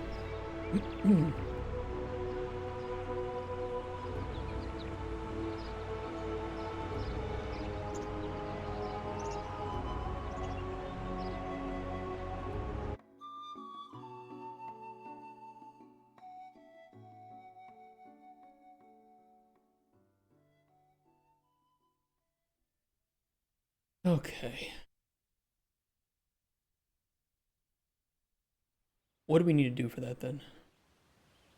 There's kind of a few things we can jump into next. Either we can start to make these tasks work. The problem will be the item gathering and alchemy tasks though. Because we need some way for the player to like deposit these items. That's why we have the box here. And then it can read from the box and just pull the first items it finds. Of course, this might be, you know, warning to the player, this is how it searches. Make sure, you know, ideally to do one at a time. I think that'll be the easiest way. I can kind of treat it like merchants. where we just switch between inventories based on buttons.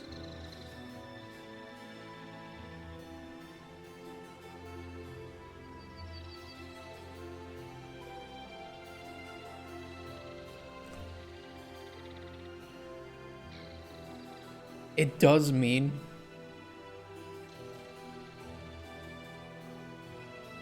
that I'll have to make another inventory.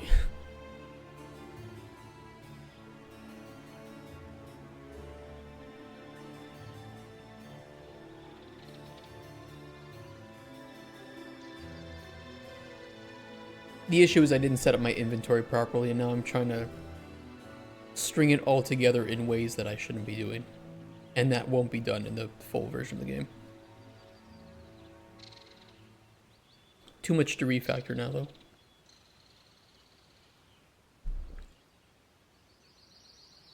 If I reuse the merchant's inventory,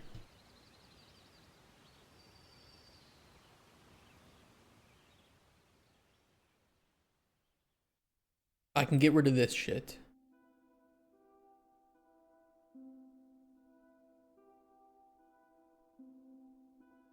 And we can switch this from player to storage.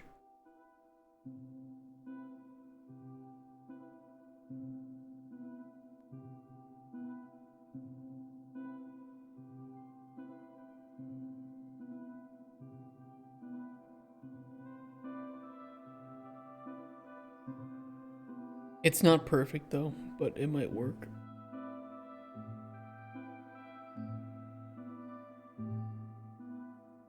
This is the one that will be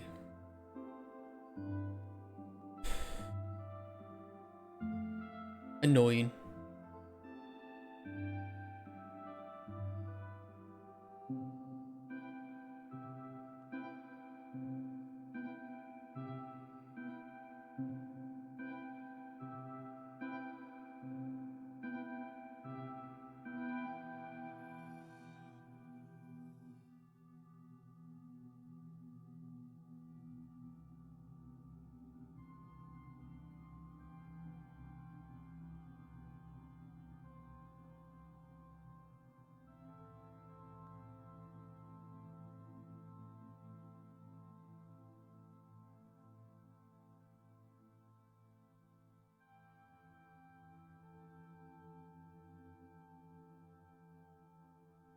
I don't like the idea of doing this. But if I copy the merchant info and I just repurpose it, I can make it work. I think we can have it working today.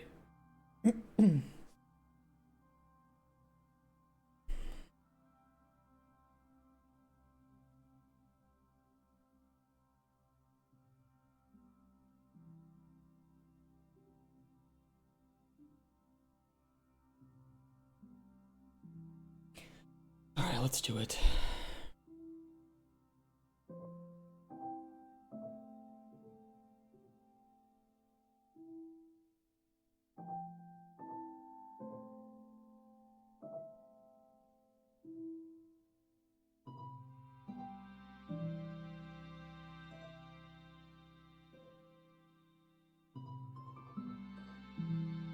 Blueprints, passport storage. This needs to be a object with tooltip custom.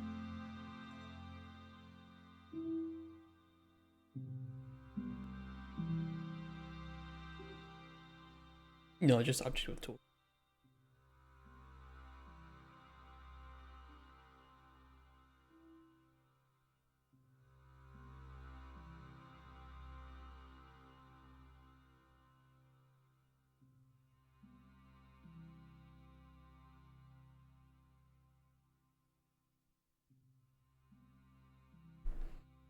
We'll keep it as a child actor.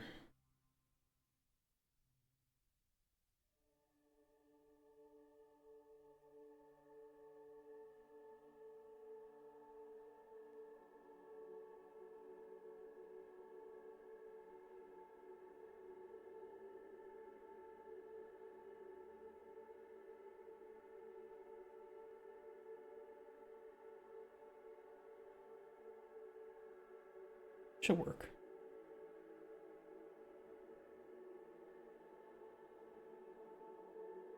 Defaults is interactable.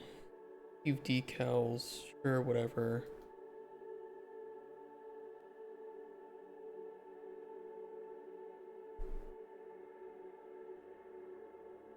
Store items in here. Use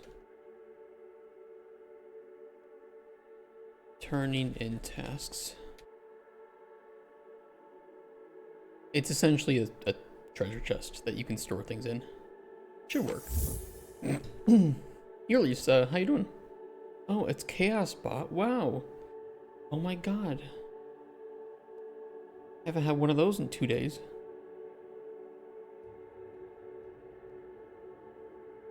Bunch of bungholes. The nice thing is this is a child actor, so we can just quickly grab it from the taskboard itself, but it will have its own functionality too with it.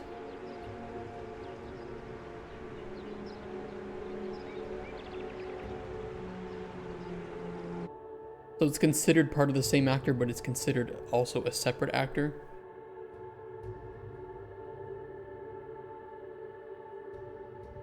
So for, you know, the case of like our interaction system, it is operating just fine.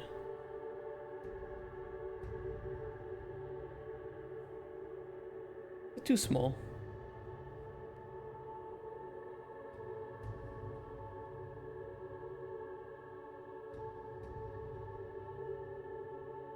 It's better.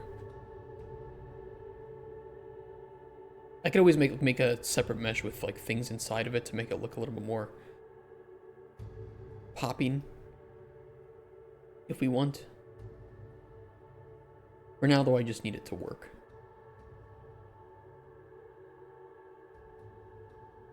Okay.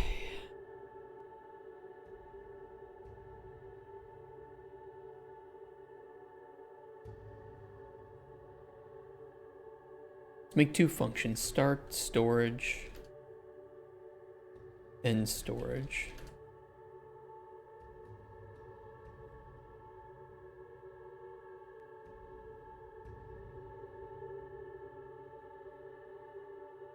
Some of this we can just copy right over. I'll make a set. Yeah, I'll make separate inputs for this too. Well, do we need separate inputs? No.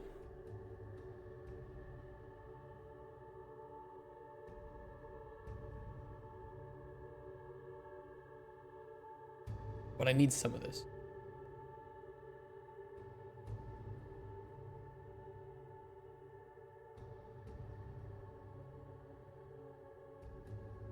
Remove base inputs. We don't need to enable input. I can set input mode to UI only. We will need to create the widget.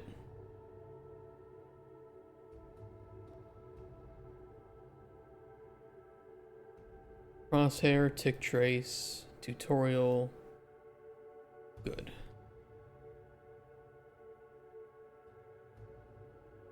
For now, it just won't focus anything and it'll pull the player away. You know, we could enable input if we want the player to easily be able to back out of it with like E or something.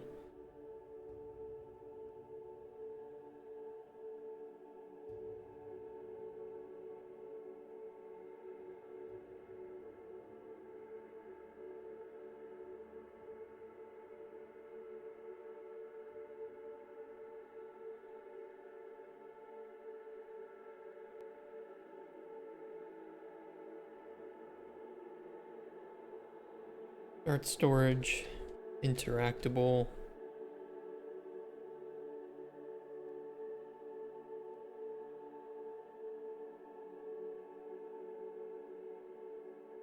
We just throw that in here.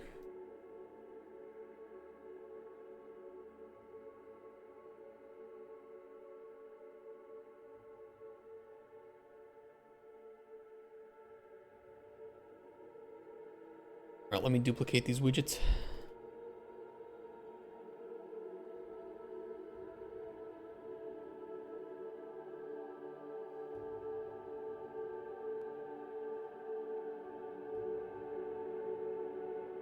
Gotta love bots, right?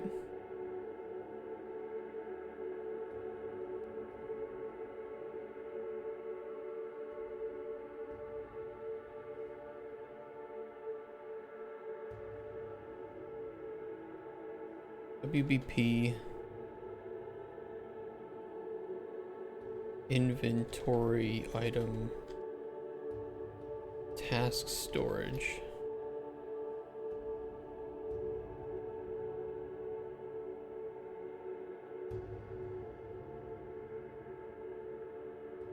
Fucking hate my UI system in this game.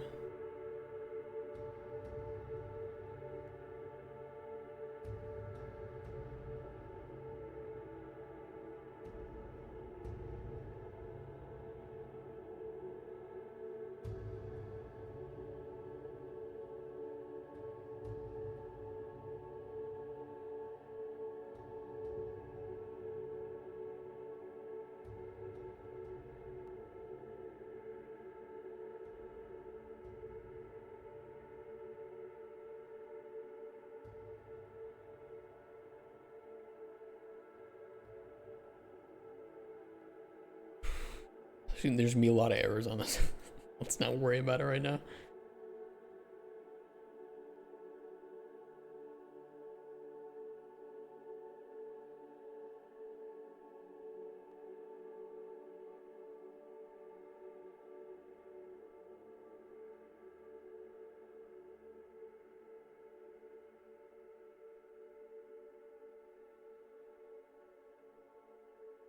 Close storage.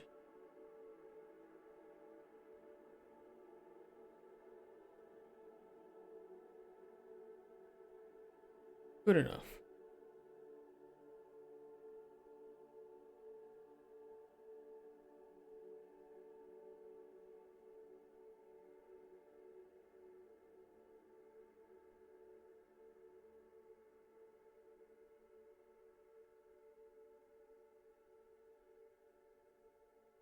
Hit actor of class. Storage.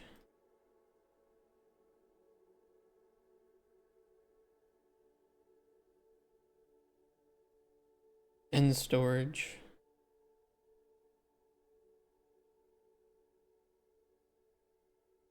Collapse yourself.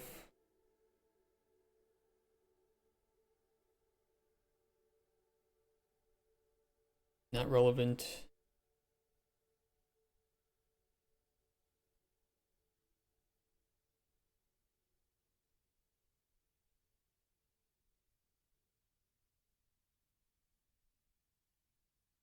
That is relevant.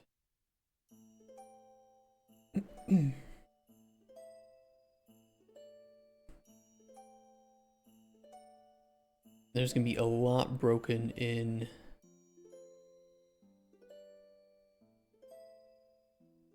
here for sure. A lot of this can be deleted.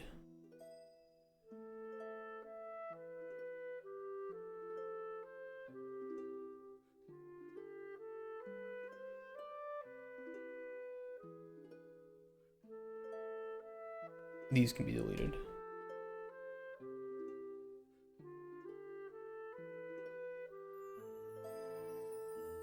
And text up here can be changed to storage. I mean, I guess the only decent thing about doing it this way is that if players are familiar with one of these inventory systems, they'll be familiar with the other. It's not an excuse. I mean, it is an excuse.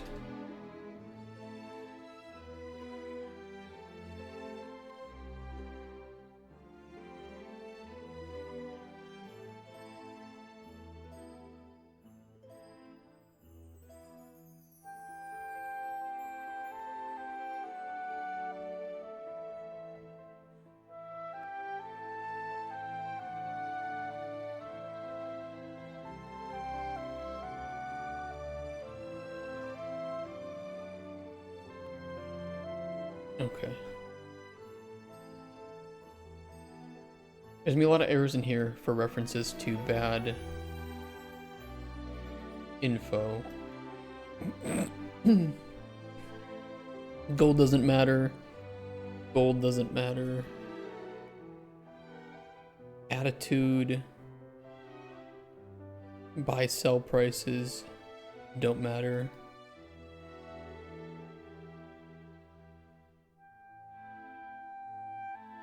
Technically not erroring out.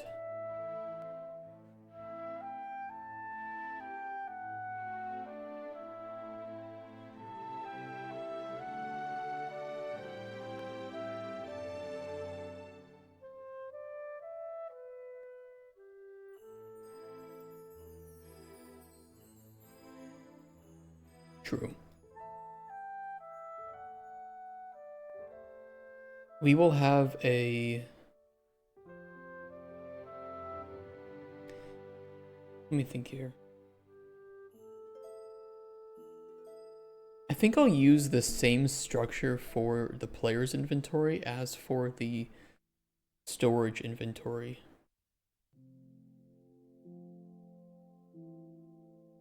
That should make it really easy to grab everything.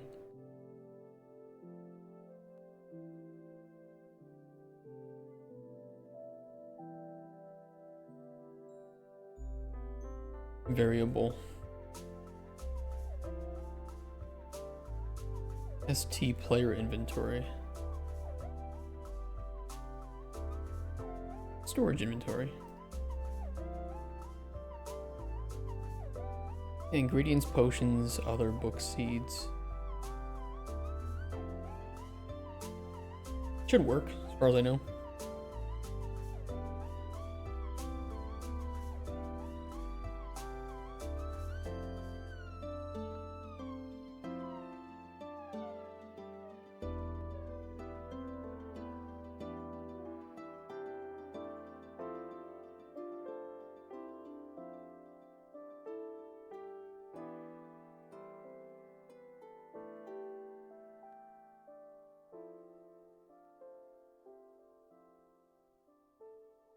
Don't judge me for this monstrosity. If it works, it works.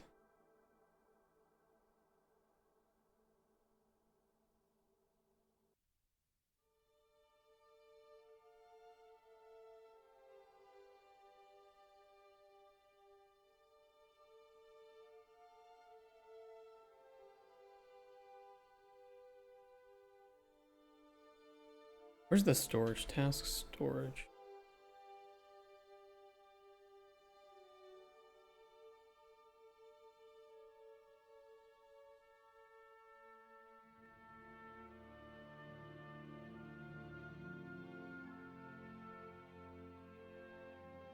Okay.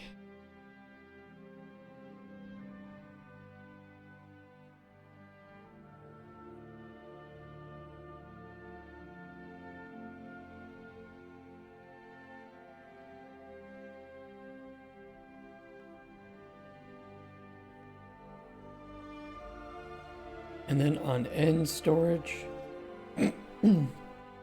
Sorry, I'm dying here.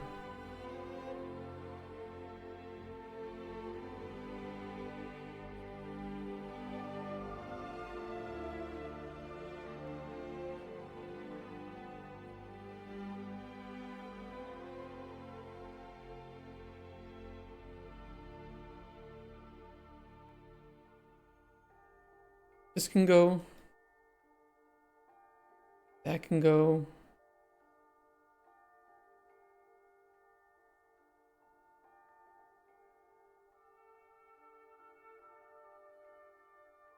Don't know why we run that twice.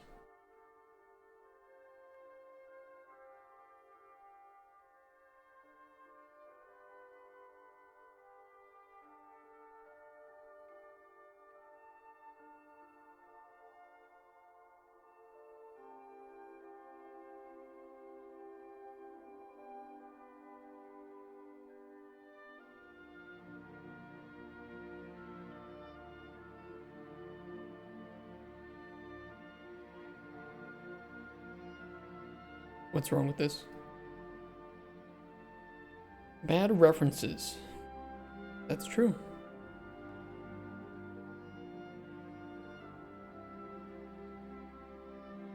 I'm just gonna play regardless.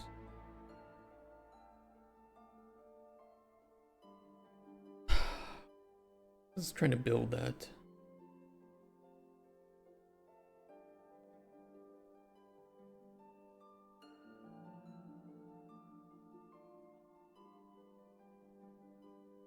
This whole thing needs refactoring.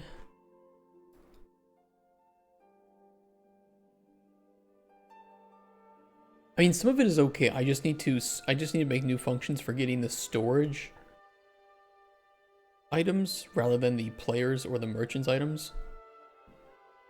But if I have the storage inventory is the same structure as the player inventory, so I think I can just copy these, reuse them.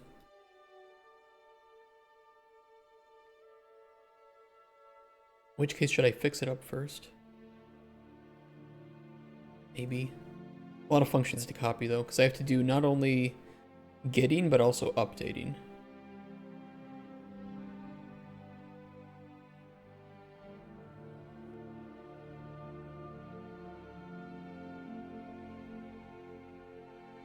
Let me just unhook it for a second.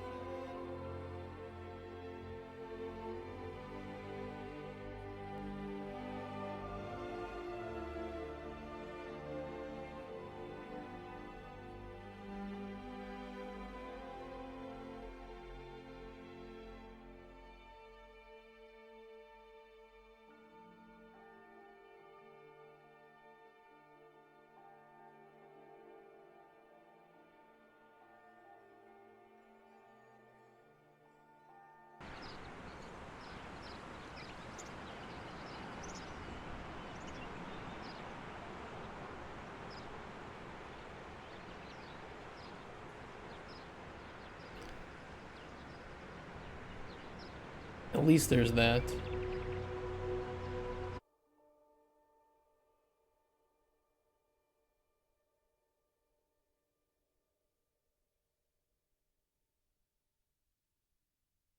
And storage just needs to set interactable to true again.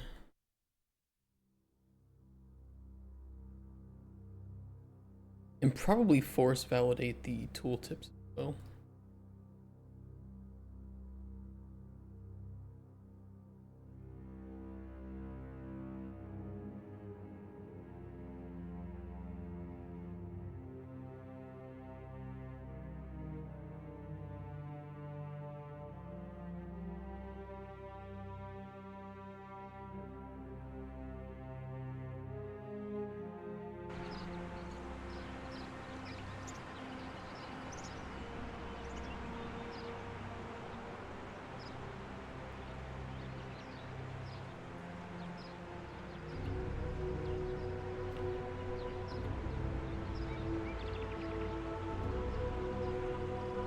I don't like that.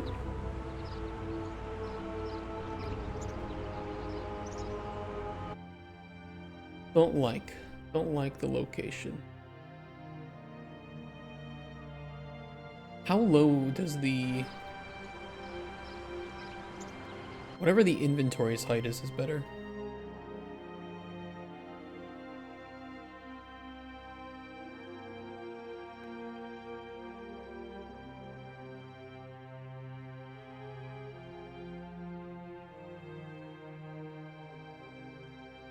$56.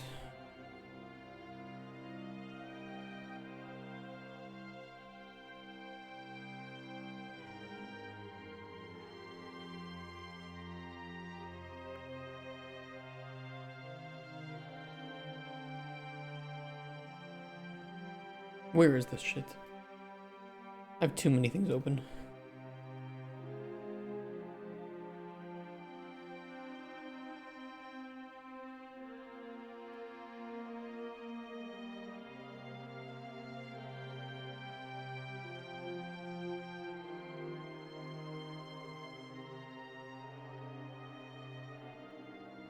Better.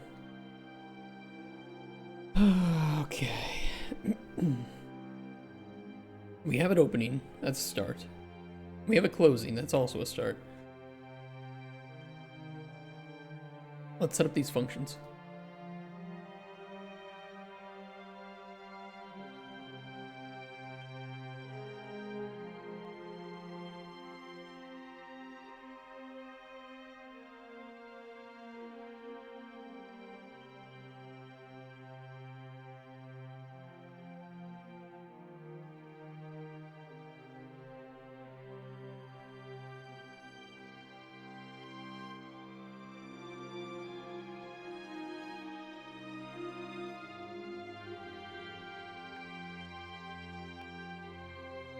Get storage ingredients.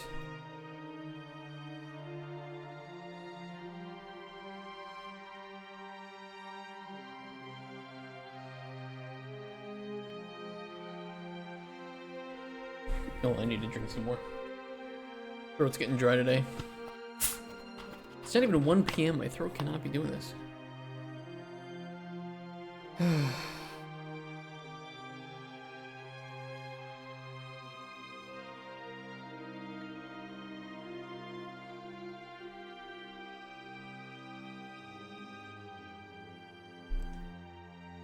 I just had like tons of the bubbles going in my nose. No Pepsi. Well, it's not Pepsi, but it is. It's Cola Original Zero. Top shelf. $1.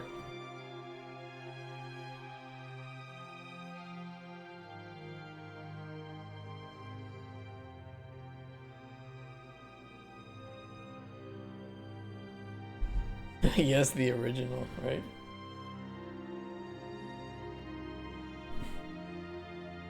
Get storage ingredients. Should we just do like a storage reference here, or?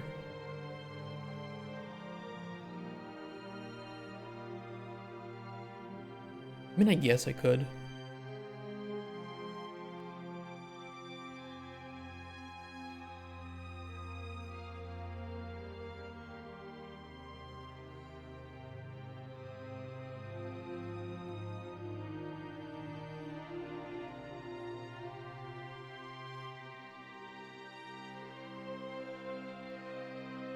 In the world over for its nondescript black label. That's like, that makes it special, right? It's black label. I mean, that's like the best of the best.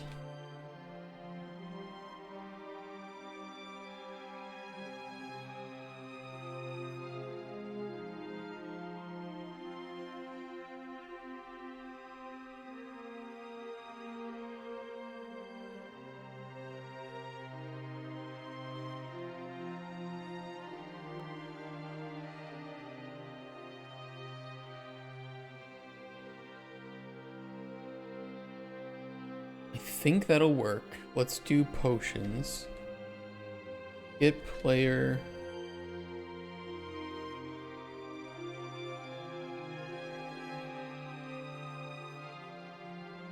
Get all potions. So I'm trying to remember what I named these.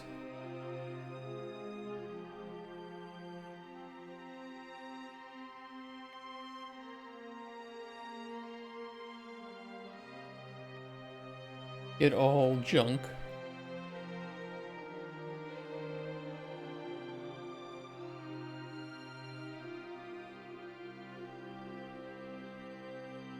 I hate that I'm doing this, but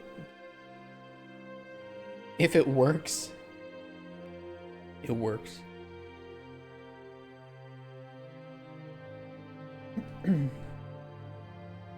Books will not be relevant. I could just delete that. But books will 100% not be relevant. You won't be able to store books.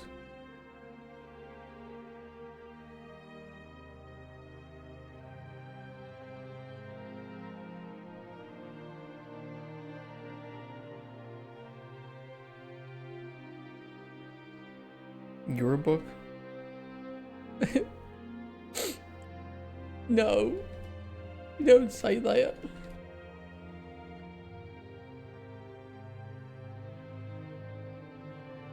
You didn't mean that, sir. Don't do it.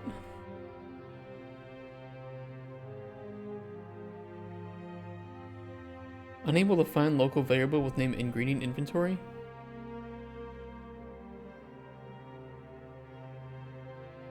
Shut up.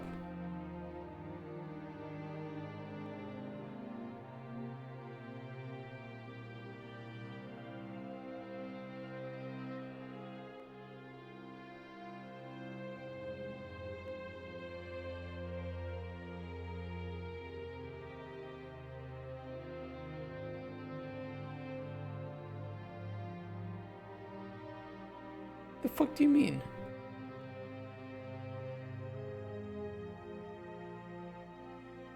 Whatever. Whatever.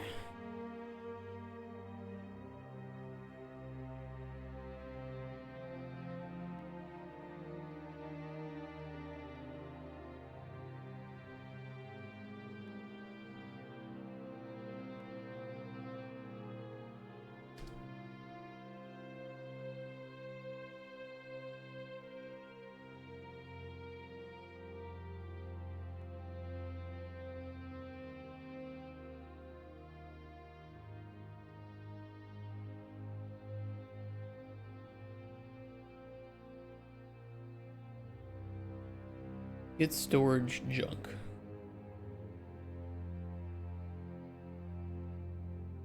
Store age ref. Store age inventory.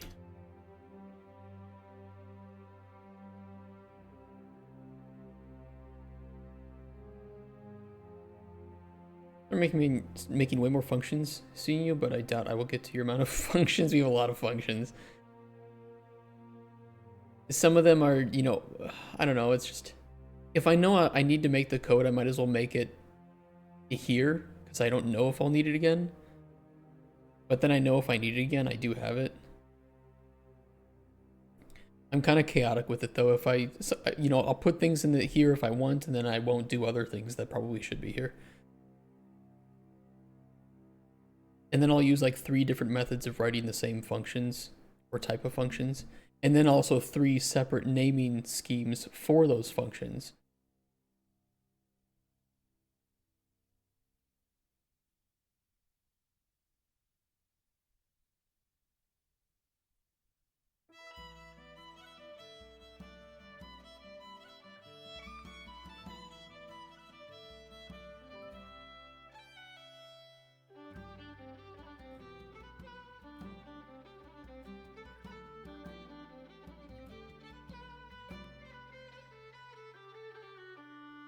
The programmers like how fast I can prototype things. That's where the compliments end. And I completely understand. Bro, it says there's a fucking local variable. You know what? I'll just do this. I'm gonna just try reloading it. At some point you have a whole sentence in there. Fuck sentences.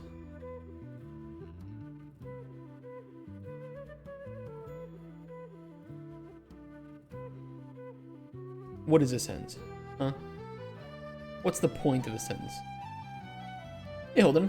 And programmers get paid by the lines of code they write, so it's not encouraged to write small amounts.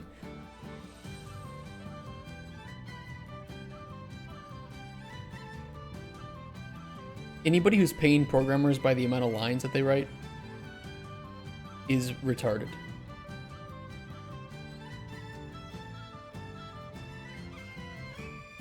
I mean the naming of functions. There are some pretty long ones in there. I wrote one yesterday that was pretty crazy. I don't know where I put it though.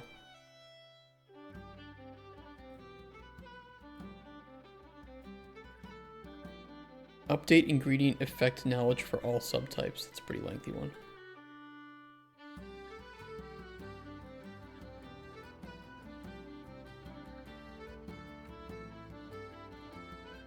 Should open tutorial after current menu closes.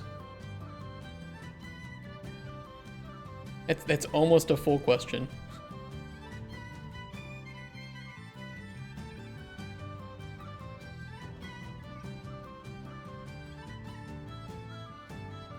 Yeah, we have a lot of functions. Why is this bitching at me? What are we doing? Bro, I can see the local variable. Recreate pin for variable? Pin not found? Fuck your pin. What do you mean pin not found? Create local variable ingredient inventory? I don't want to create a local variable called ingredient inventory. It should be seed inventory.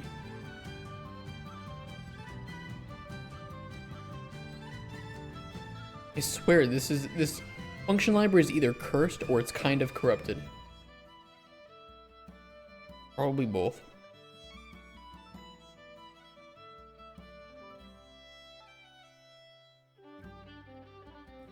Hold on. I want to check one thing.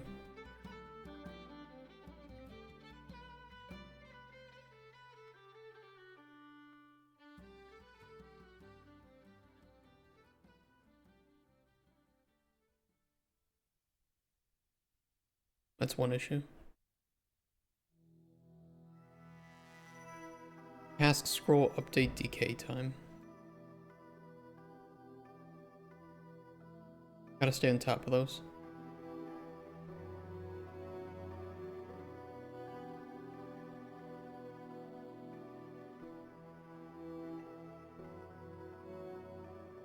They're not paid by lines of code. The performance is measured by lines of code. Same argument. That's what's happening.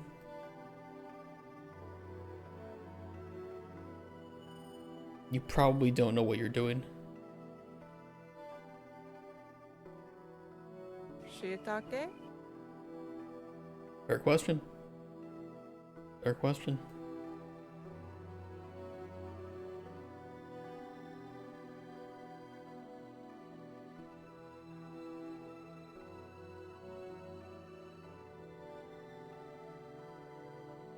Okay, these might just work. We shall see. Then people wonder why programs are always too bloated. Yeah. Yep.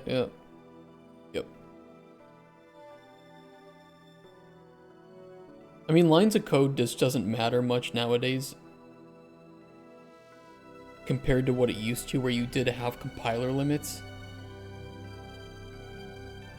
I think that if you want to write, you know, here's the thing. If you need to write a lot of lines of code, I think you should do it. I don't think success of a function should ever be measured by the lines of code that it uses.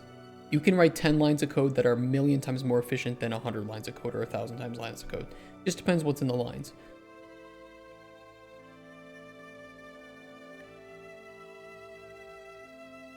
Honestly, I think I'll pick up AC Shadows like a year down the line when it's had the ass patched out of it, like 30 pounds, yeah. Hey, Lazarla. Now that you showed up, Lazarla, I actually am gonna go pee. You can enjoy looking at wood. Raise your hand if you like wood. I like giddy wood. Shut up.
On the Disney soundtrack is this?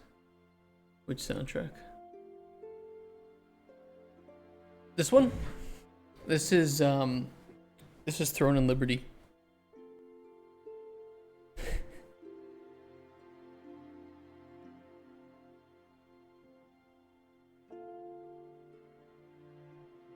Sims 2 is sold on Steam without the launcher. I thought the Sims 2 on Steam was bad because it like had a whole bunch of problems or something.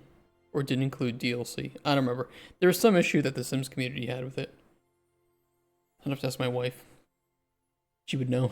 Because, you know, like every female in existence, she is, you know, loves the Sims.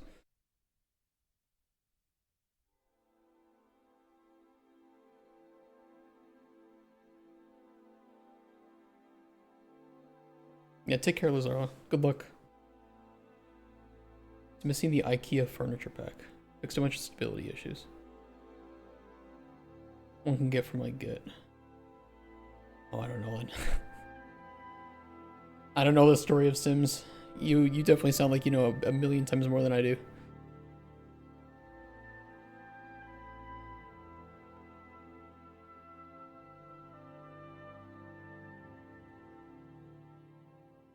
Okay, Git storage. Hold on, I need a storage ref. Merchant HUD ref.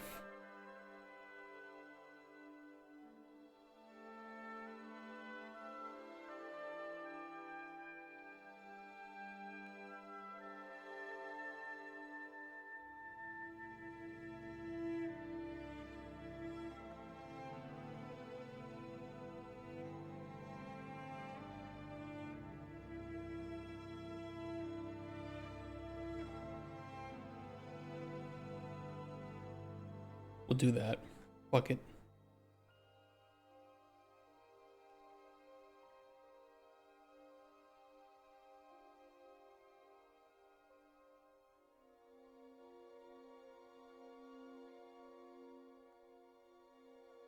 Oh, I need to change this over to Ask Storage HUD. That's gonna cause problems.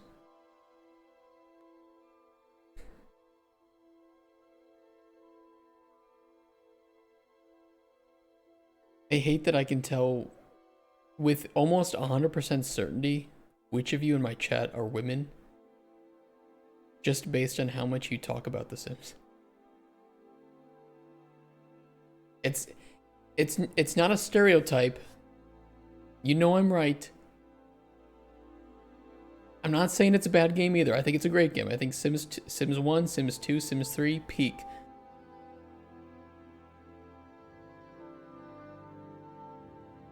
But you know I'm right. Sims. Shut up. I know. Wait. Do I know you're a dude? Did we ever see each other's dicks?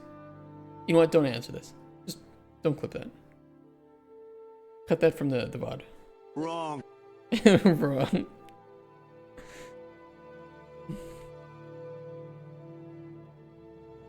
I'm typing things in. Get storage. Which one is this? Potions.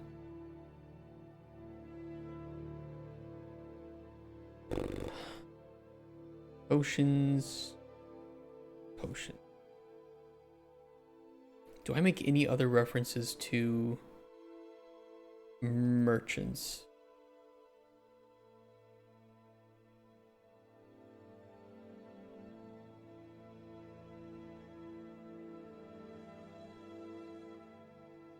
Set. Wait.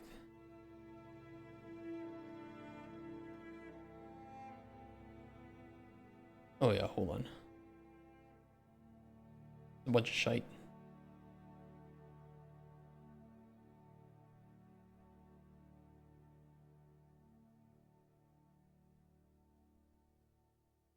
Inventory. Do we use that anywhere here? No. We do need the storage HUD though. That's gonna break a lot of shit.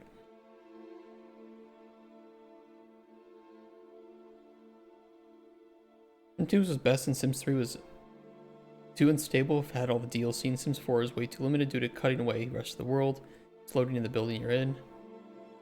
Sims 2 is a very old game. I think you played it on Windows XP. It's too much functionality. Yeah, I've heard Sims 4 is like the casual Sims.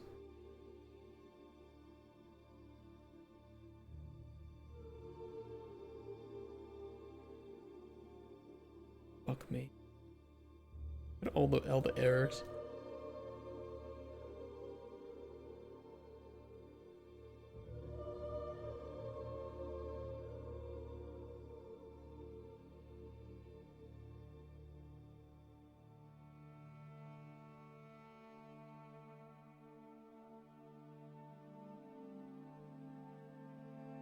Clipped.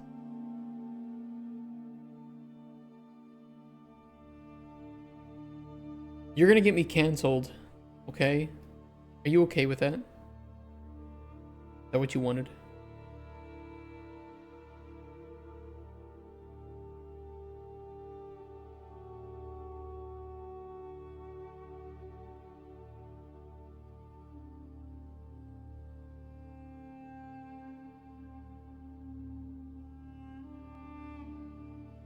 We don't cancel books.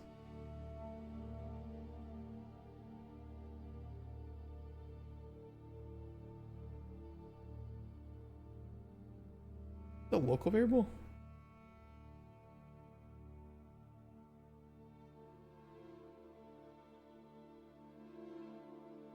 The fuck?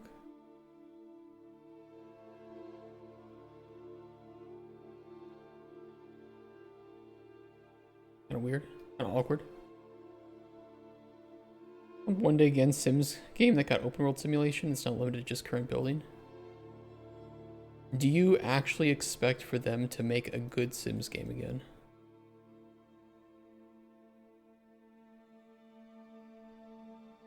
Do you expect them to make a good... Do you expect EA to make a good game again?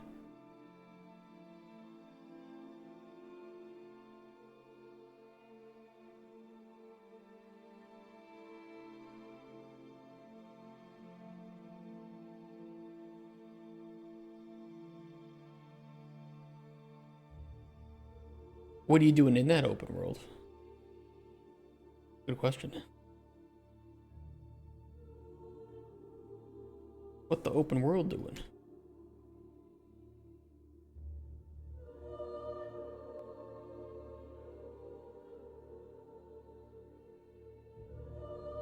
Lacks immersion? You lack immersion.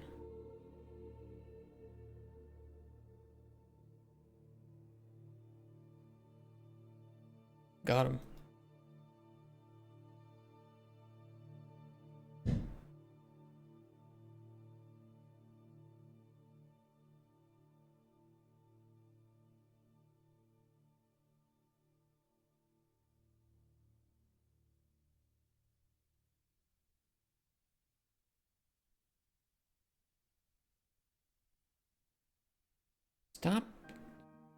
Stop bitching at me.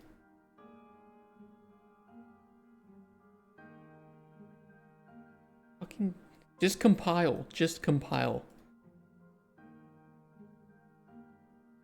Stop bitching and compile.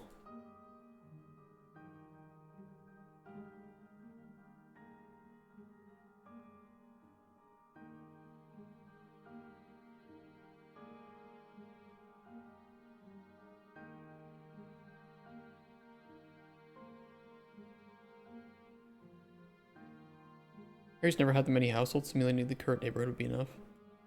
I think Sims players generally enjoyed having the smaller neighborhood that was fully simulated than having separate areas. But correct me if I'm wrong on that.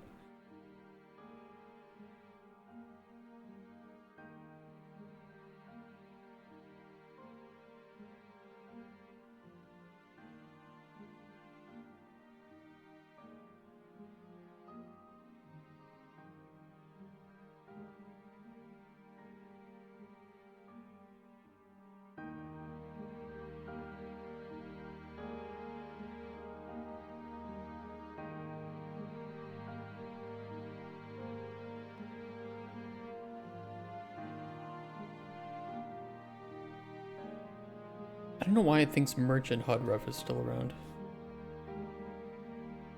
PC Sims is a family game though, where you're more focused. I don't think, you know, Push Toy, I play it like that. I don't think many Sims players play it like that though. Like, I would play it the same way as you, Push Toy. Where, you know, I remake myself, I play it, my character dies, and I'm done. And that is the way that most Sims players do not play it. I'm not the right target for a Sims game.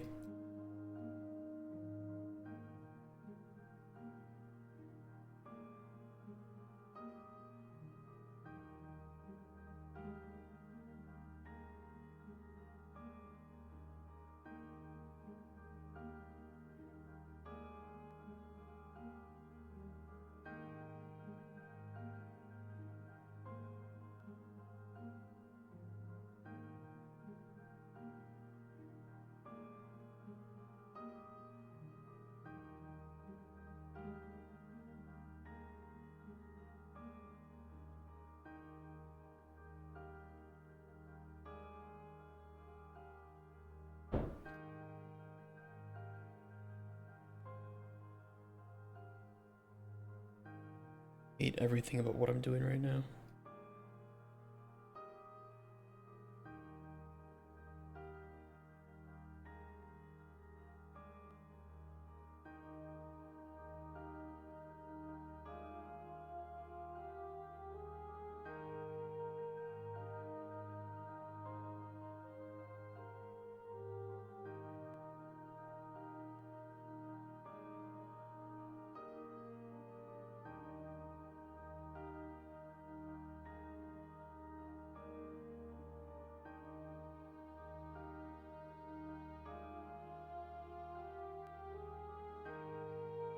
I mean, I've heard too that Sims 4 is just too easy for most Sims players.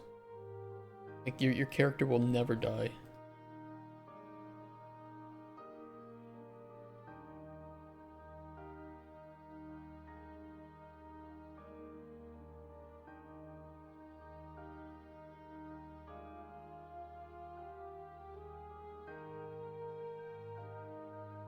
Which apparently is like the opposite of Sims 1. Where it was actually very easy just to kill your player. The hardest part was keeping your character alive. And happy.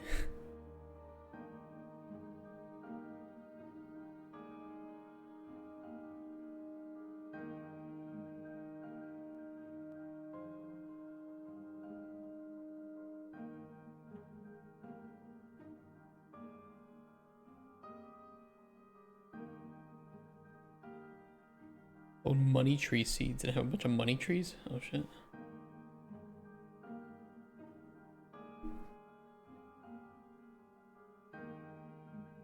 It's a puzzle how to make them happy. Like real life, huh?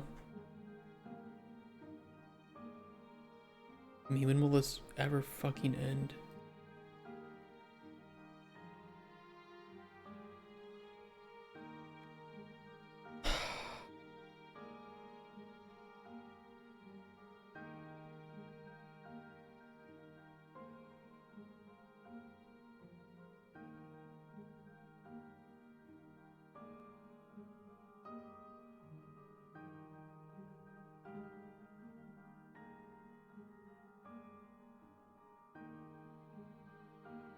I should also be updating this for Git storage.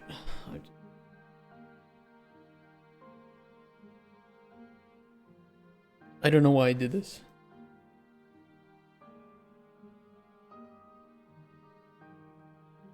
Yeah, at least a lot of these are easy to fix.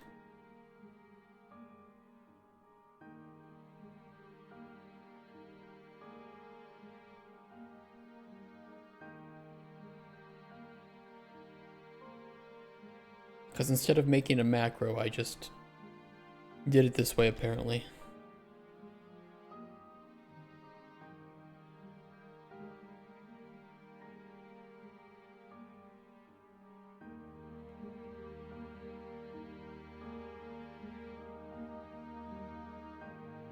Why?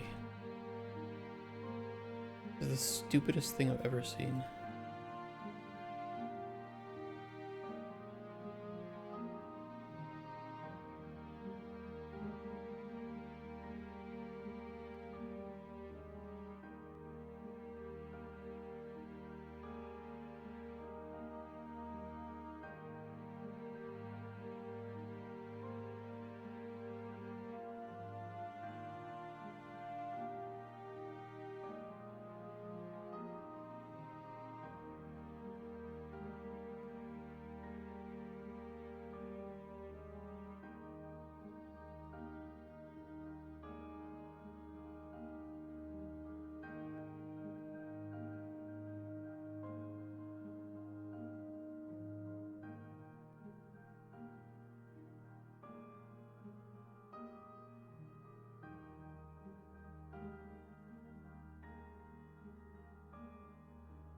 Never played a Sims game. Pretty uncommon. I've tried them multiple times personally, and I never could get into them. They're just not meant for me. I don't play them the way they're meant to be played. Multiplayer Sims Dungeon Crawler with the full world simulator. I thought that for like the biggest desire for Sims players, correct me if I'm wrong, is a new Sims Medieval.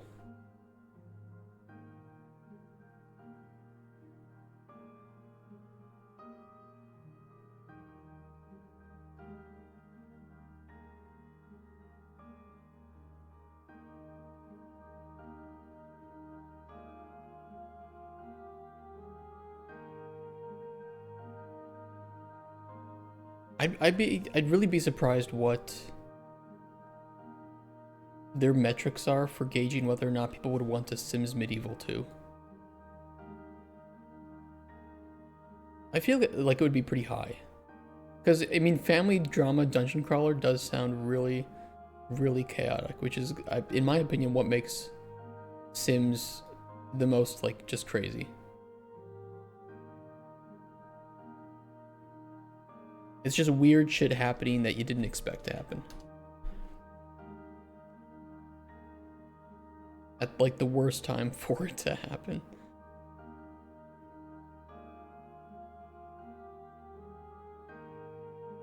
Sims Tim Come Deliverance. Sims Medieval first run was a little long, since in the tutorial you have to fight the girl robber person. I was male king, but I ended up flirting with it and marrying her. Based. Honesty based. Sims of Thrones. I mean, if they did a Sims Game of Thrones spinoff, honestly, that would sell fucking millions. And it's not even close.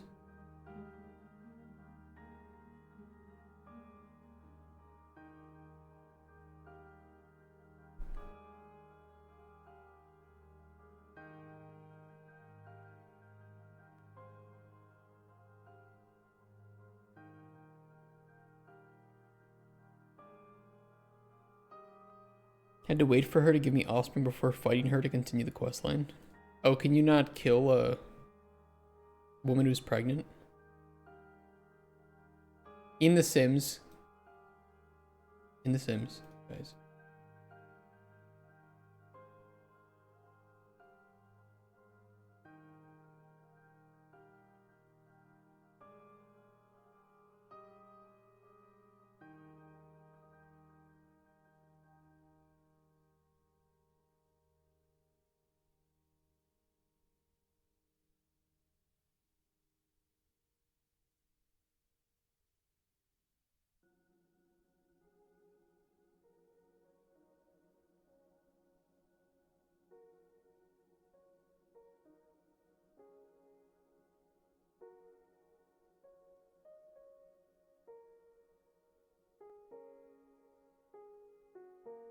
Well, then flirting would have been a waste if she was removed from game before offspring was made.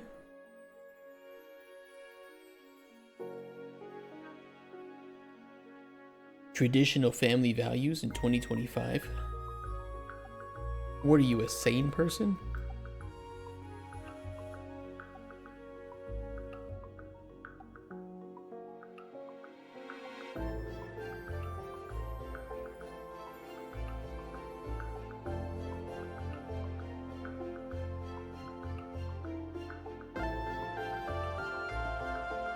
so loud.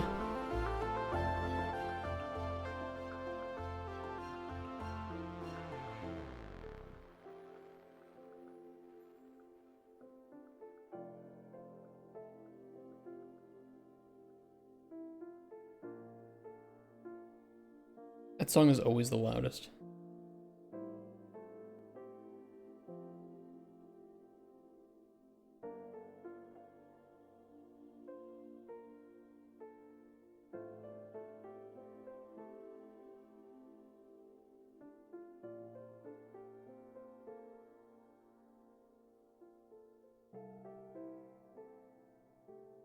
What is your programming experience? What do you ask? What do you ask? What are you about to say?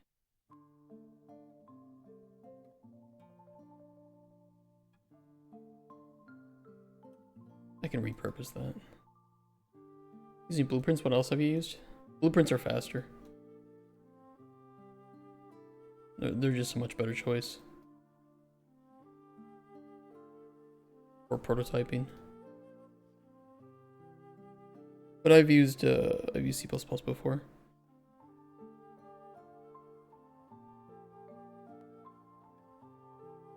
We want speed. We want speed over like cleanliness and anything else, because all this code will be thrown away once we get funding.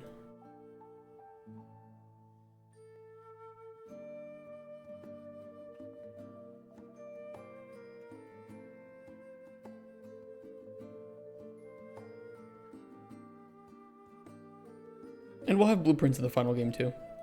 All the code will be thrown away? Yeah. I mean, some of it might be reused. I doubt it though, but most of it will be used as a reference.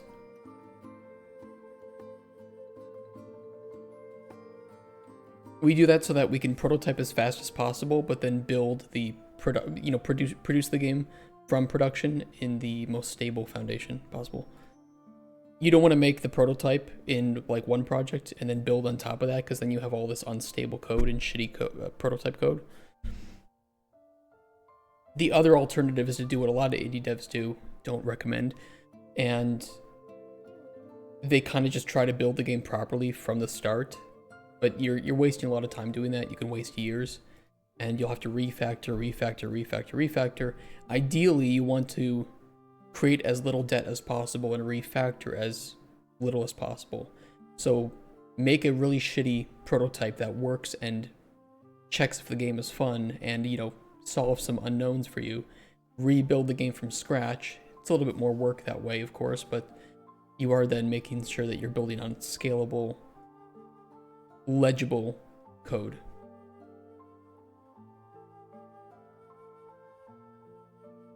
You can kind of just then, jump into production and say, yeah, we know exactly how this should look. This, and this. And we already know to use this way, because we tested out in prototype. Proven to concept to investors, I guess it's like that, but otherwise, yes. Yeah, and that's exactly what we're doing. So like for regular software programming is going to be different than game software programming, because a game has to be fun, and you have to prove fun. In a lot of cases for just general software, it has to be usable, and you can kind of build modular, scalable systems in the background to allow for that. But for games, it's a waste of time to make everything modular and scalable, so you want to kind of go into production with as few unknowns as possible. No idea what I'm going to do, what I'm doing in my game yet. Yeah, they just keep prototyping. Make it ugly and shitty, and you'll be fine.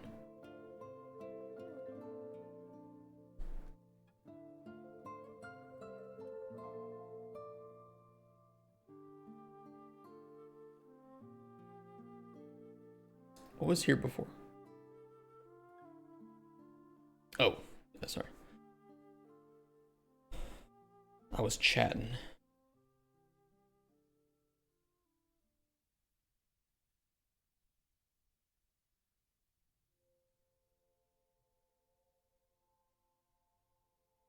It's weird that auto-updated. 420k simoleons to redo the code if this prototype looks good. Yeah, see, when we get funding, the publishers aren't going to care what the code looks like in the background. They just care, hey, does this prove fun? Okay, here's your money. And of course, we can do that by coding in the right way, 100%. But it will take a significantly more time than doing it as fast and dirty as possible. Of course, with that comes the requirement to remake the game from scratch, which we know that we have to do.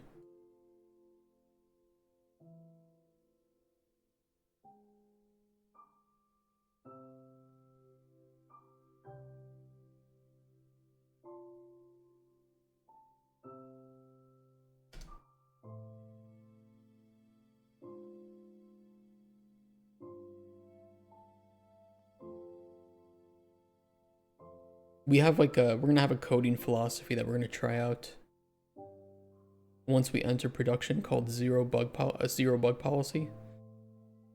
Some of you might have heard that if you're in the like software programming sphere.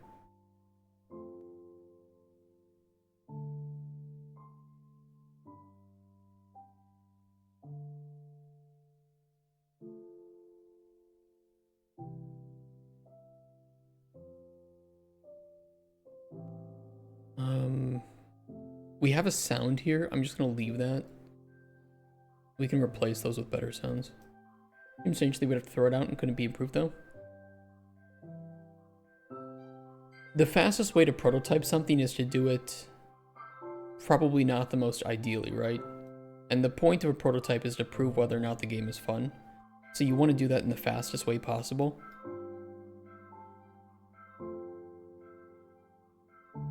Actually make Rush Project the manually refixing everything is very slow.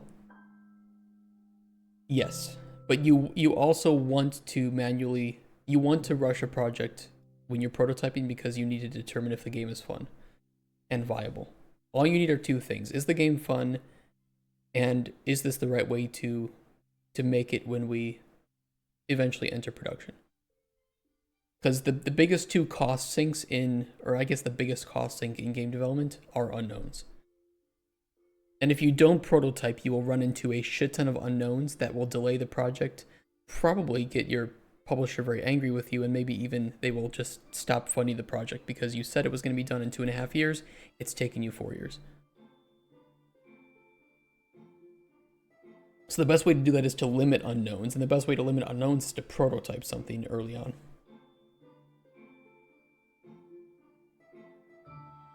So it looks weird, but I do things in a very fast, dirty way because I can prototype this task board in 1 week of time. Like the entirety of it. Done. And I can say, yes, is this fun? Oh, no, it's not. Okay, let's cut it from production then.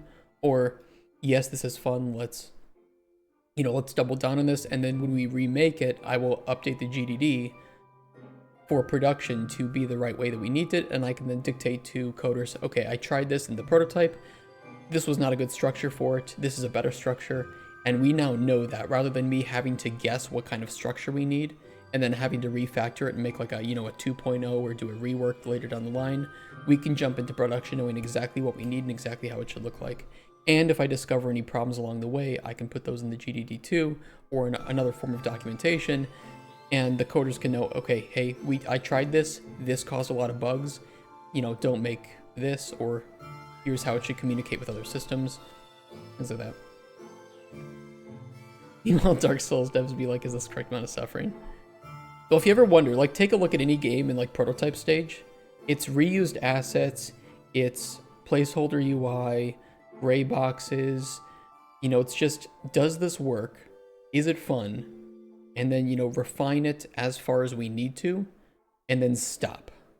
And then we can reuse some of that code, or we might want to remake it from scratch to fit with a better code base and foundation.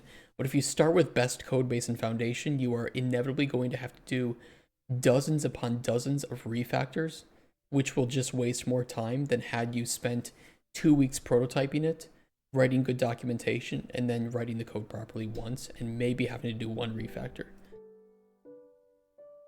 In the end, this is the most chaotic, dirty way to do it, but it saves more time in the end game. It just doesn't look like it.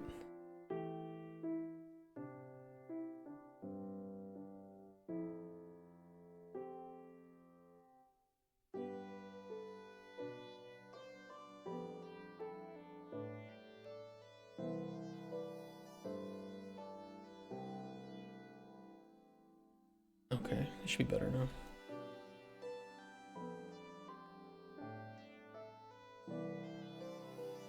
That's why we're streaming this early development.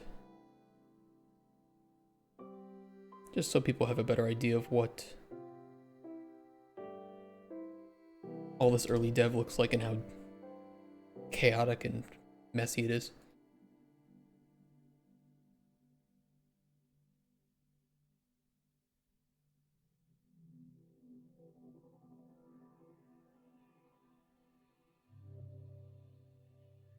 Although I don't look forward to writing documentation for the vertical slice.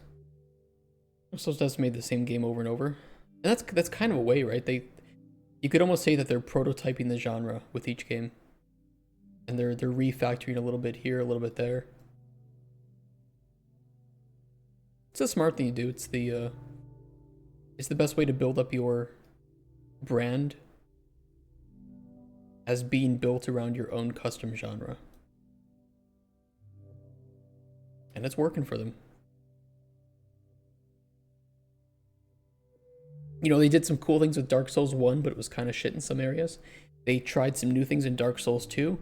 Those things weren't as good. They went back to how Dark Souls 1 worked with Dark Souls 3.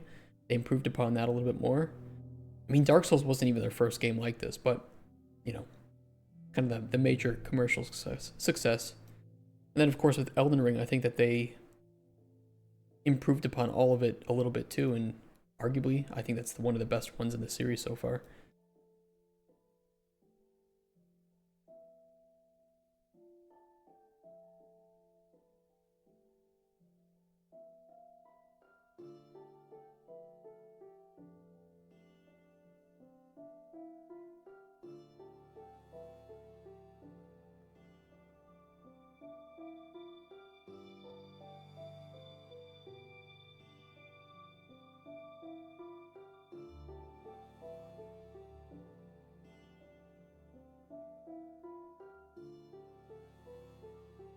Oh, there's still some issues in here. Hold on.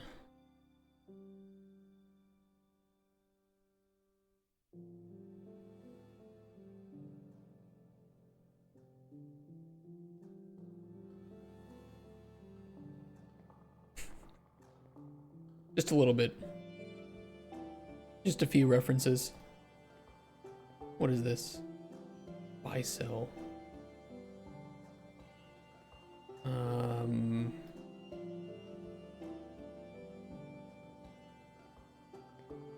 Is any of this needed?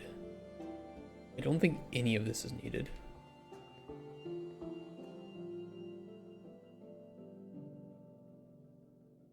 We literally just need to change inventories. This is not needed.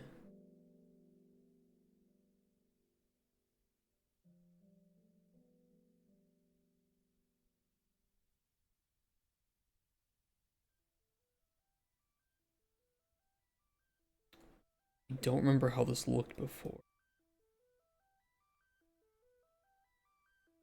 It was just that.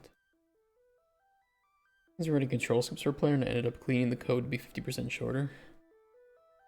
I am very much looking forward to hiring programmers that will remake all these systems in a much cleaner and stable way. And you know what? I bet they're looking forward to doing so too. Especially once they use this as a reference. I will give them very clear instructions. Say nothing about my blueprints. Just write the functions better. You are allowed to say whatever you want in private. I don't want to hear it.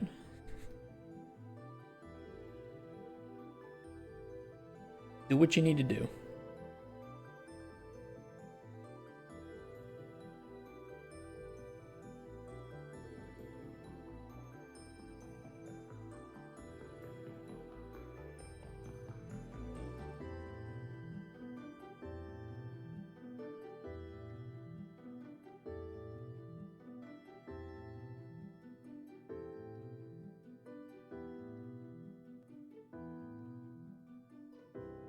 Let's duplicate this. Get storage, ingredient from index. I forgot that I needed these two.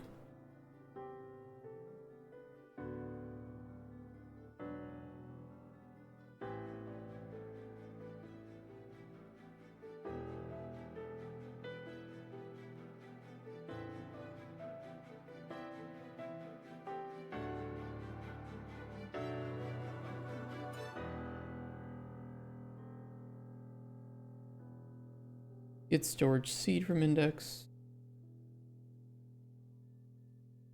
Books won't be relevant. Get merchant, or no, get storage potions.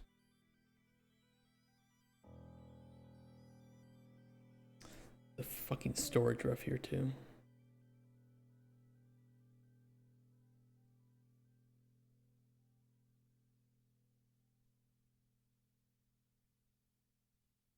Whatever.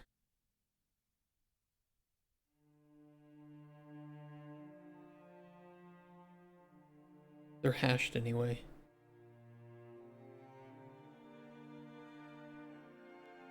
I just see coding for the first time in school. I did one project by having every single function in a different file.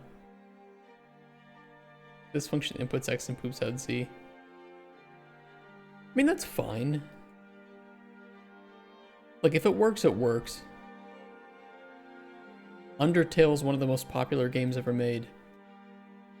It's just a giant switch case.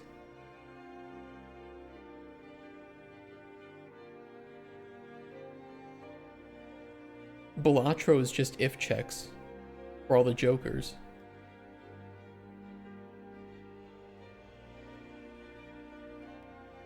If it works, it works.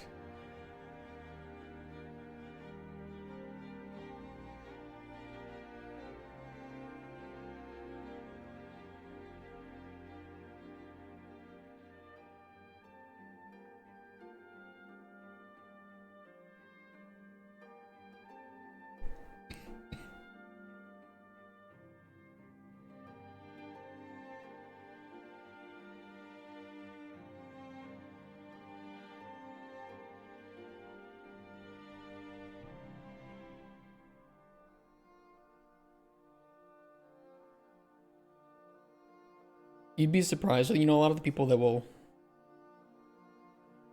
get all hardball about like coding some things.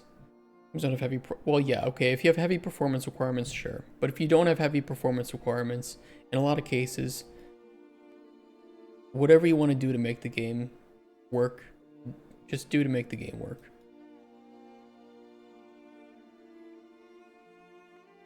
I agree that there is separation between games that do not require, or that will never require a 5090 to run, and games that can run on, you know, most computers normally. But in a lot of cases, the people that will get on your ass the most about writing code perfectly, and if you don't do it, you're a bad coder or a bad game developer, probably haven't ever made a game.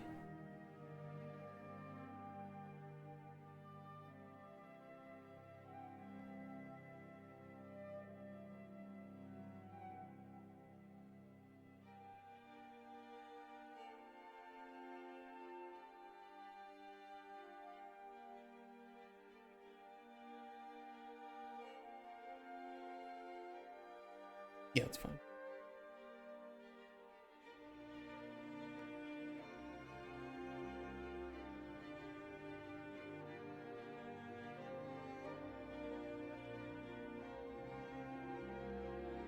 It's like, how do you compile this? And it's like, I got this IDE called Eclipse, and I just press this compile button. I mean, when in doubt, if you're writing a game and you know that you've done things pretty shittily, don't be afraid to just start over from scratch. At a certain point, refactoring your existing code will likely take longer than just rewriting the code from scratch.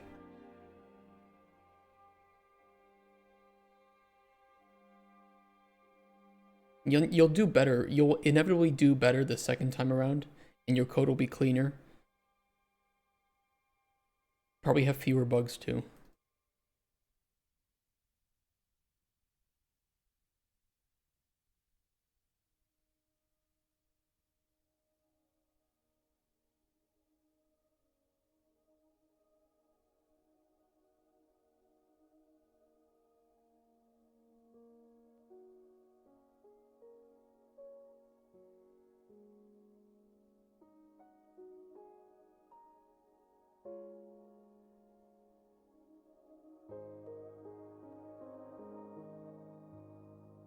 Experience is trying to fix old code, but it takes too much effort to understand it, so just rewrite it.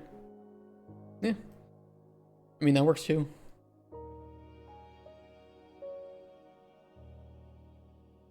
Sometimes the best way to fix a bug is just to delete everything and start from scratch.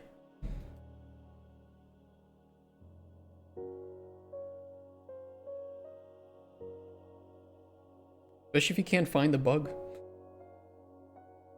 You'll probably find it when you're rewriting it. I'm getting a bunch of code snippets from that project that could reuse in other projects I did in school. It's my library of all the functions I could need. Hey, there's a lot of use for just like core, simple functions, right?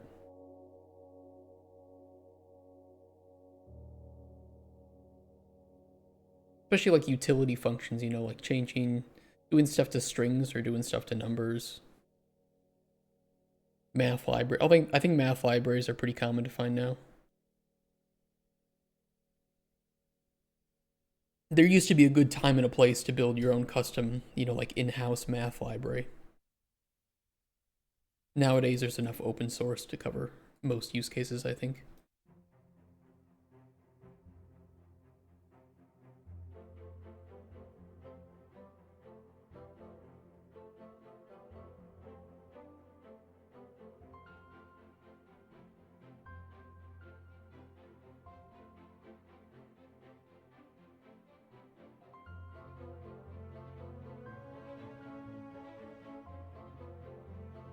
Embedded stuff that lacks some basic math stuff like division?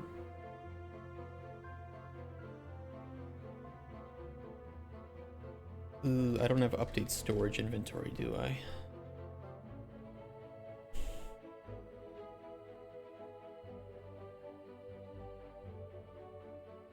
Of course. Alright, where's... Can I just do update inventory?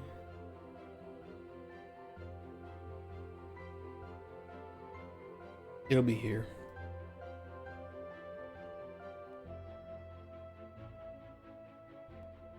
Update storage ingredient inventory.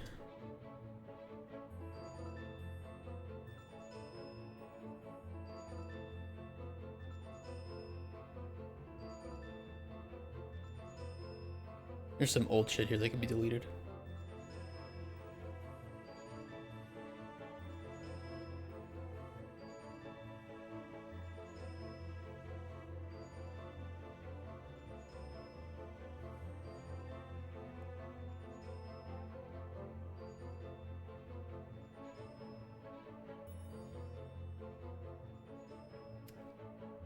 Is the merchant any better?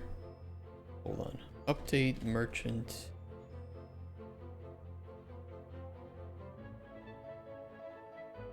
Oh, I stored in the game instance, so I kind of just could replicate it.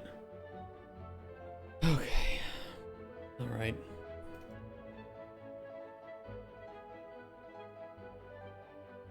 The olden days.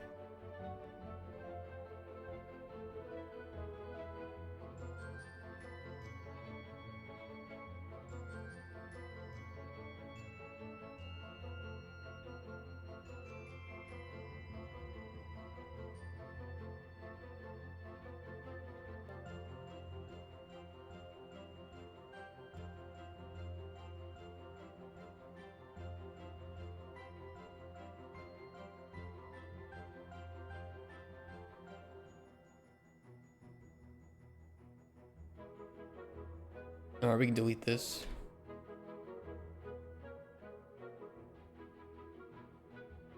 Most of this is okay, except we don't want to show it on the loot slider.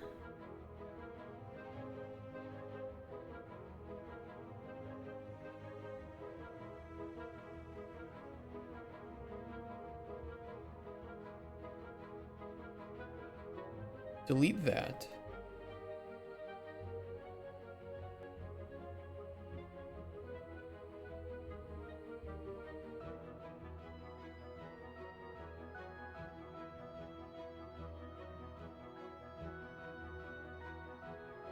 I don't think we need to do that.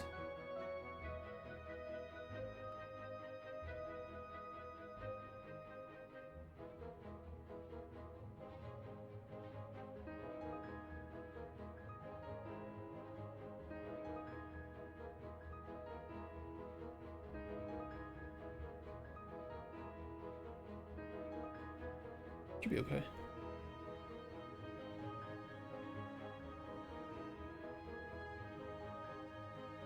Computers were the size of a room. What were you doing working with vacuum tubes?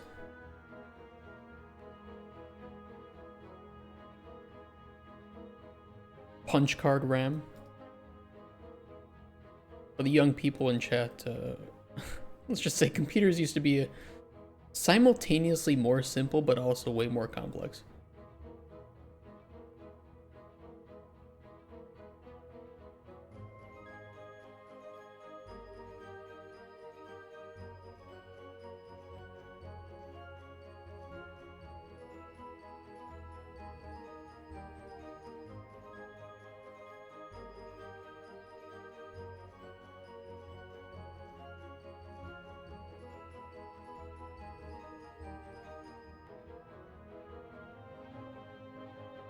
We'll see if this works. These vacuum tubes now, they like funny to buy, unlike in the old days. Yeah, if you ever play in like Fallout and you find a vacuum tube, the reference here is that this used to come from a computer.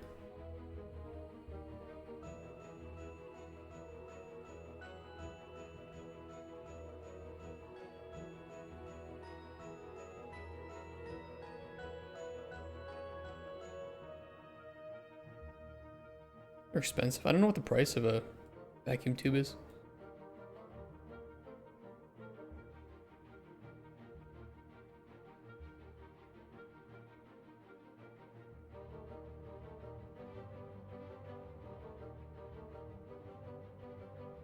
I'll show you guys a picture.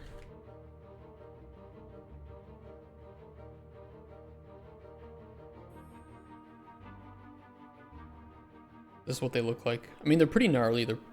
You could really make some cool,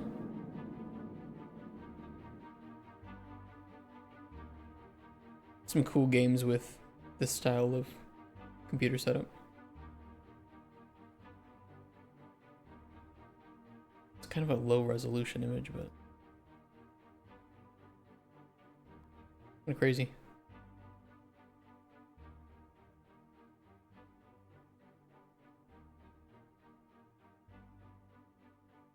It's fun. Either those are some tiny vacuum tubes or those are some massive resistors. No longer do you have to put on your reading glasses to see how many ohms of resistance those give.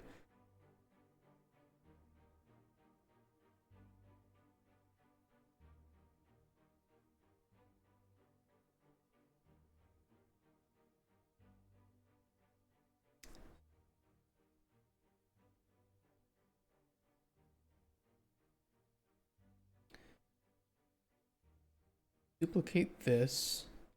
Update storage potion inventory. They're beautiful. They're pretty beautiful.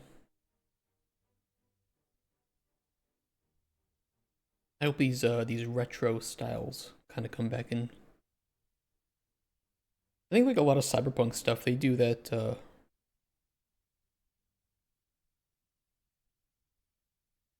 like modern retro cars.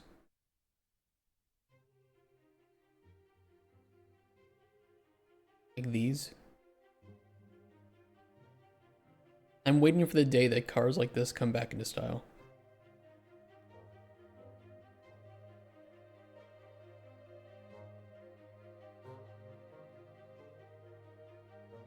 We can live out the true cyberpunk dream. And smallest possible PCB for analog component radio transmitter. Oh, that's cool. I've done what am I thinking of? PCB assembly before.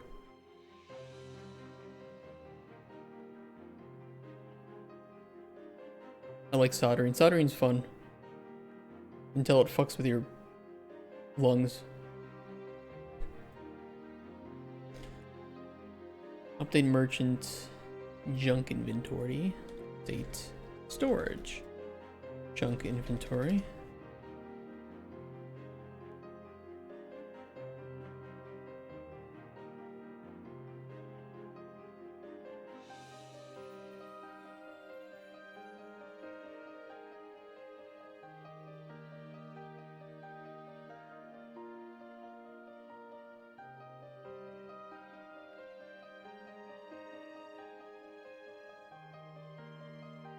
Okay, potions.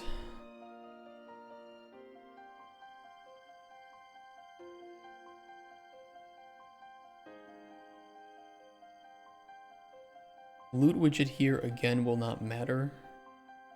Also here we can delete the game instance ref.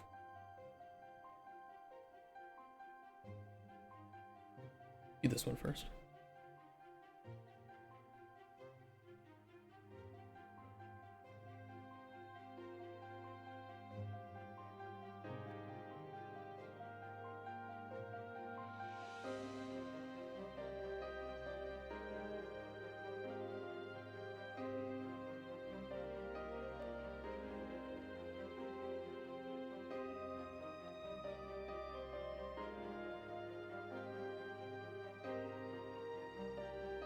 The Aston Martin Valiant for that reason? I haven't seen that.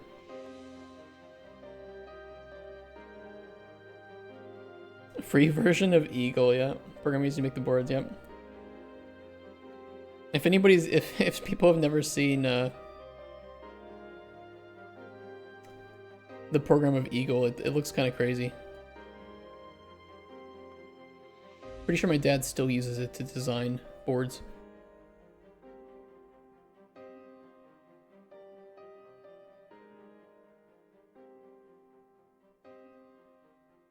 It looks like some old school hacking software, right? Like, oh, now hacking into the system. And it would like zoom in on a part and like it would blink, hacked in. But yeah, that's how you design. You have different layers. Got the powered version of the full Eagle. Smart. Shit's probably expensive. Aston Martin Valiant. Yeah, I like that. It's a nice looking car. Ooh. I like that paint job.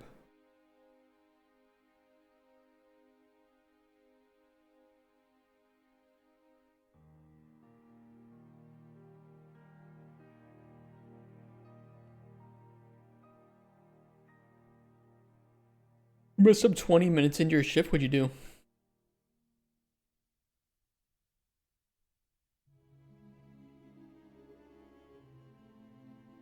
The fuck did you do?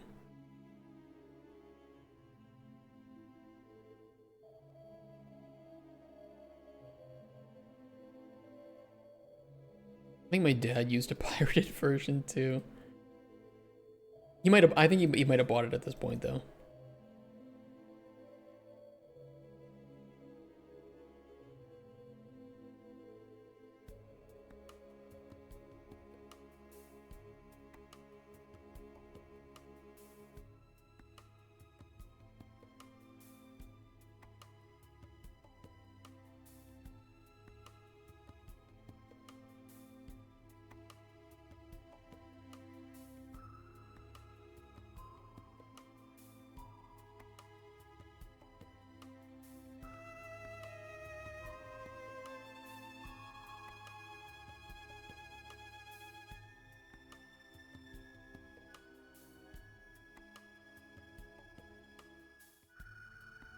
I'm sure there's bound to be some bugs when I get all this kitted up. Still no PHP. No, there's no PHP. Sad to say.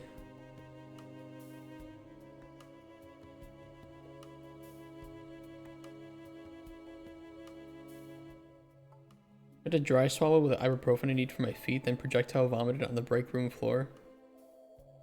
You have an intense gag reflex. Yeah, it seems like it. Jesus. You have like a gag reflex where if other people start gagging, then you'll start gagging?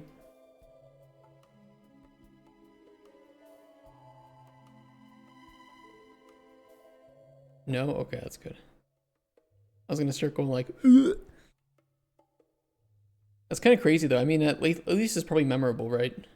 I hope they weren't too hard on you for that.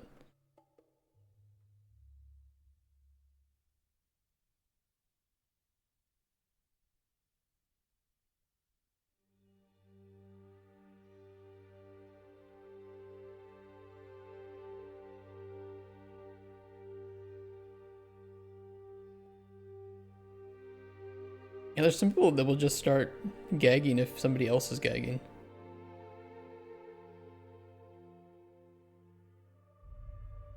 I need Autodesk Fusion subscription to get access to Eagle? That sounds expensive.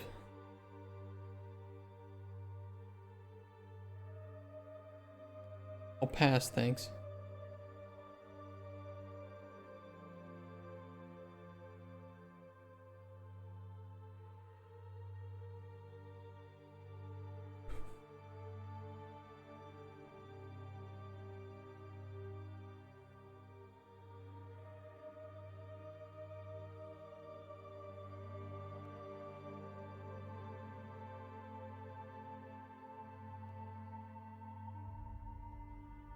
$85 a month. I mean, I guess if you're at the point where you're having to use Eagle, that's not too bad.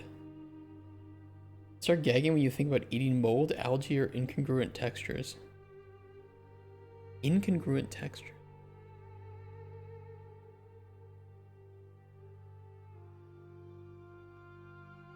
Like chips?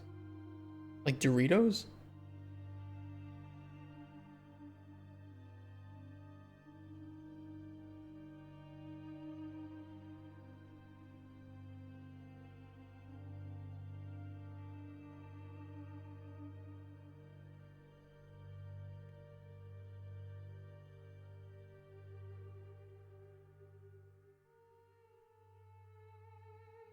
Not well, Doritos aren't congruent.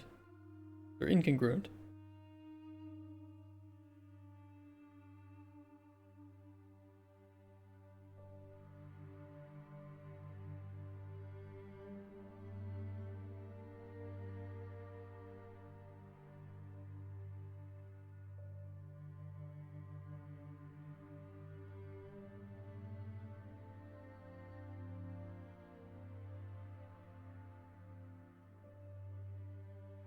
Oh, like smooth things?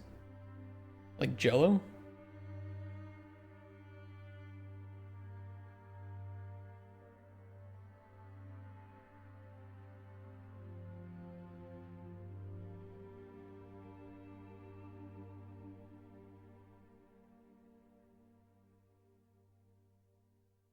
Coinciding exactly when superimposed.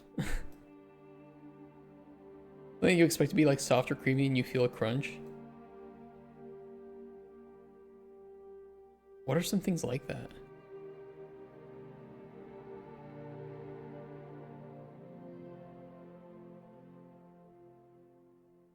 An egg. How are you eating an egg that you feel a crunch when eating an egg?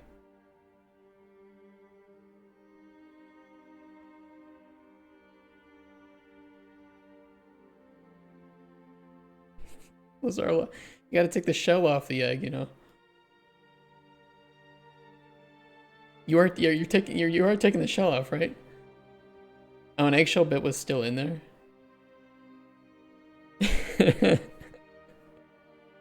That's Walmart's job. What were you eating like? Wait, were you eating like? What were you having from Walmart?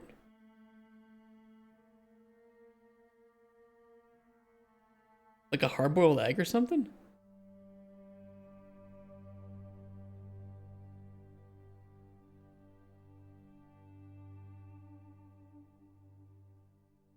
Make sure there are 0 shell pieces when I eat eggs. Okay, here's one you wouldn't like. I buy lentils from the store, and sometimes when harvesting lentils, small rocks can make it into the bag if it's not, you know, sifted super well. So sometimes you'll be eating lentils and like a lentil soup, it's soft as shit, and then you'll just bite down on a rock.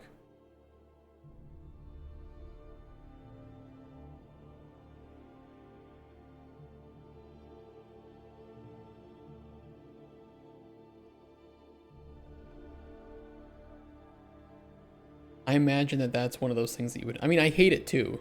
It doesn't make me gag, but I fucking hate it, you know, because it can destroy your teeth.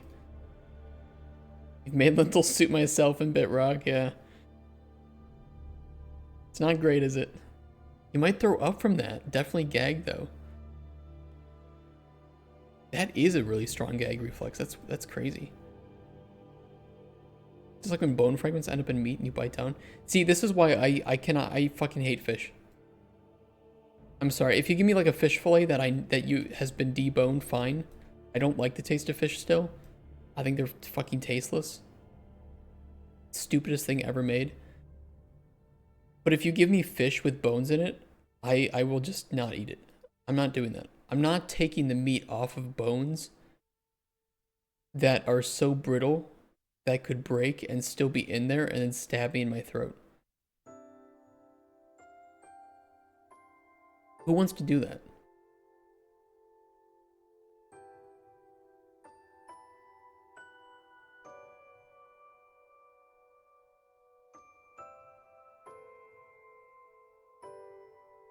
Take it up with God at the pearly gates. Fish are fucking stupid. What were you thinking? Yeah, they're stupid.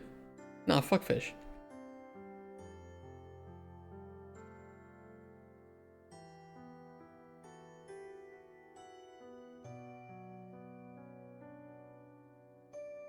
You're from Taste of Fish because when I was in preschool I was forced to eat bony fish. Ugh. Yeah, no blame there.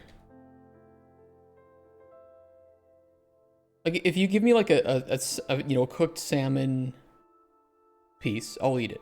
Or like trout. You know, if there's no bones, I'll eat it. I don't think it tastes good. I think it's kind of shite, but I'll eat it. But it's not my preference. Give me chicken or any, you know, any fowl any time of the day.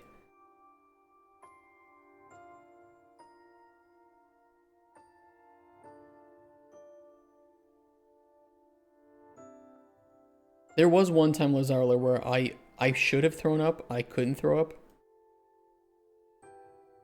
I had like some... It wasn't even like chocolate cake. It was more like fudge, but... Or brownie. It was closer to like a brownie. And it had been sitting out on the countertop for a few days. It was covered, you know, and it looked fine. It looked fine. It didn't look like there were, you know, there's nothing growing in it or anything, no mold. But I took a piece, I bit into it, and you know, like you would normally do, you bite into a piece and then you look, and there were some worms wriggling inside.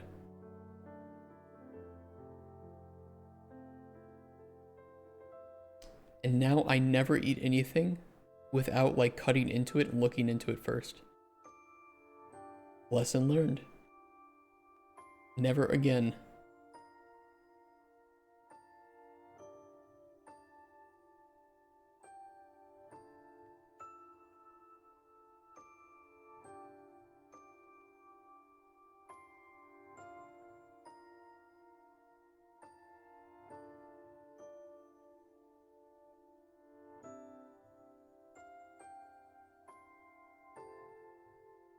Scarred for life and also scared for life. Yeah, it's just, you know, you gotta learn sometime, right?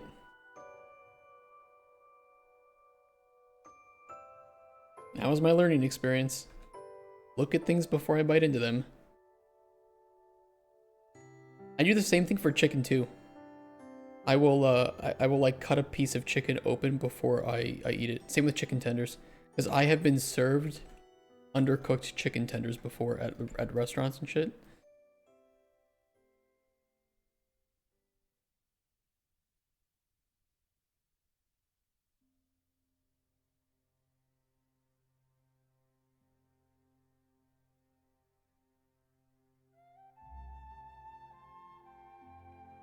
I think those are ready. Update storage, potion inventory. Some of these still have the loot widget too.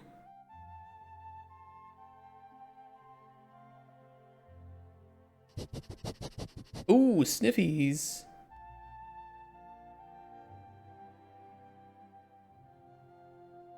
What are we sniffing? Feet?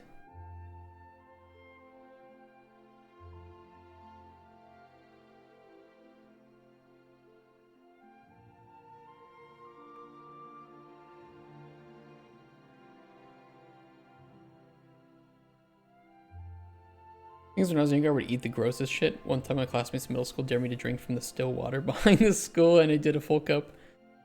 And with the cup that I found, that's gross.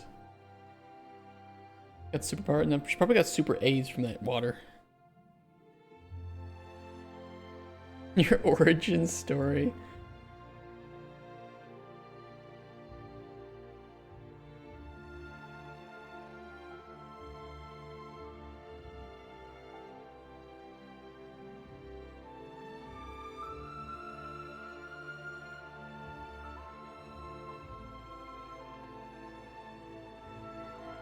That is gross.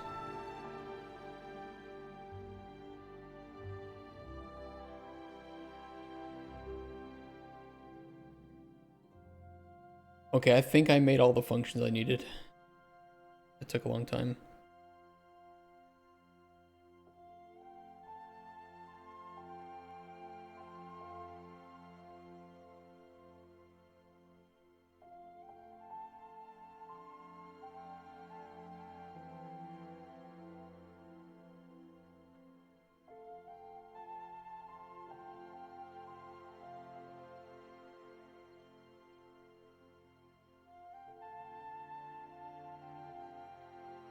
Go to therapy? Who the fuck has money for therapy?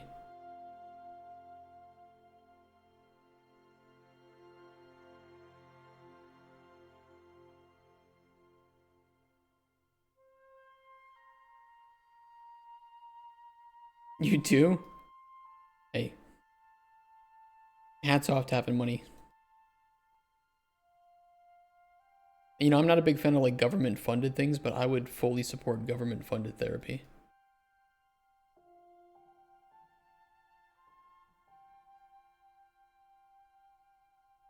The reason being is that every time something horrible happens, like, I don't know, a mass shooting or some kind of violence, 99% of the time, this is somebody who had like severe mental problems. And we never learn. We never do shit about it.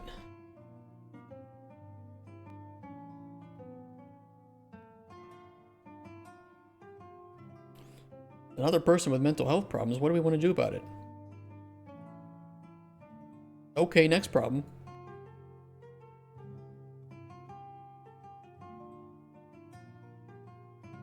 Just slept for 3 hours. Would therapy availability really have helped there? I think in some cases, therapy availability would help. I wouldn't say that it would be a net negative, but also it would screen these people for mental health problems. So I'm not saying it would fix everything, but it would at least be able to, I think, screen people through the mental health process. And if there were a severe issue, they could be referred, right? You're American? Yeah. Living in Poland. Or is what you're looking for, but also gun availability. Guns are not super easy to get in most states, I'm going to be honest. Now, there are some states where it is easier, but in most cases where gun crime is committed, the gun was obtained illegally, which gun laws would not necessarily prevent. Now, I'm still in favor of stricter gun regulation. You know, more background checks, waiting, you know, mandatory waiting periods federally. Things that would help in some cases, but not all. But in most cases, most violent gun crime is done with handguns that are obtained illegally.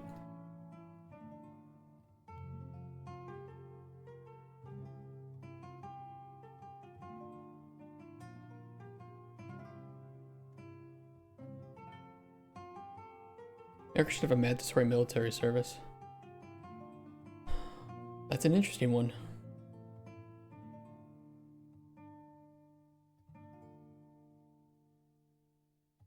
Best meme is that just ban illegal weapons to get rid of gun crimes. Yeah, just pass the bill to ban illegal weapons. You know, I could see the politicians doing that and like celebrating as if they've just won World War III. We did it, you guys!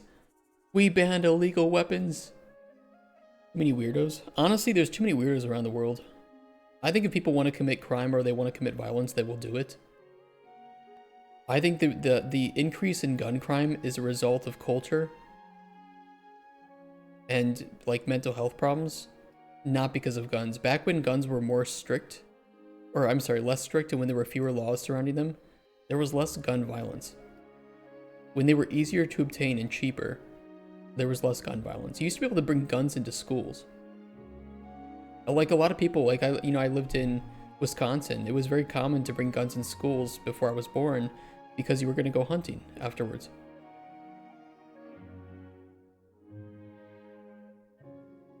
But I'm not against mandatory military service from the standpoint of what it does for discipline, respect, especially respect for firearms, which a lot of people don't have.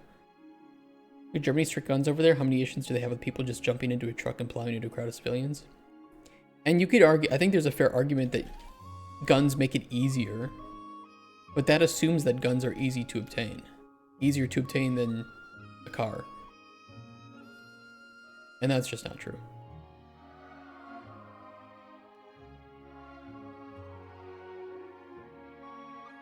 Back in old times, even in Finland, people could bring gun to school. It's a totally normal thing to do. Going hunting after school. You know, skiing to school with gun and back.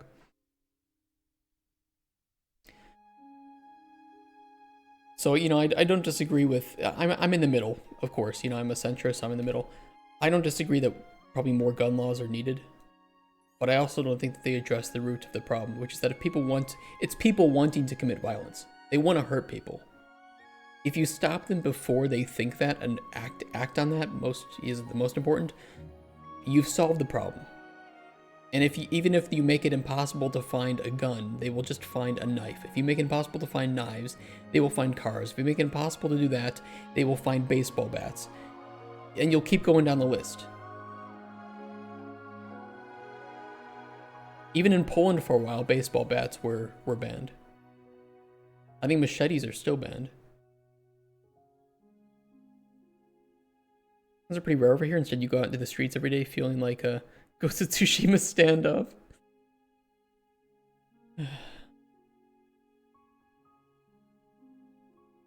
Perhaps internet has ruined the parents and parents have ruined the kids. I think internet is one of the causes of societal issues, sure. Especially like regulation of internet. I think a knife is as lethal as a gun. A knife can be, actually a gun can be less damaging to the internal organs of somebody than a knife. Just so you know. And both of them can be used to kill and to harm. And ideally, my goal is to fix people from wanting to cause harm, not just banning the things that are used to cause harm.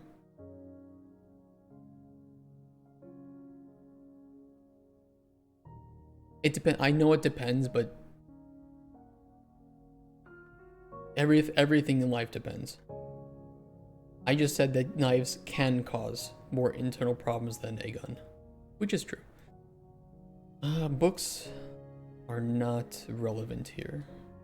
We're gonna delete the book tab, so that can just go bye-bye.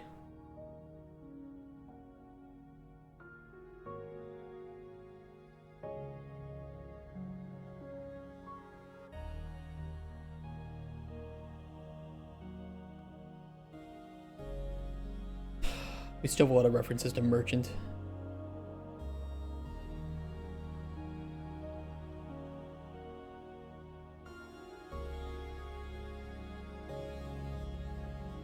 Oh, all of these.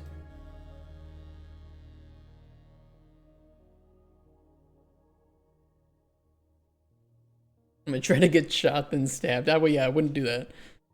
We need knives out there with blades shaped in a way that they would be impossible to stitch up. There's a lot, yeah, like a serrated blade will arguably cause more internal damage to certain parts of your body than a gunshot wound would.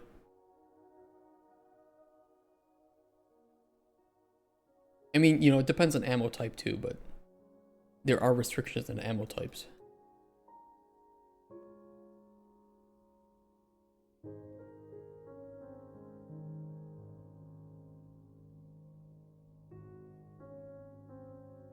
Do I have a storage ref?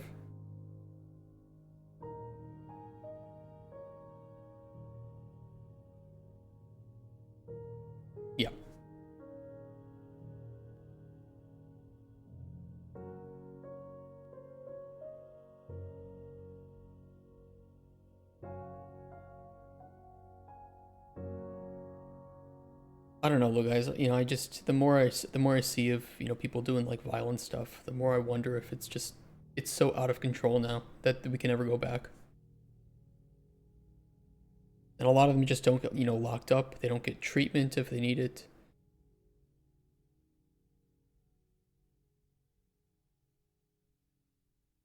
I don't know.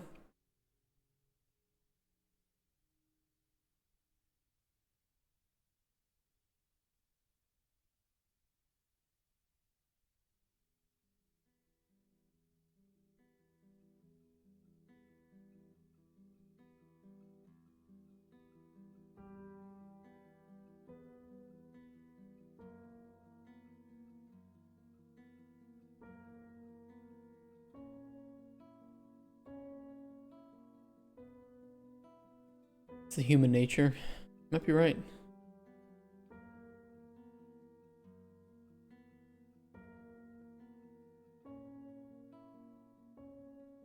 And then you have, really tough conversations that I think people don't want to have about.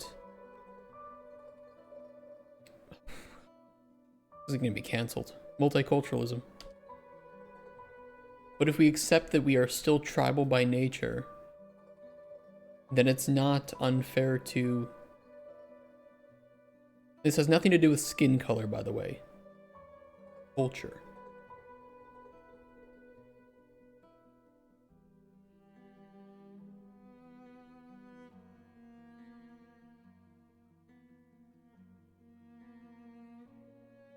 Don't cancel me for that. But I think naturally people just don't have the simplest time adapting to cultures that are not the one that they know. Ram Black. Oh, talking about being violent when you're at a low point. I think that, yeah, that is 100% human nature.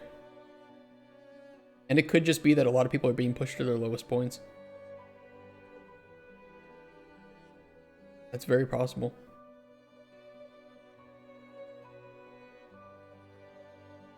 But yeah, there are even subcultures within nations, especially larger nations.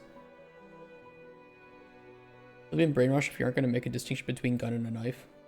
Push Toy, what do you think? What do you think I'm saying about guns versus knives, though? And then I will say exactly what I mean, and then we can move on from that. But tell me first what you think that I'm saying, and I'll tell you if you're right or wrong. And then I'll correct it. Oops.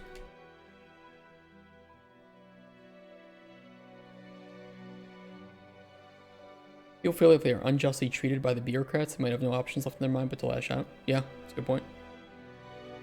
I think that's happening a lot too.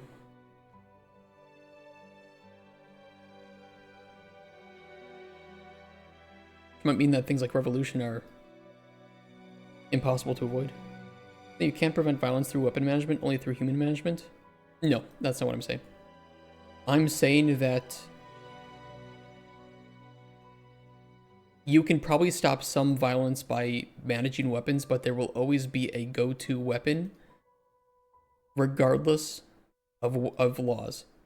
Because if somebody wants to commit violence, they will do it. If they want to act on violence, let me put it that way.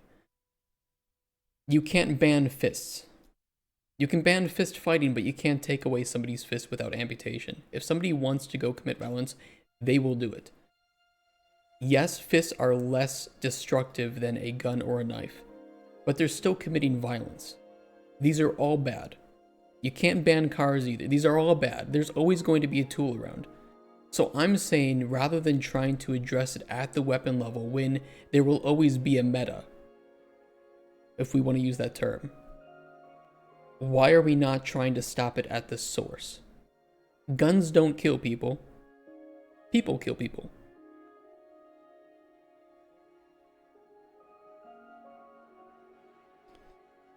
Ban big wrenches. I agree, guns, certain types of guns can cause damage in mass, but I'd rather just stop it from happening in the first place. I don't know. I don't know if that's kind of crazy to say. And if we accept the stats most gun violence is caused by illegally obtained guns, handguns, in the US.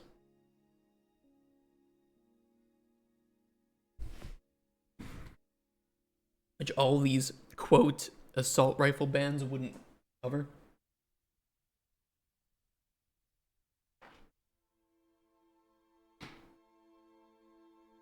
Nukes kill people, but I don't see nuke nations nuking each other. Well, see, there with nukes, there's something called mutually assured destruction, which is both the most scary thing that I think anybody can linger on mentally, but also probably the only thing that's saving us. Risk management is a real thing. I agree. Put rails on things because some people can't always walk straight. No, I agree with you. But I'm kind of more curious why people are committing violence when there were less restrictions on guns, fewer people were committing gun violence. Because that to me is the interesting thing. So that doesn't indicate to me that guns are necessarily the biggest problem or the only problem. Yes, I can agree that they are a problem. Hopefully that makes sense and nobody is taking that out of context. But I am saying 100% knives do cause more internal damage in some cases than guns.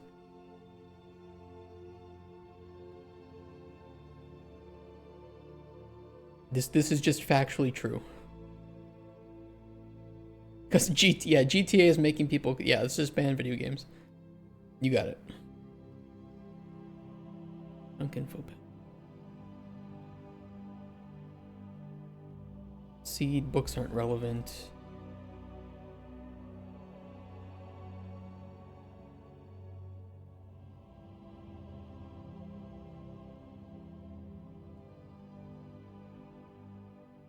I mean, just ask any like so what's the word for somebody who works in an ambulance?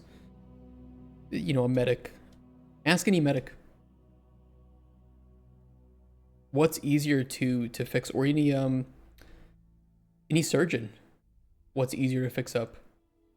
And they will tell you that honestly, knife wounds are worse just because they can cause more internal damage.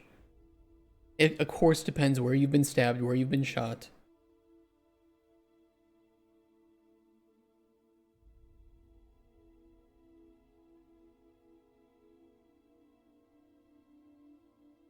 How is crime normalized? It's literally against the law. I think that maybe what he's meaning, I could be wrong. Correct me if I'm wrong. Just that in some cases in the US, people are just let go. This was happening in like New York. And California, I believe.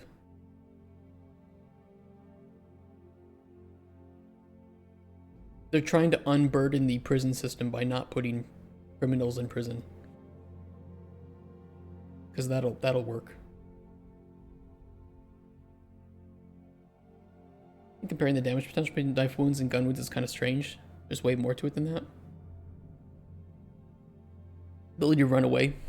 I agree that there are plenty of factors at case here, but what I don't want, Athano, is somebody being shot or somebody being stabbed in cases that are apart from self-defense. Like, that's what I want. I think we can all agree with that.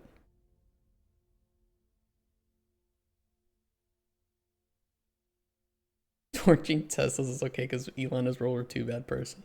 American logic is strong. Well, like I said, if people want to commit, do stupid things, they're going to do it. There needs to be punishment.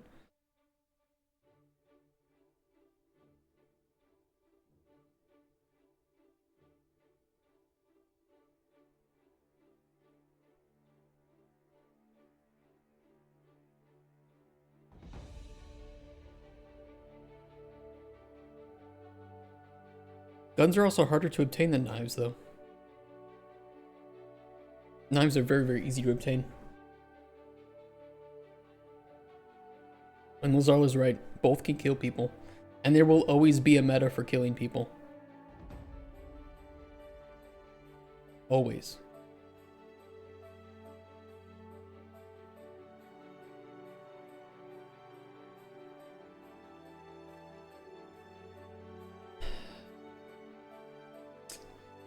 Okay, books don't matter. We can delete the book section.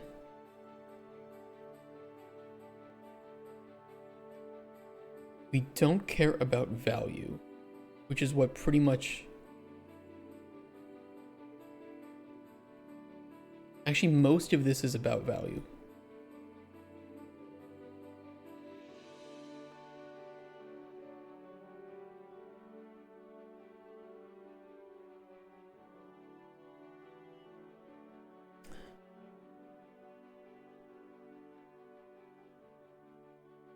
The crime stories, I've noticed a lot of the criminals started doing what they're doing because they see it in a book, TV show, or movie.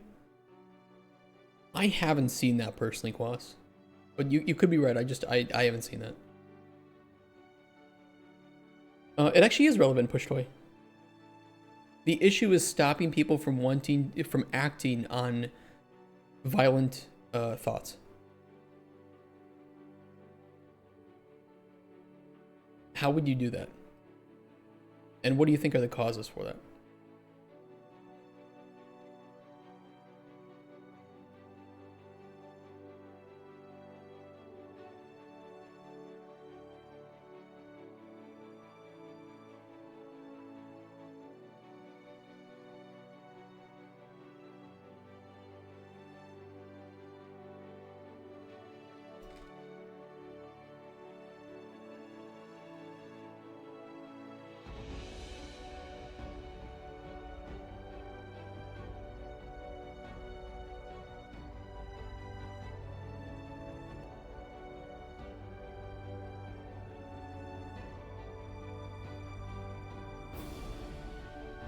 Violence is caused by biology. Shed the meat, embrace the machine. No, I think that violence is inherent to human nature. But I think that there's still...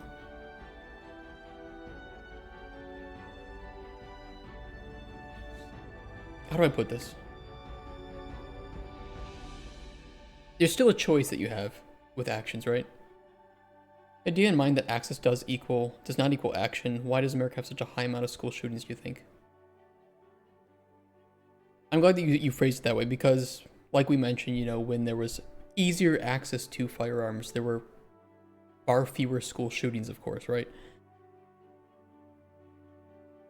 I think there's two things here. There's both a increased desire in younger people to cause violence, which is just like, you know, a million different factors could play into that. There's also then the desire to act on that, which are two different things, right? Because there's like having, you know, let's say like suicidal thoughts versus actually having attempts. I think that a lot of kids who are depressed have suicidal thoughts, but not all of them have suicidal attempts. I don't know what the causes are for this. I think it's multifactored for sure. I don't know if we can pinpoint every single one of them. I don't know how to treat it either. Violence is a side effect of people lacking happiness and safe environment. I think that's definitely a part of it, 100%. Or impulse control due to lack of imagination of the consequences. I mean, that does happen when you're a kid, right? You know, your executive functions aren't fully formed.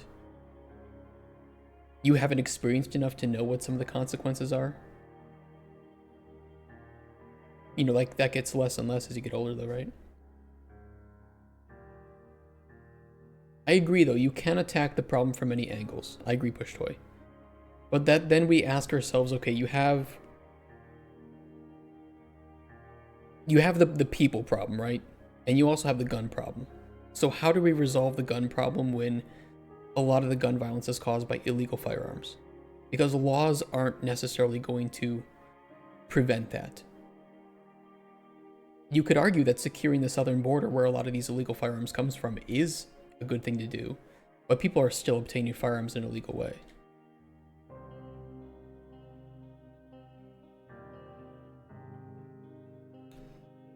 Is player item. False. This should just be take and store.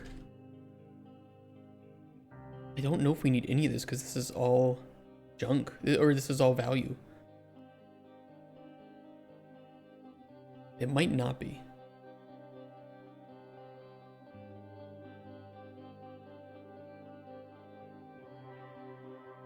I can just copy it back if we need it. Look how little everyone cares for the future, save for the immediate now and here.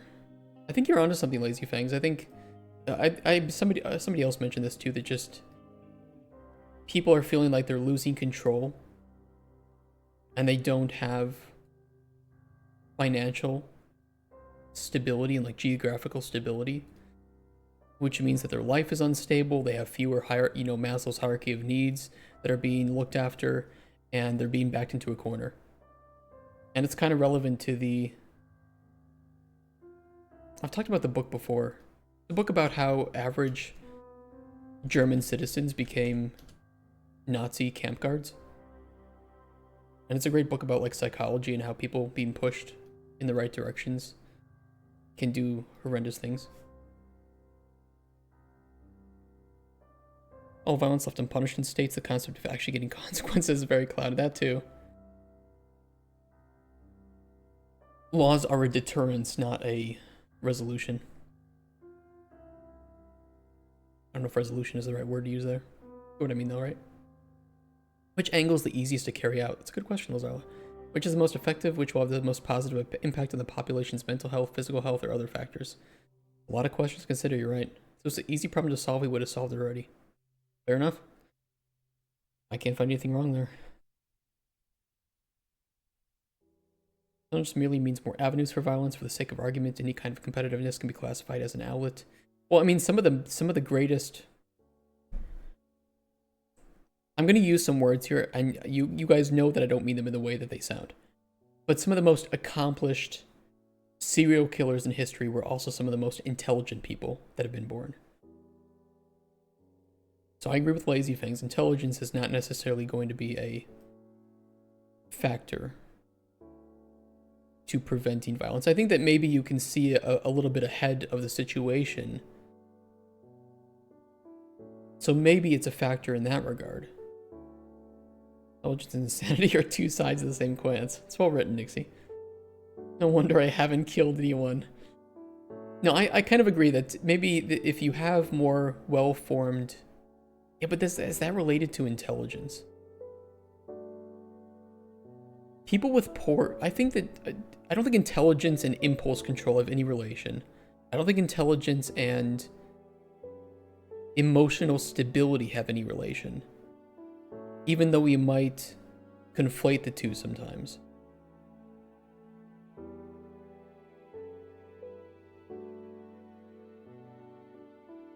Emotional intelligence? I don't know if emotional... I'm going to be honest, Athano. Hot take. Sometimes the people that claim they're the most emotionally intelligent are the quickest to resort or to support violence. From what I've seen, now this is people who claim to be emotionally intelligent. Impulse control is EQ, intelligence is IQ. No, it doesn't mean that they're emotionally intelligent, but I don't know how we have I don't know if there's a good scale for emotional intelligence. I don't know if there's a good test for that. There might be. I'm literally saying I don't know if there is one.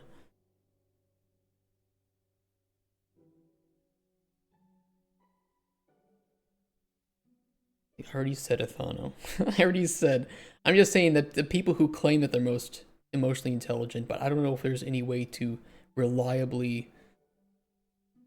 I mean, I feel like emotional intelligence can rely on a lot of factors too. Like, you know, stability in the time, stress levels. I don't know. Completely disagree. Is there a relation between emotional intelligence and actual intelligence?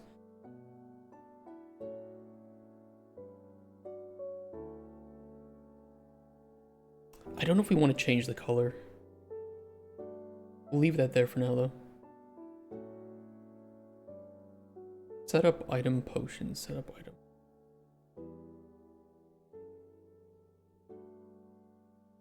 Still references to merchant stuff here.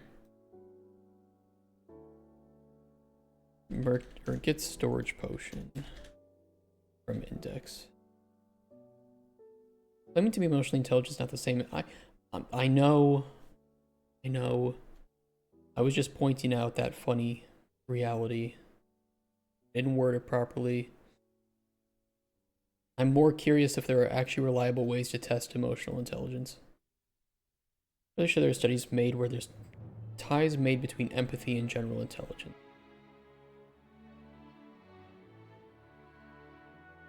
I would definitely be interested in seeing those.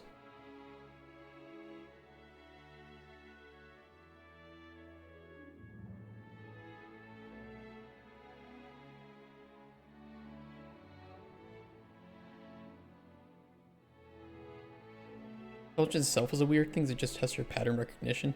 Yeah, I'm not a big fan of intelligence. I don't know. It's useful in some things, but I also think that it's...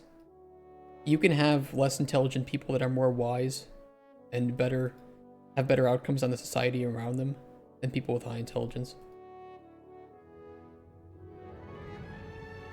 It might be a determining factor to some things. First result? Let's see. Why are smarter individuals more pro-social? Intelligence is associated with self-reported pro-social behavior in daily life. Higher intelligence is contributive to emotional sensitivity and a greater concern for others. That's relevant to us. Higher intelligent individuals are more likely to self-identify as a moral person, I imagine. That's what I mean, is sometimes I don't like the self-report shit. Intelligence pro-sociality association is mediated by perspective taking, empathetic concern, and moral identity. This is the most relevant to our discussion here. Only 518 people. Pretty small. What are the results specifically for that?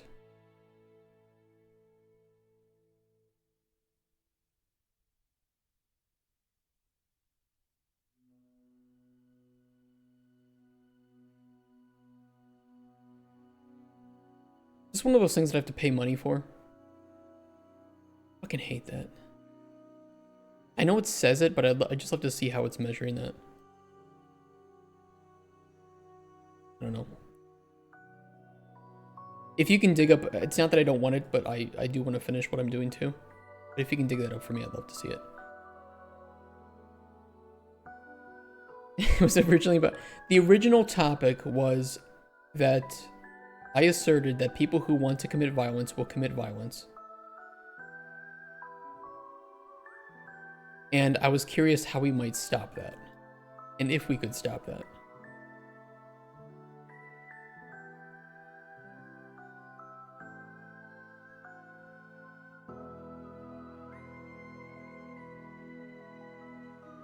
Oh shit, Hilden. 0 money for food. Jesus Christ. Everybody's hurting. Short of total control can't stop everyone? No, you can't. I think the American culture, generally speaking, does not promote empathy. I would argue that that should be extended to Western civilization. That a lot of Western civilizations have leaned, I believe, too hard towards individualistic, pro-individualistic thoughts. And I'm not saying that, you know, going the extreme opposite is the best thing to do either, but clearly there are, you know, like, let's say Asian nations where they do emphasize that your community matters more than your individual person in some cases.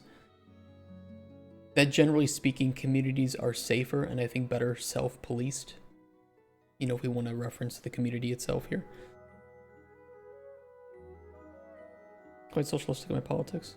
I like individualism. I just think that to an extreme, it has detrimental effects to the community around it.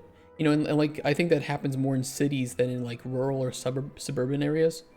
I grew up in a suburb-ish, rural-ish area.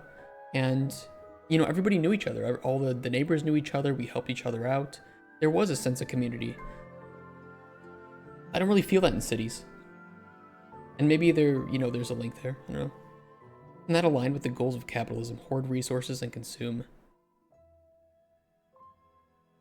I don't know if that has much of a factor on empathy, though. It could. I don't know. Gotta save it for leaving country while we can. I'm sorry, Hilden. I wish you guys the best with that.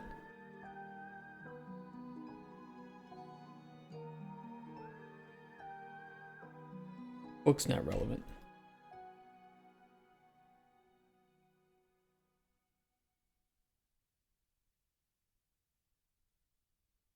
Get storage junk from index. To find some remote place in Norway, perhaps, where rent is not insane. Rent is fucking crazy. I had to move out of Krakow because I couldn't afford that shit. It was like 50% of my income was going towards rent and utilities.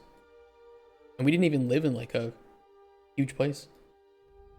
Individualism is part of the economic model of the free market. It's promoted in the economy. That's a fair retort.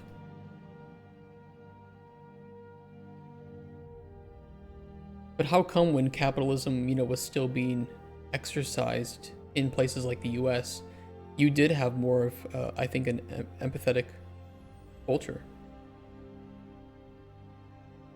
Maybe it is one factor. I think you can make that argument, but it might not be the greatest, and it's certainly not the only factor. It feels like impossible to make a list of all the factors that are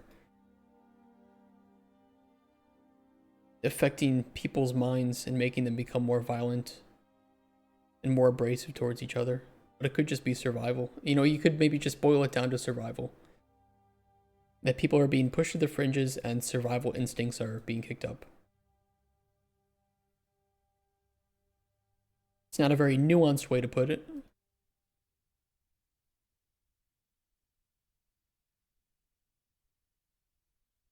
I don't know if this is still called.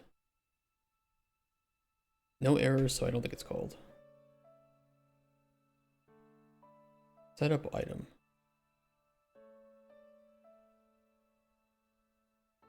It's just calling the...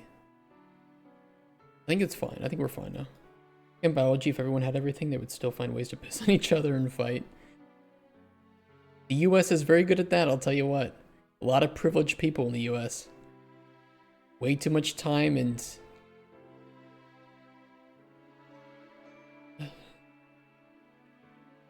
Just go have a hobby.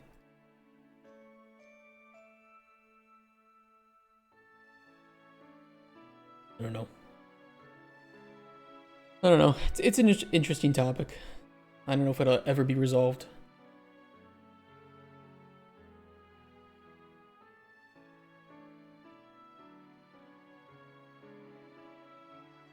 I think we're fine.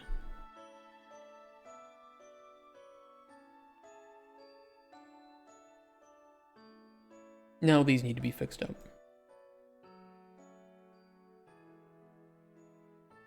With the book tab being poofed out.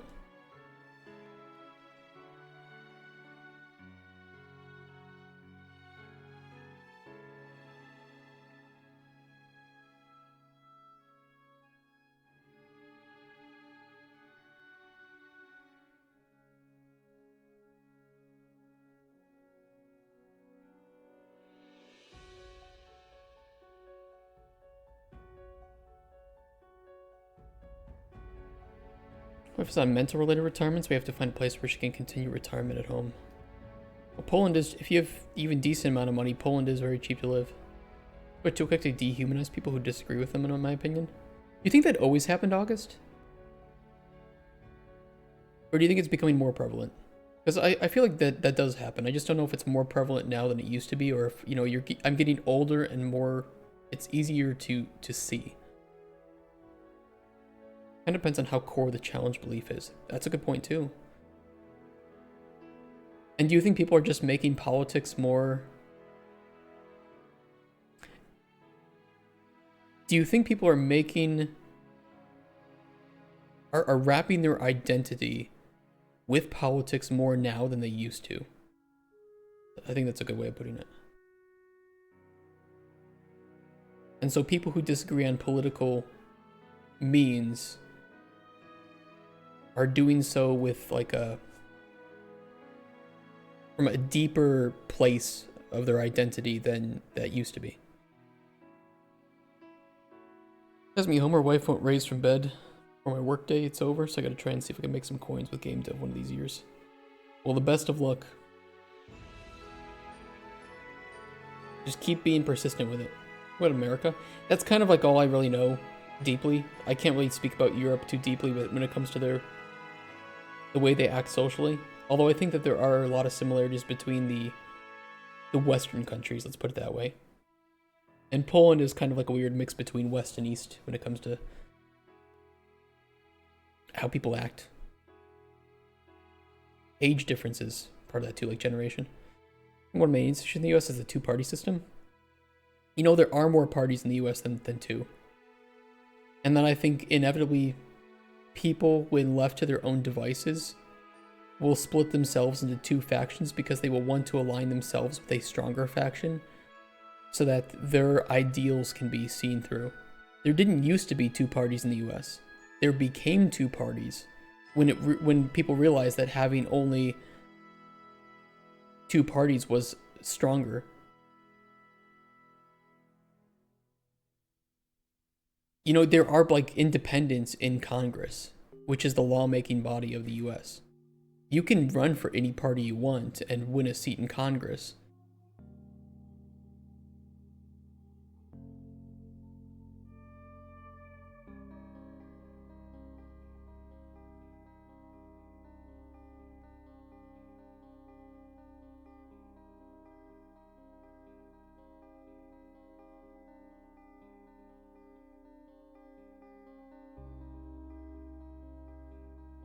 People don't do that though because,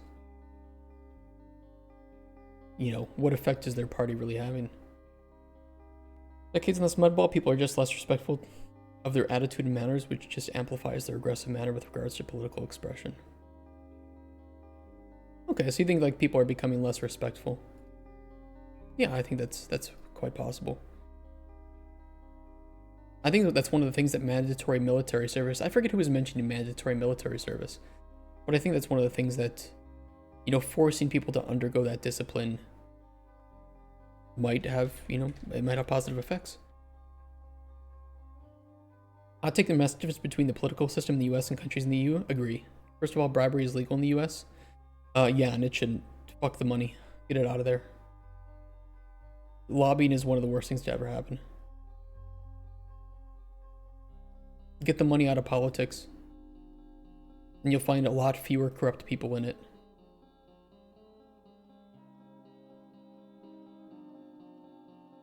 The whole thing is fucked up because of money. And the only one in charge of getting that out of there would be like the president. And I'll tell you what, every single presidential candidate is gonna be corrupt as hell. I don't know. I'm not a doomer, but I also don't see a way out of this. But I'm not very smart, so what do I know?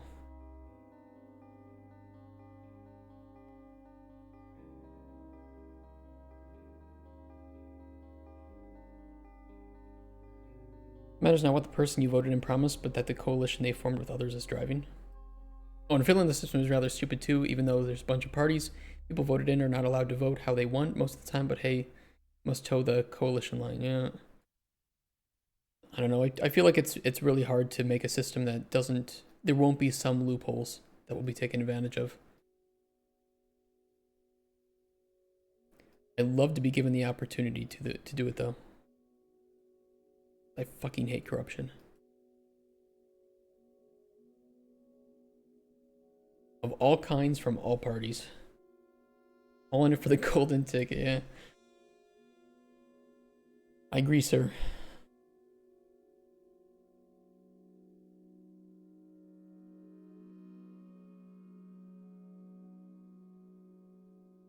Go wrong and you get kicked out of the group and never voted back in. Or get any useful info. I mean, even look at, like, in the US, the Democratic Party, right? You know, it was found that they were pushing out members of their own party because they weren't towing the line. What happened to Bernie Sanders? Not a doomer, coomer confirmed. I don't even like Bernie's policies, but what happened to him was fucked up.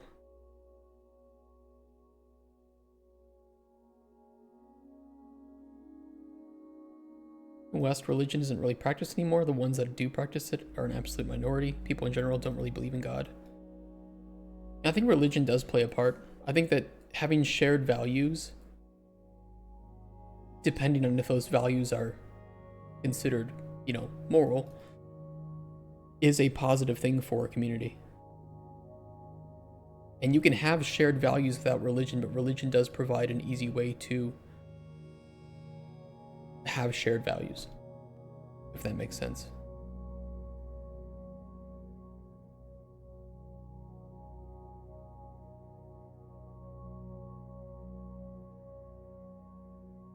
Religion is replaced by ideology, and when ideology is pushed religiously, you get ideological crusades. Well spoken. Well said.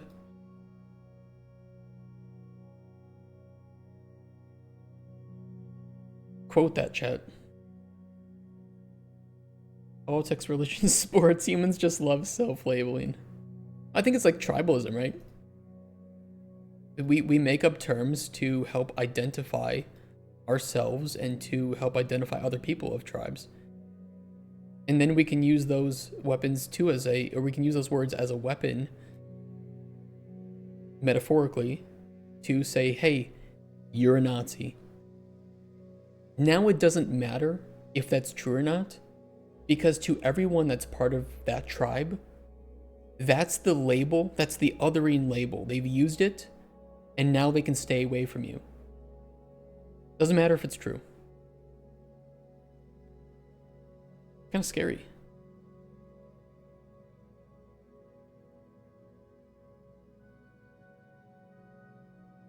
Everyone's a Nazi, then no one is. Well, I'm not saying you should become one.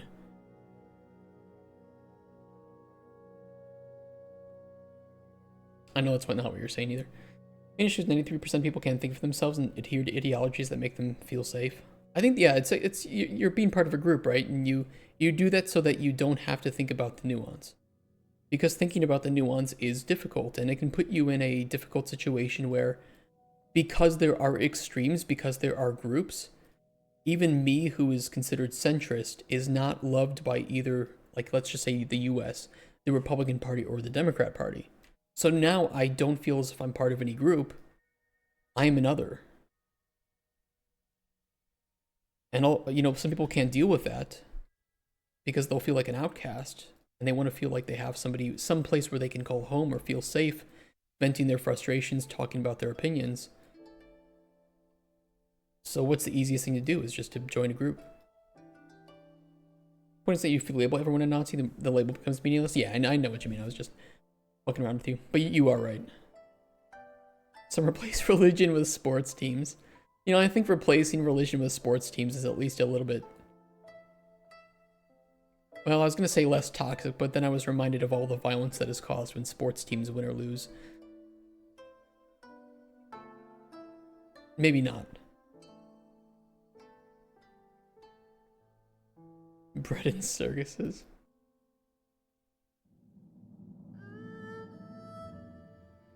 Storage seeds. I really hope this works.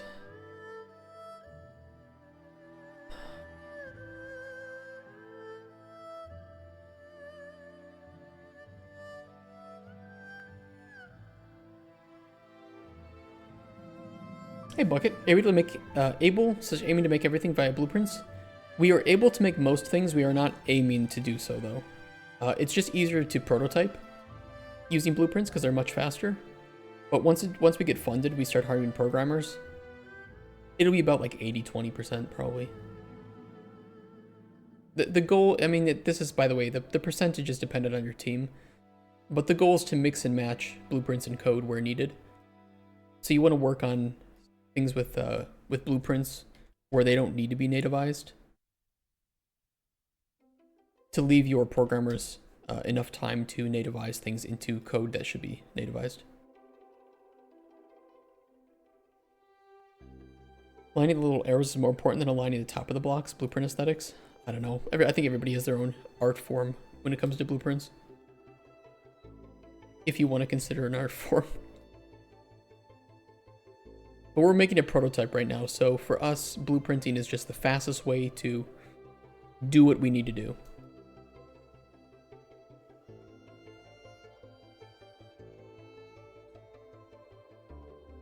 Priority for things to be moved to CPP is anything with a ton of calculation or complex logic. Or anything that you just want to be part of like the main foundational structure, because it's much more easy to manage and organize in CPP. Just pots with spaghetti.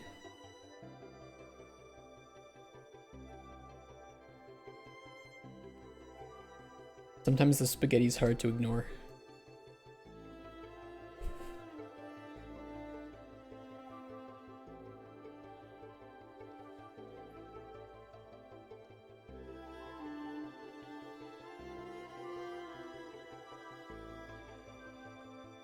Also, this, by the way, this is all shit. Everything you see here.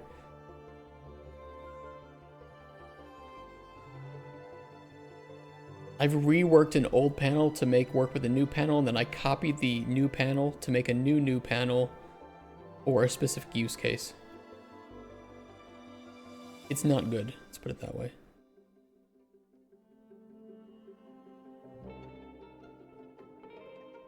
New York.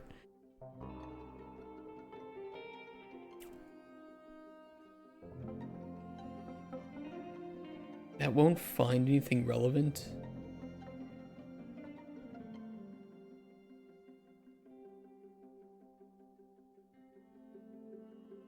Is it gonna like if that's not valid?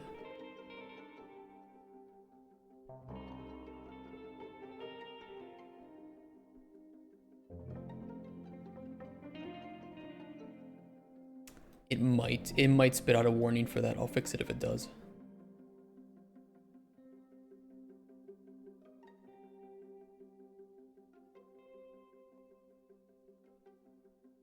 Burn is badass for high level abstractions, C++ for foundational based classes. Yeah, I agree with you, Panzer. Way to put it.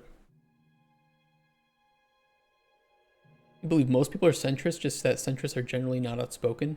Yeah, I think that, yeah, I agree with you. I think there are a lot of centrists that just aren't outspoken. I don't know if most people are, though. They don't vote that way, but a lot of people vote. I've learned that people vote just based on who they think will win, and not for who they actually want to win. I don't agree with it personally, but hey, it's your freedom to vote. Do it how you need to do it.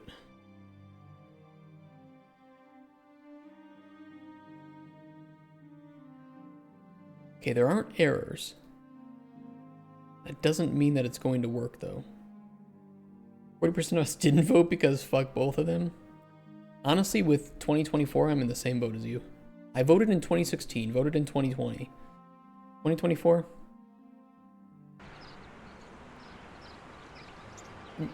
There weren't even any of the other candidates that I really identified with.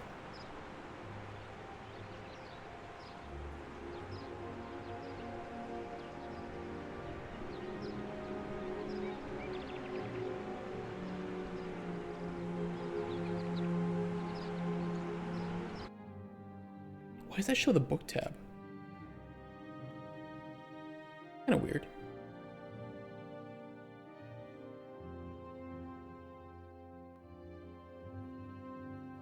Huh.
It's not an overlay, right?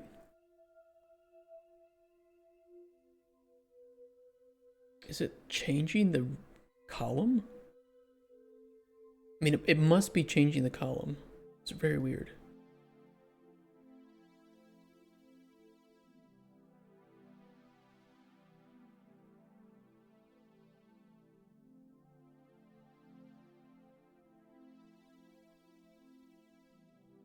Hmm.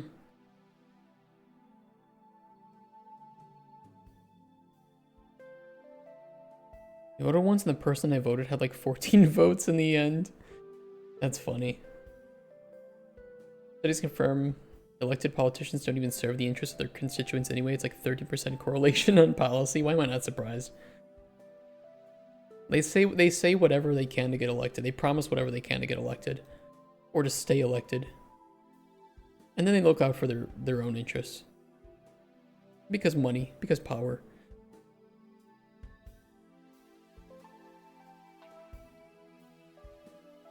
Why is that showing?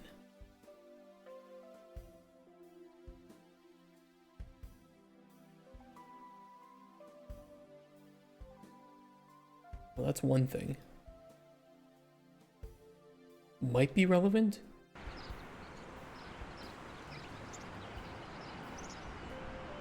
Not really.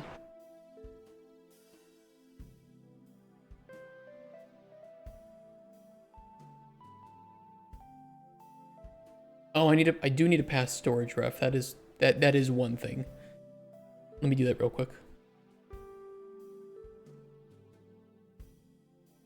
Kind of a separate issue, but might as well fix that.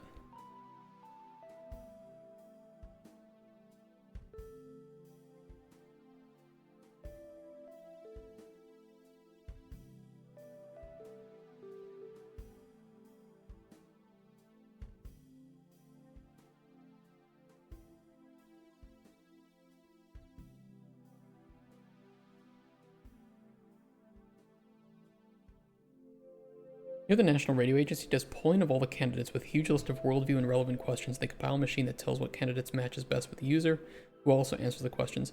There is something like that for the US. It's called I Stand With, I think. I Side With.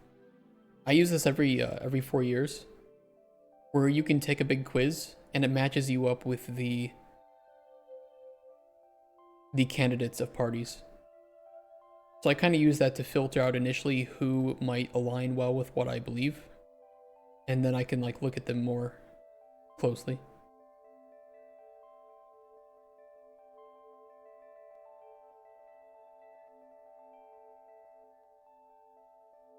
Historical importance, compare all. Why is this only like societal issues? Where's the border? That's a little biased, isn't it?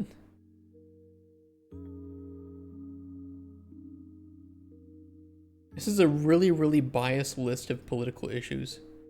When all studies have shown, at least in the US, that one of the most important issues, apart from the economy, which is almost always a top issue, is immigration. I'm kind of biased.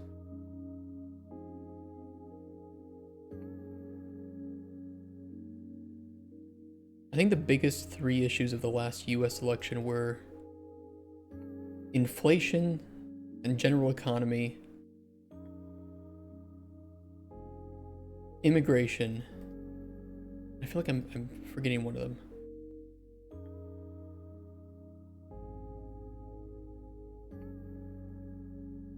Somebody can fill in that last one. Oh, local elections are better matching candidates than the big elections. Well, local candidates too end up usually meaning more to somebody's life than anything else. Bottom 60% is having a hard time. Can't afford shit.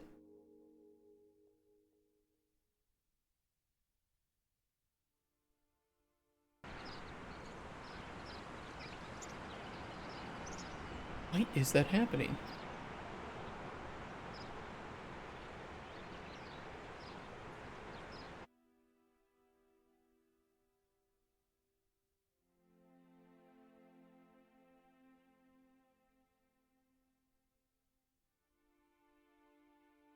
for sure isn't an overlay, right? I'm not going crazy.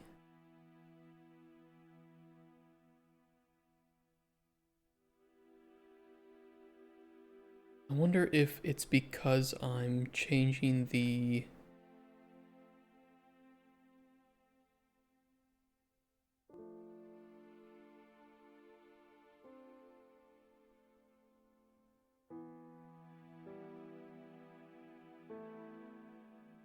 Yes. There it is. There it is. Fixed it. Things are so busy about gender are generally within the 70-80% and above.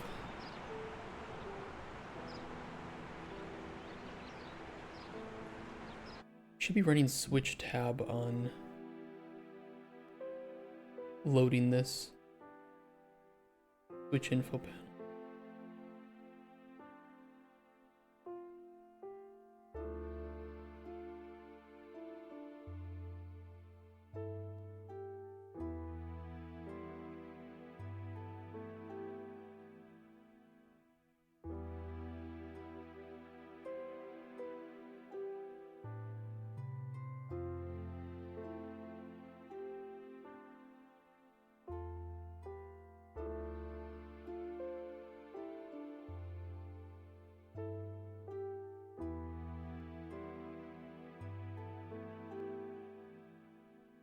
What do we call for switching the sub tab?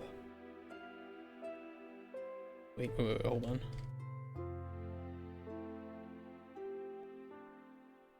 I think that's what we need to do.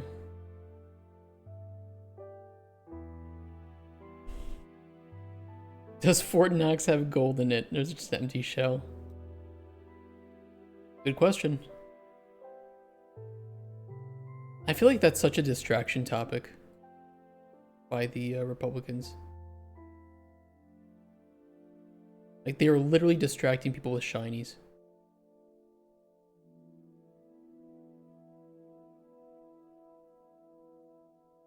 I mean, I'm still interested. I think it's cool, great, but like send in, I don't know, a documentary crew to check that out, not waste the federal government's time. Hey, Tix. Make bank robbery legal. Don't tempt it. You know that's going to happen eventually. Is it a deliberate choice to do that in Blueprints? I don't know much about Unreal, but what is C++ for in modern Unreal development? Yeah, Blueprints are speedy for prototyping, and then you rebuild later. I mean, Blueprints are still great, by the way, but ideally, Epic recommends about 70 to 80% of your core code should be in C++, with your artists and designers blueprinting things where needed. You know, let's like code the rules, script the exceptions. In this case, it's code the rules, blueprint the exceptions. That way you are optimizing the time between, you know, for your coders, and they're not just sitting there having to code literally everything, but also you're not having to put your designers and artists to blueprint everything either. Best thing is to mix them, but for prototyping, blueprint everything, because why not? It works.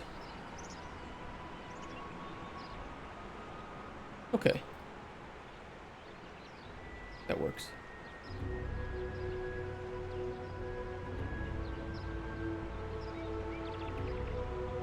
You can blueprint everything. Don't let anybody tell you that you can't make a game by blueprinting everything. You 100% can. It just depends on scope and scale of the game, right? And of the production itself. There's nothing inherently wrong with blueprints. There are just some things to look out for. And some things are not, again, inherently worse to run in blueprints than C++, and in some cases, the difference will be negligible anyway.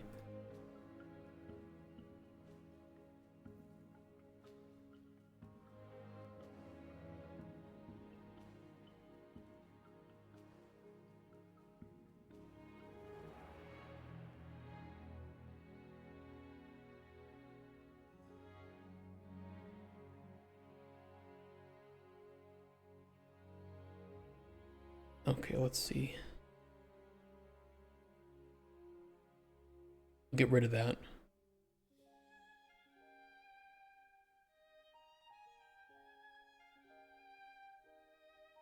Okay, that's good.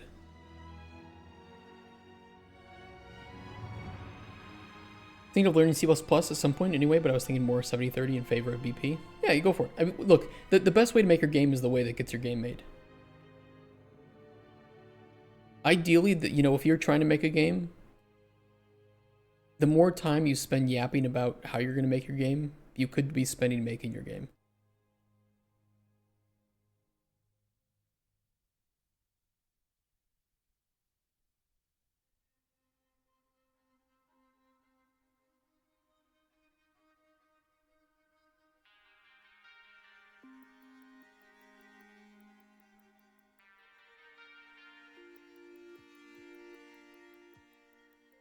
We clearly have some issues here.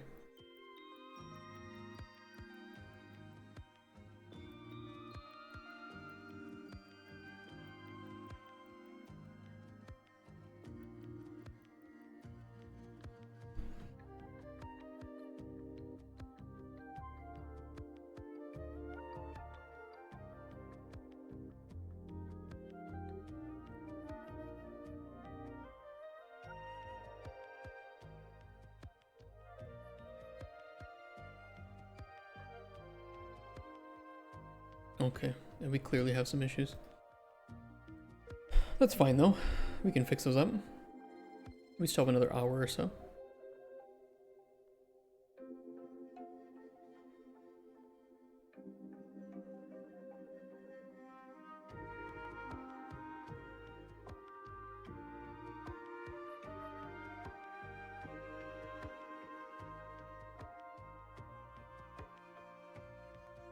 I guess it says I have 0, but it still shows it. Is it not grabbing owned items?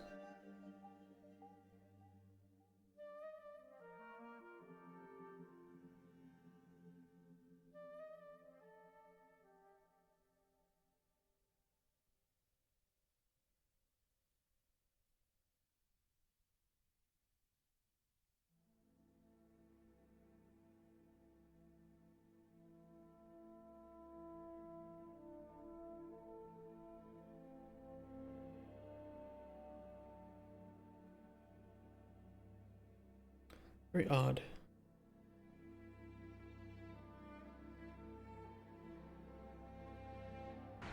Fuck off. We played safe.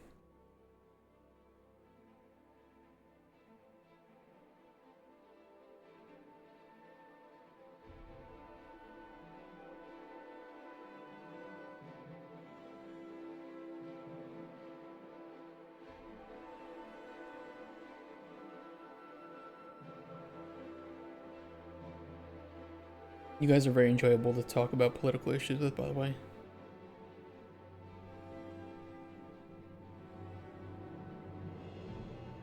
I like how nuanced everybody is.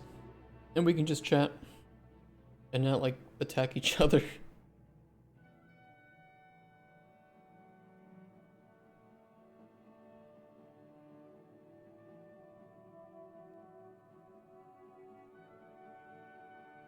Just we move down from the politics. I know. I'm just stating, and okay, continue your heist. I was trying to compliment you, but I guess not. Fuck. You're all banned. But I'm not gonna ban you, just pretend to be banned. Banning is scary.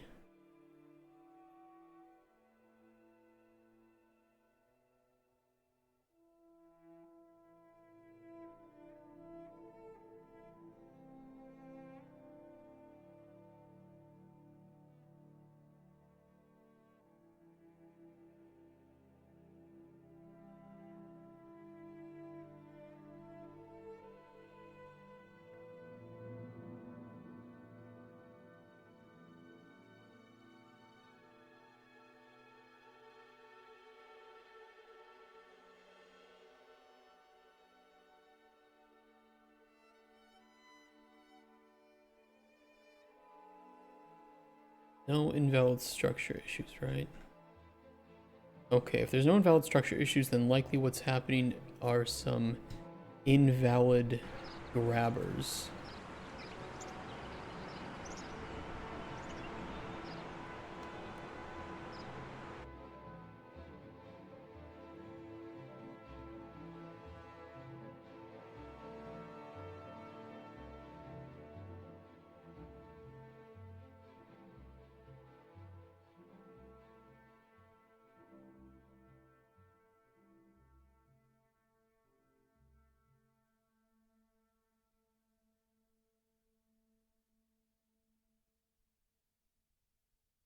And it doesn't feel like that's properly updating the junk storage.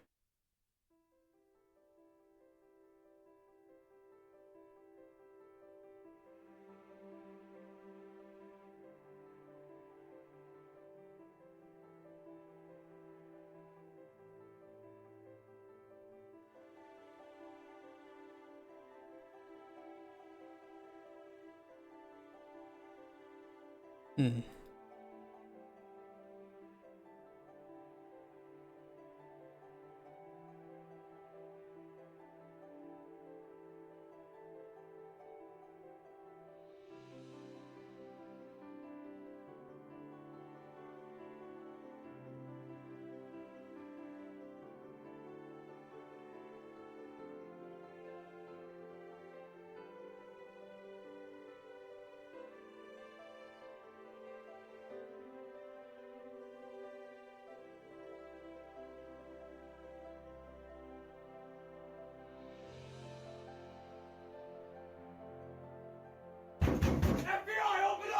Oh, kurwa.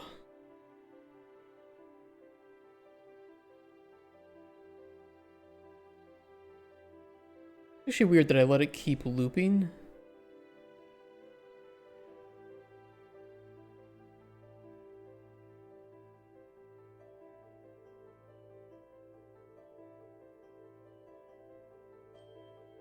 I mean, it's not like a big deal, but that is interesting that I let it keep doing that.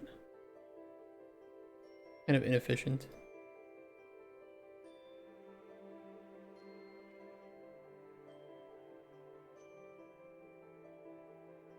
It does say that it's in there.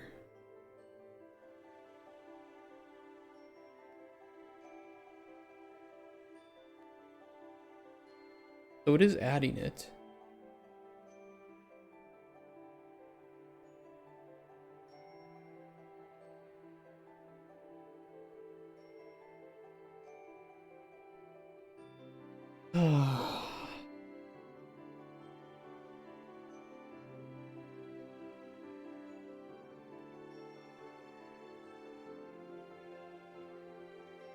Maybe I unhooked something? I don't know.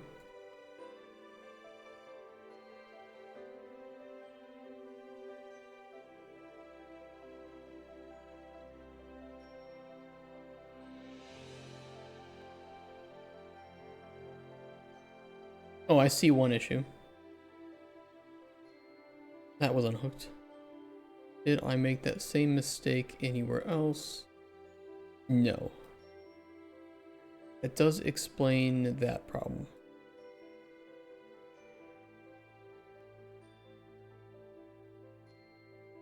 Okay. One bug fixed. 5,000 more to go.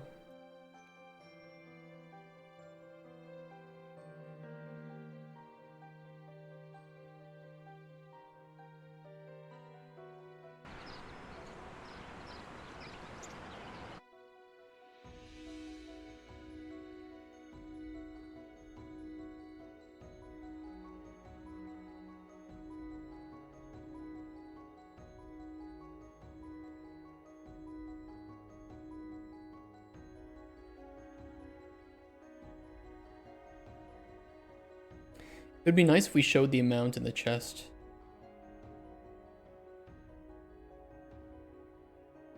I mean, it would be kind of necessary to show the amount in the chest.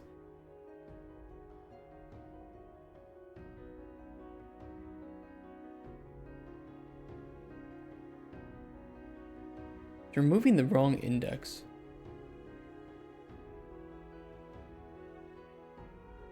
Very awkward.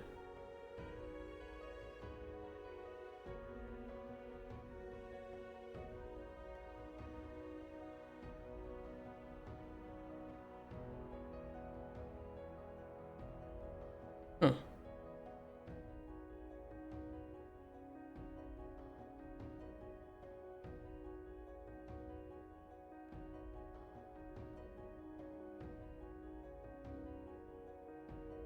Why?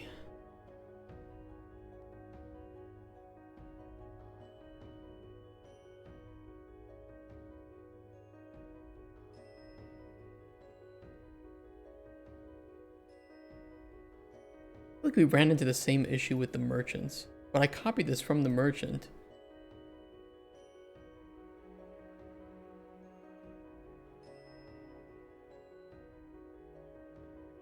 Hmm.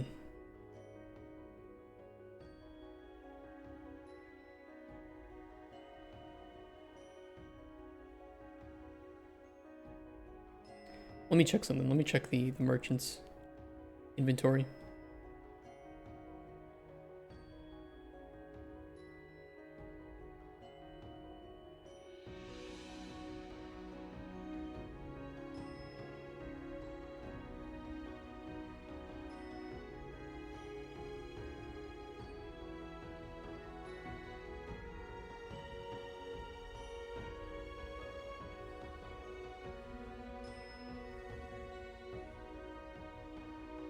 There's this verse language announcement. What do Unreal devs think about it? I looked at a verse calculus paper and it says it's a functional logic programming language. What is verse?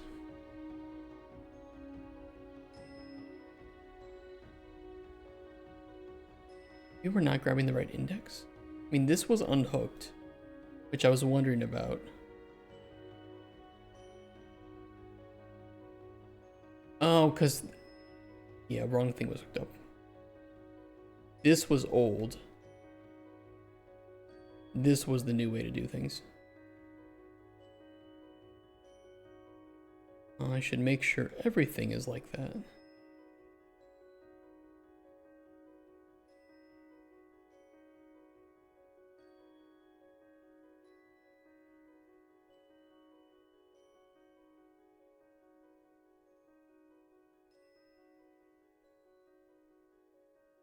A new language from Epic.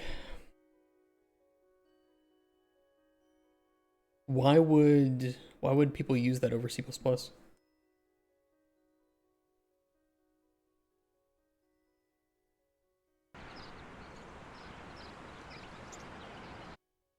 What are the benefits?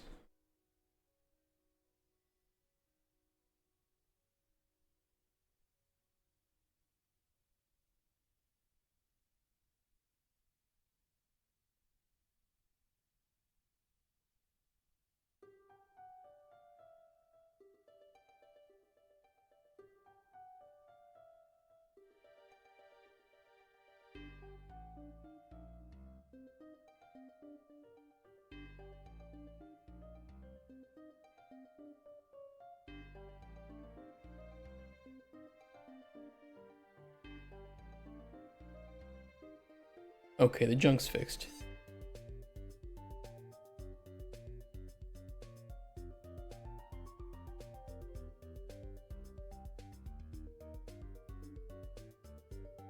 It is once again adding in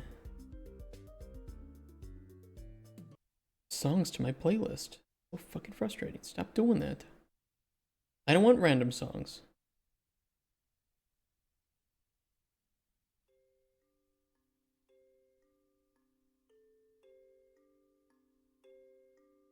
I even turned off Smart Shuffle.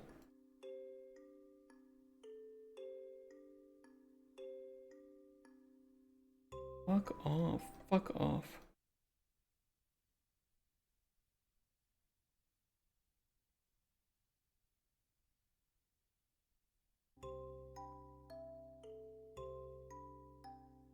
Okay, it's better for now.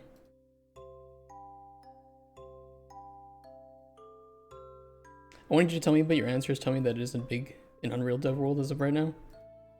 Here's the thing. Even if a programming language is better, you have to convince the entire world of Unreal programmers to learn a new language compared to C++, which is the most universal game engine language that exists, which would allow them to get jobs in other places by knowing.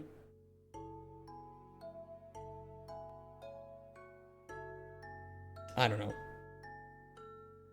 And not even for like other games either, but also for software.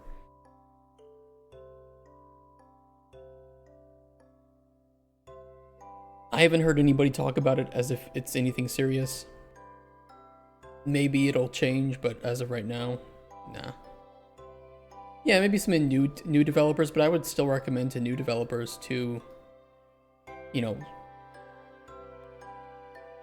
learn C++ because that's what you're going to be required to code in when you work in a real studio.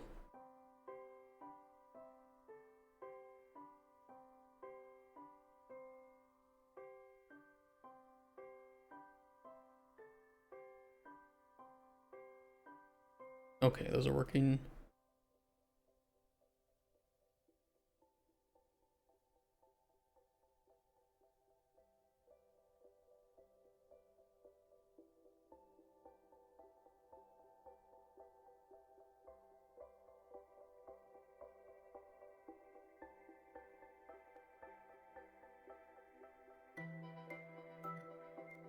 Okay, we have storage.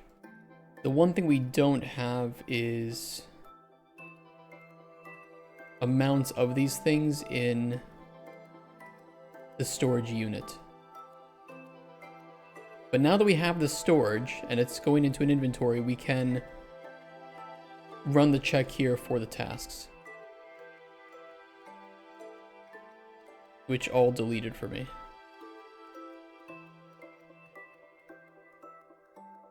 When you work in Unreal Studio, you use C++, but in Unreal Studio, you use verse calculus.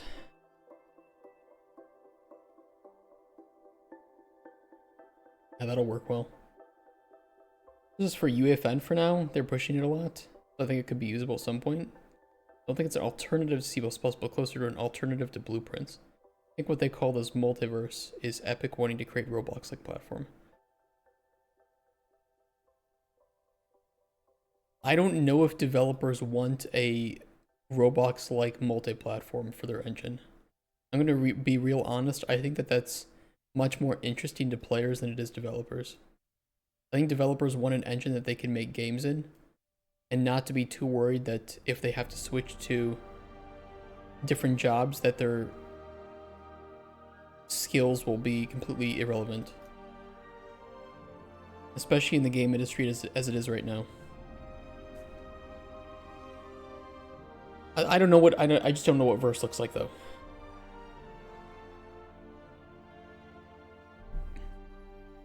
So, you know, it could change.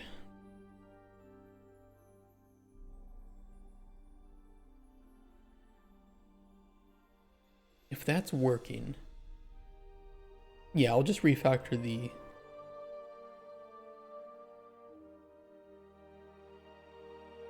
info panels.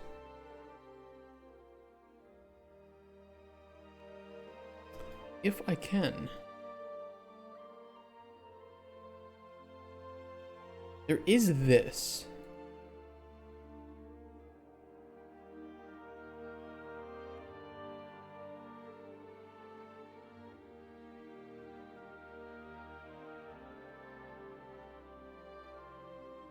I think we deal with that down here.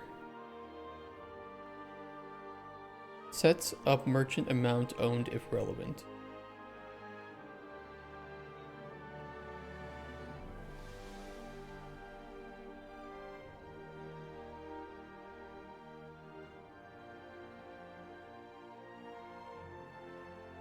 The easiest, stupidest way to get this to work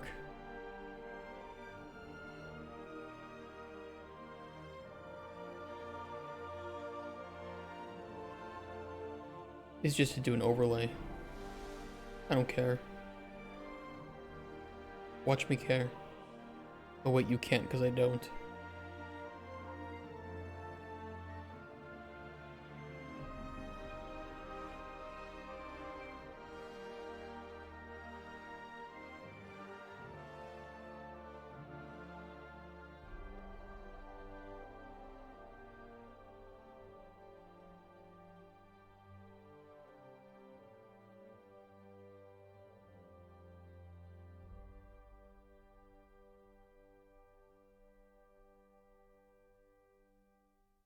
I mean, I have like a treasure chest, but not like just a regular chest icon or crate. I can get a crate icon.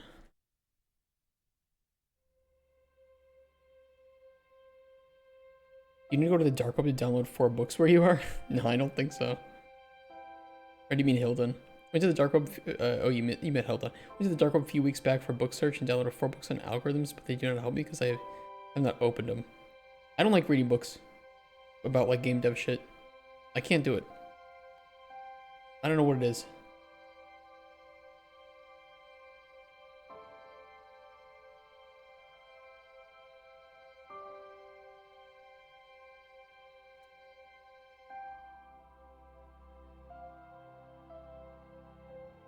Like I could read this book about how to do game dev, or I could just jump into the engine in game dev. I'm just gonna do it. I'm just gonna jump in the engine. If I make a mistake, I make a mistake. Who the fuck cares? Just don't make the mistake again.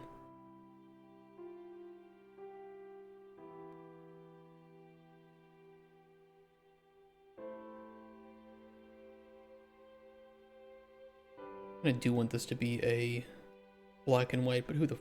Again, you know what? Who the fuck cares?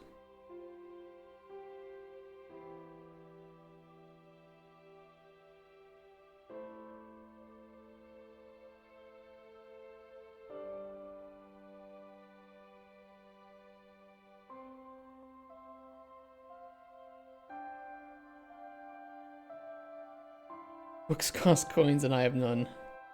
Same.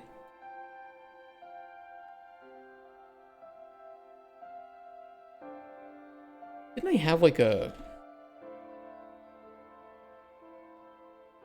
I do. Get ingredient... Get merchant ingredient amount from ID. Get merchant junk amount from ID. Merchant seed amount. Okay, I'll make duplicates of these two. Get storage ingredient amount from ID.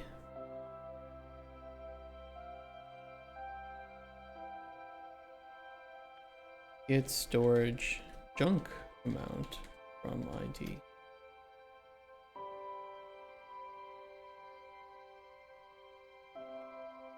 Get storage seed amount from ID.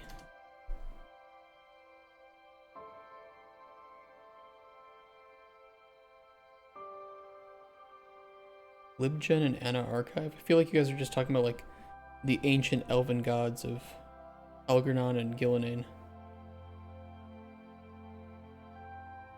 If you get that reference, I'm sorry for you. That means that you probably played Dragon Age Veilguard.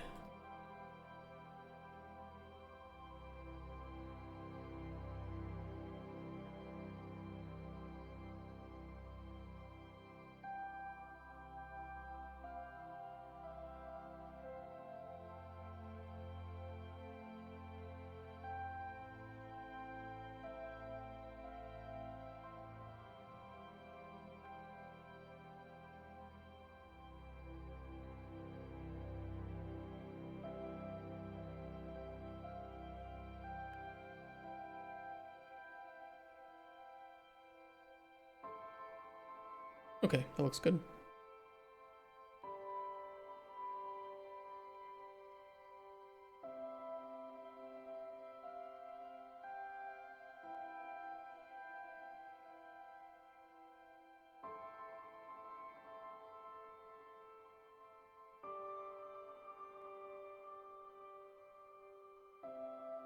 Ooh. Careful.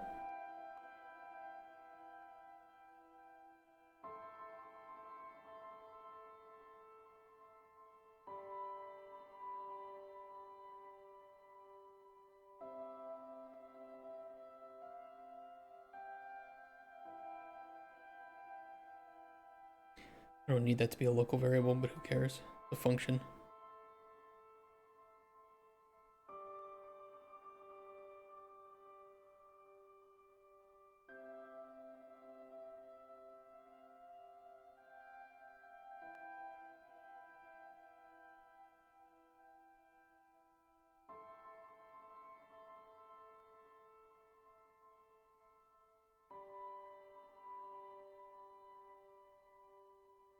Okay, let me see. Is at taskboard. No. Not here. Here.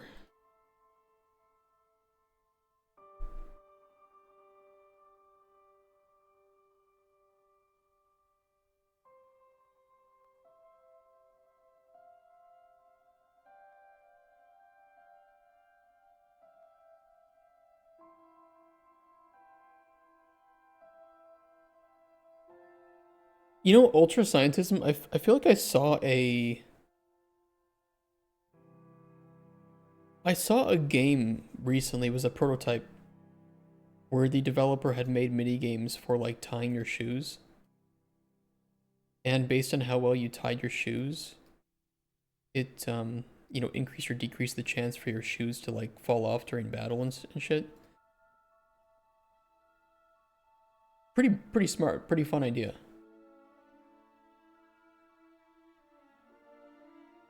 Maybe I can find that. Shoe tying minigame.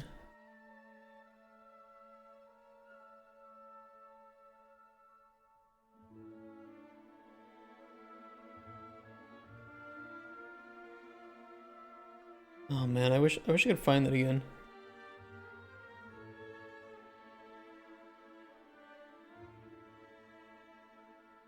I'm playing as my kitty, he'll stand no chance. Get better thread on your clothes, fall apart it seems. It's a cool idea. It could work. With the right game, something like that could be really fun. Especially for like, if you guys have ever played a game, what was it called? Like Neo Scavenger? You know, like ultra hardcore survival game, right? Where you can just wear different things. You have, you know, inventory Tetris for various things that you're holding. You have to bandage up individual things, change the bandages because otherwise they're dirty. And then, you know, get clean bandages from a clean source or wash them and clean them yourself. Good game. Very difficult, but very well made, very fun game. And not a lot of people have heard about it. But if you're looking for something like super cheap, and you're into these kind of like hardcore survival games, where it's roguelike and shit, this is a great game. Can recommend.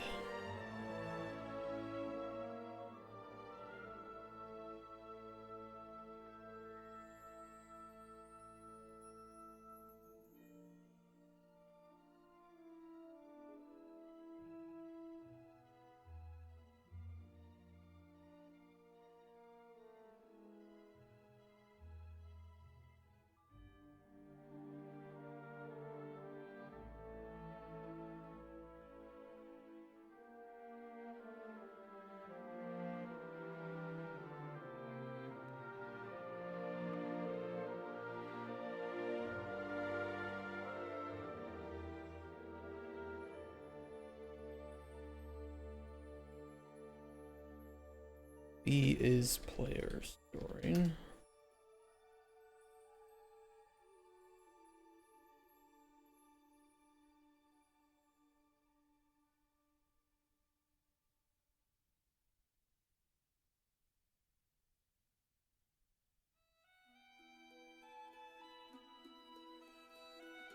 I don't know why, but for some reason, my brain just thought of those, like, you know, those like Kickstarter games where it's like, hey, give me $5 million, here's my early prototype.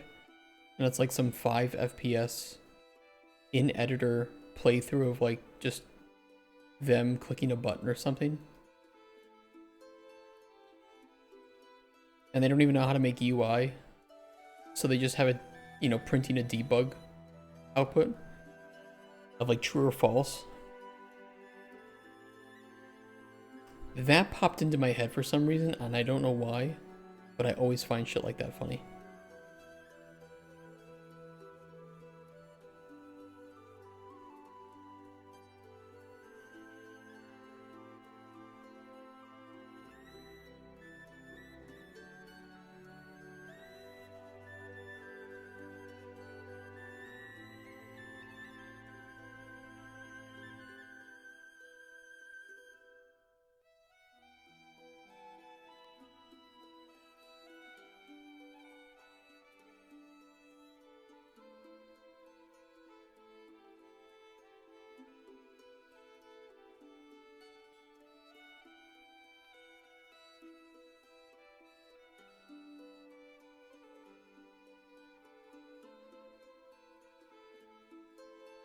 It's important for defining oneself. I mean, look, I'll put it this way. There's nothing wrong with somebody making their first game like that, but, you know, I will treat you differently when you are on Kickstarter asking for money than if you were just showing me, hey, here's the game that I'm making, here's the progress that I have. Very differently. Because you're not asking somebody for money at that point. You're not trying to get me to invest. And, you know, I will look at you like an investor would look at you on Kickstarter. No bars held.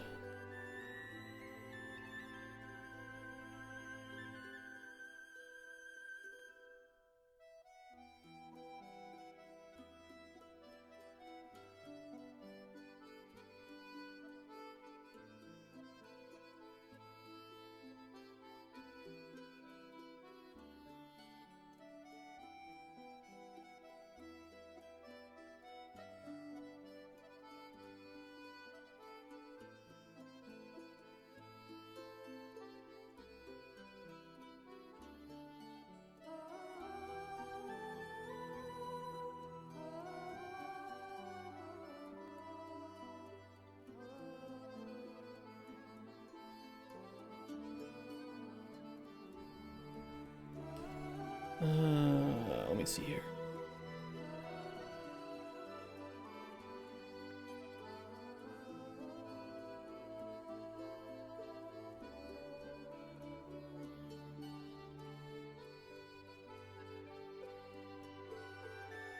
We might do another Kickstarter review at some point, but I need to, you know, get the game in a good spot first.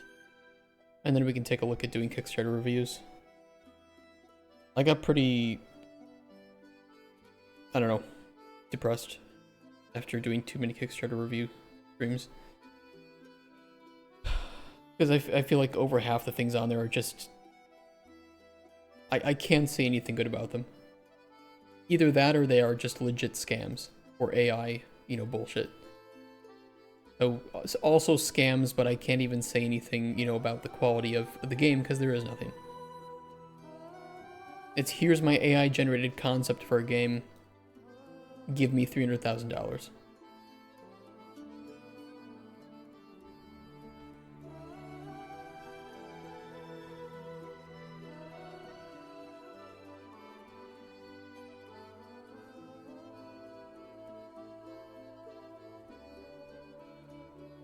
Finland, it's not possible to get donations legally. You need to apply to get a permit for that. Non-corporate entity cannot get one. It's crazy.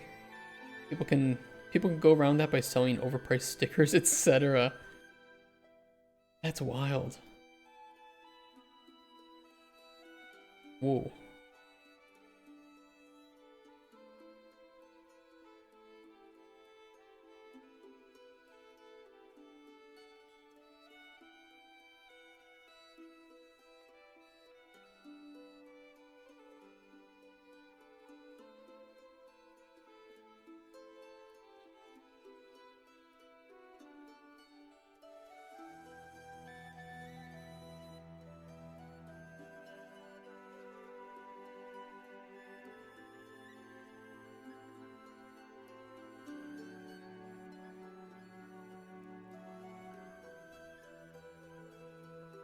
Like, here's this pin with our logo and it's 20 pounds. Or 20 euros, sorry.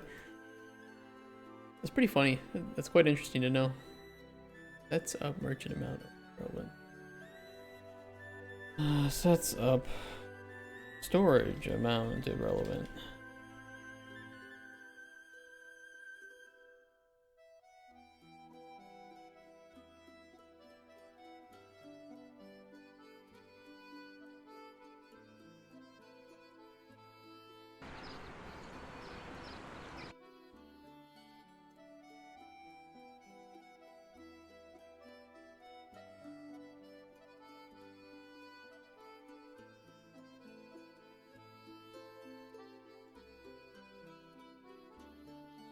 I'm not showing it.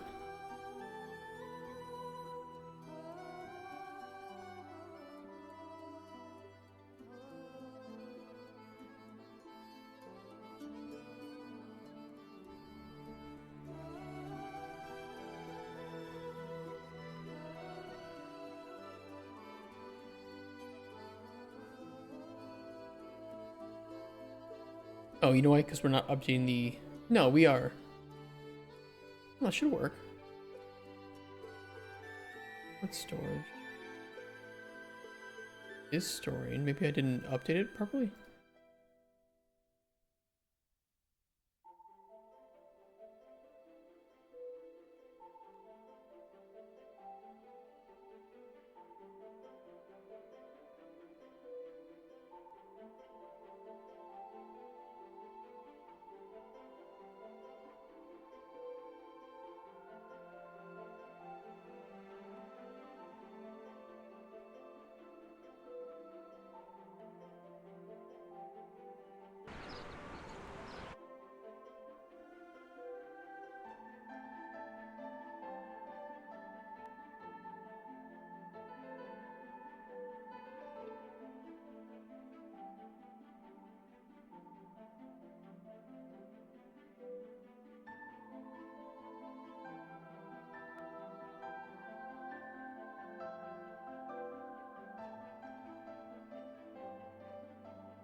That was the issue.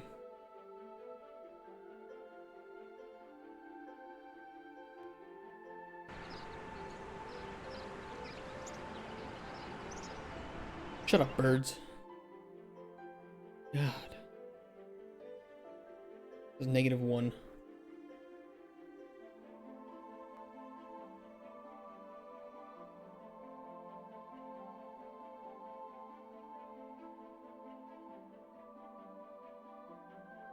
Oh, that needs to be switched too.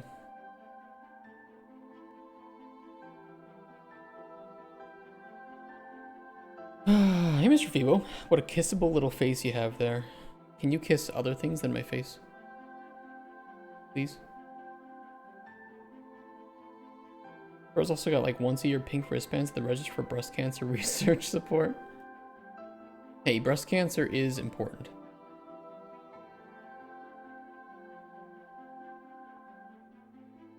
Breasts are important, research is important, and breast cancer research, doubly important. It has breast and research. Cancer, it is important, but it sucks.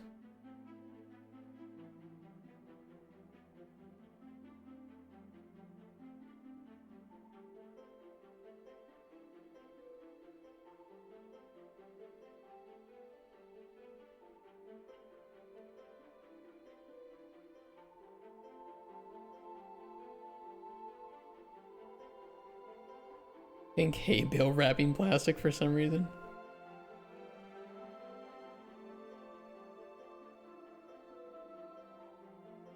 There's black wrapping for prostate cancer research? Why do my balls get to be black while women's breasts get to be pink?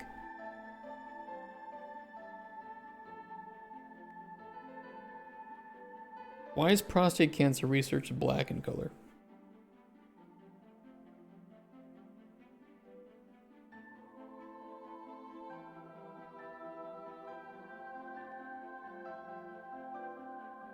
Make it skin colored. That'll be weird. What did I just hear? I don't know, probably some hot take.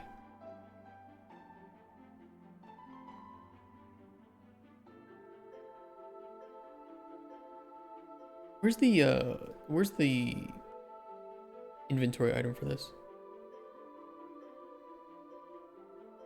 Ask storage. Where am I switching up the icon? Here.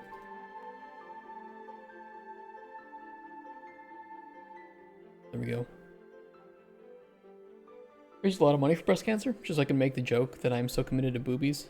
I think I raised like 50k US, Jesus, and all I really did was row a lot, get my legs waxed. Did that get you any boobs in real life? Like even like a flash or something? Because flashes are great. Flashes are pretty awesome.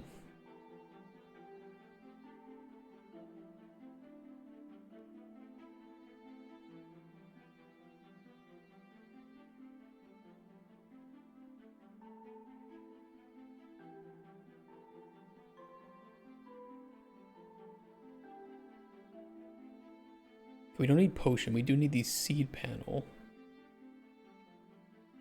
And we'll need the junk panel. Girls loved it. I was shredded and a man of charity. Dude, nice. Winning. Fucking awesome.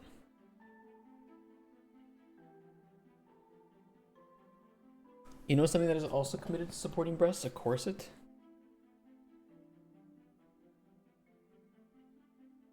I mean, it'll definitely work. Probably not the most comfortable. Give booze, but next to my pee, give me the money.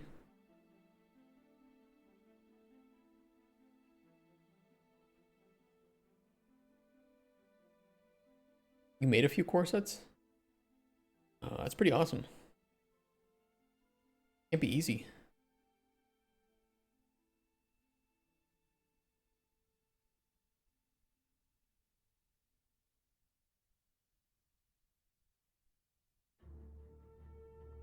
Why is that there and not here? Oh, so I can hide it. Yeah, I know why it's there. Yeah, fuck it. Just wrap this. I'm doing it the shitty way. Should I do it the shitty way? I'm doing it the shitty way.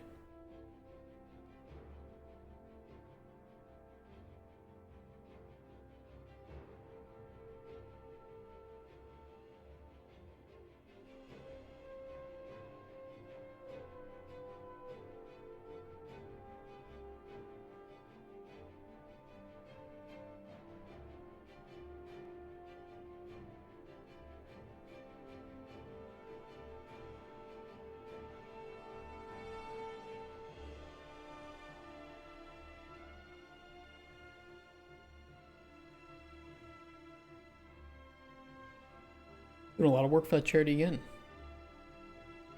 Charity's good. We like charity. Good charities, though. Charities that are not stealing money. Those are bad charities. We don't like those charities.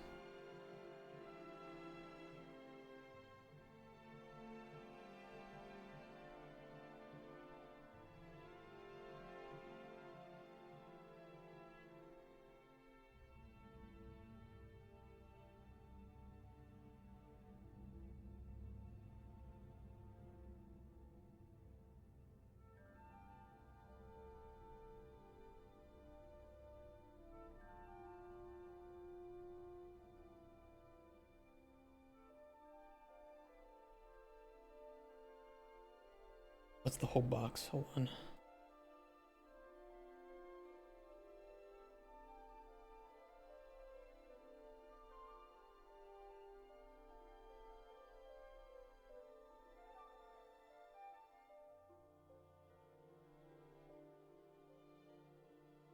Junk item ID. Get storage junk amount from ID.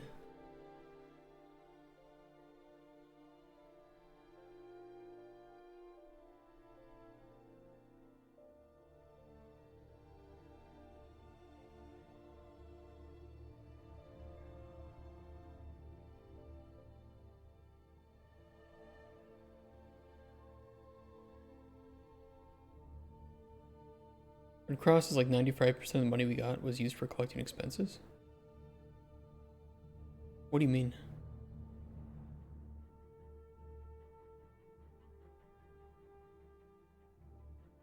Not like 30% of your income, that's crazy.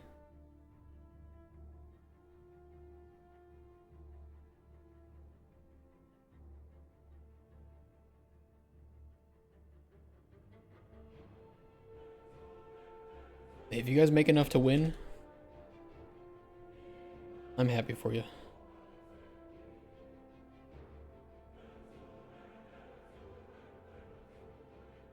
Pay as few taxes as legally possible.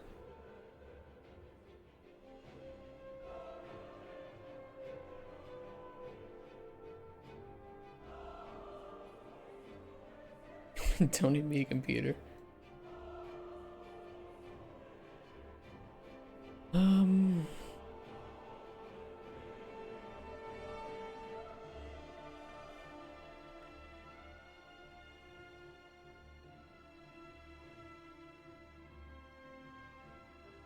There have been multiple cases here where Red Cross is collecting money to help people in, let's say, rural African area, and later it was revealed that under 10% ended up there, 90% was used for administrative purposes. Oh yeah, the classic.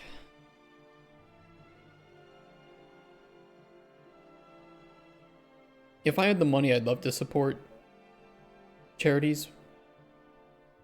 There is like a isn't there like Charity Watch or something?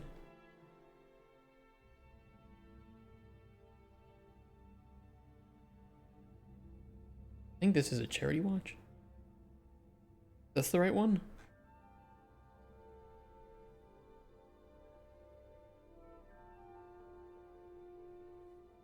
Yeah, and give them like ratings based on how much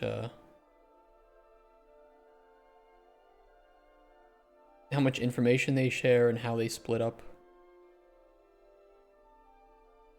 I've supported Friends of Animals before. That was a nice one.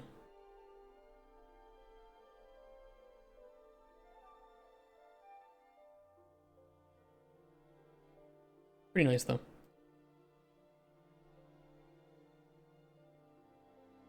Chunk amount. Ability. Donate directly with purpose. Like 1 month it'll be like 5K or something to get boats or new computers with purpose. I don't like my money going to the ether. Yeah, I wouldn't either. The same reason why I will never give money to like people on the street who are like, you know, walking around, hey, here's a charity. Like, give me your website. Give me your website, I'll look into you. Then we can make that determination.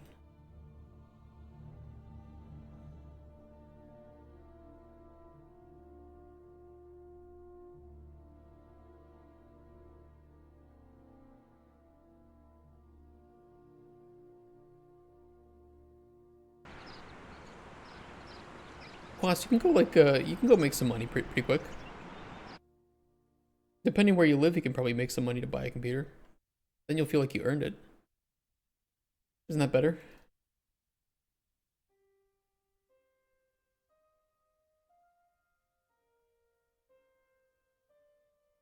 That shouldn't be visible.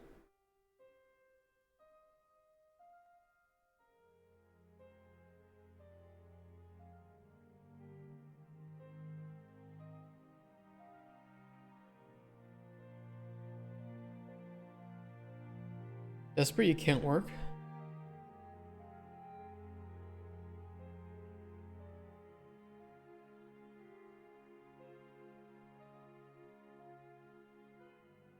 There's always some work you can do. You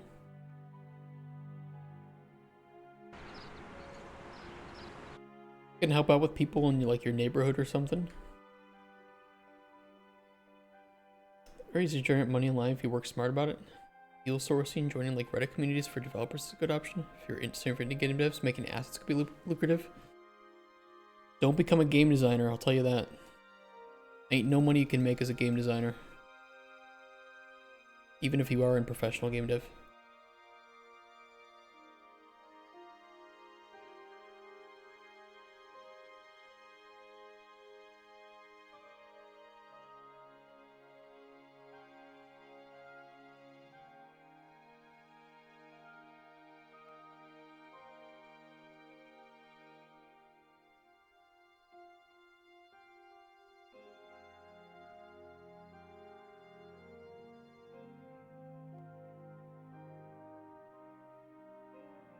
Because you don't have a computer. Can you like buy one on installments and pay it off over time?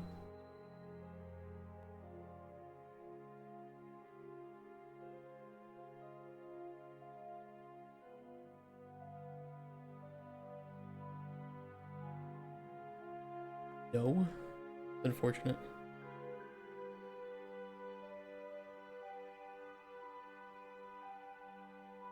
You have like a phone?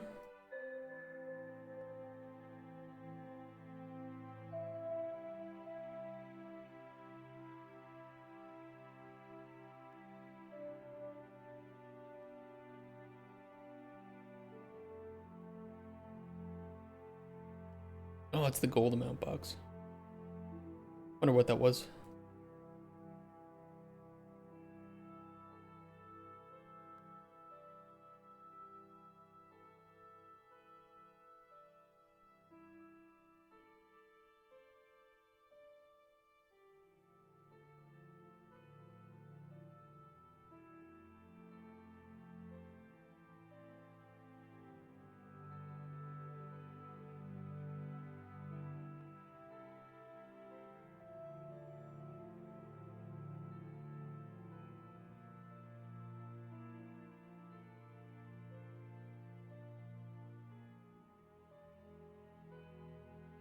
I don't know what the fuck this shit is down here. I don't know what that is. I'm not touching it.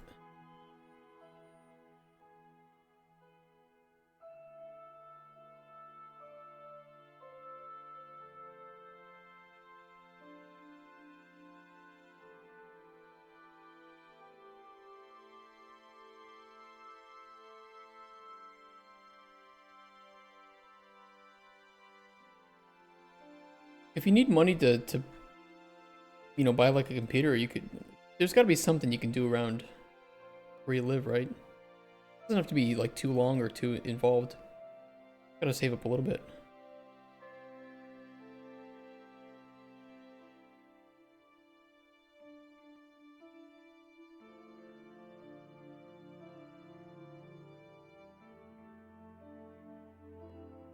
Make scam calls to old people. Don't make scam calls to old people.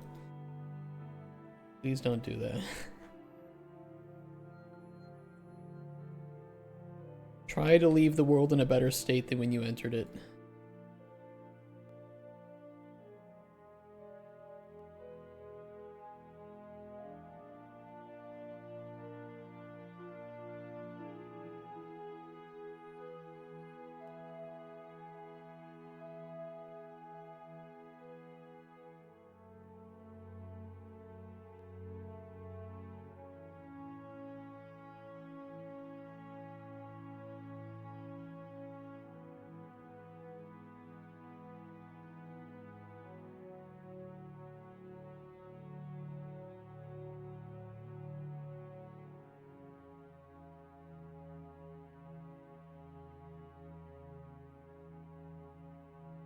Okay, set visibility.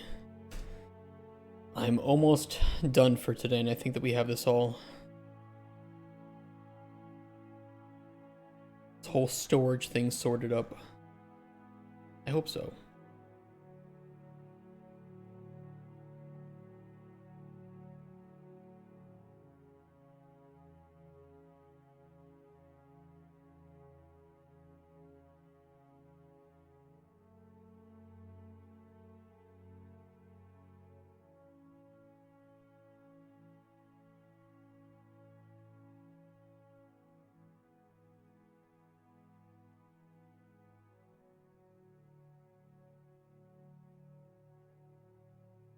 I think that's it.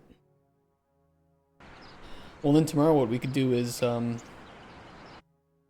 actually start to test the things that are in that box, so we can actually start to make the tasks work. Like, you know, if we have the tasks spawning, you know, they say these things collect 3 items of toadstool normal. You know, we need to be able to test whether or not that's actually in this box, which, oops, not that. I don't think it'll be terribly difficult tomorrow to do.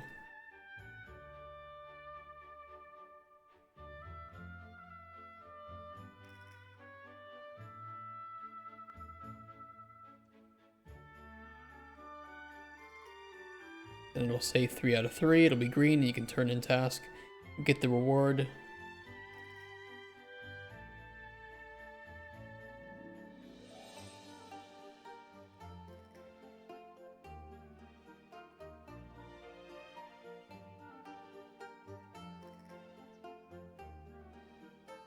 Doesn't look the greatest, but we can always fix that up on separate time.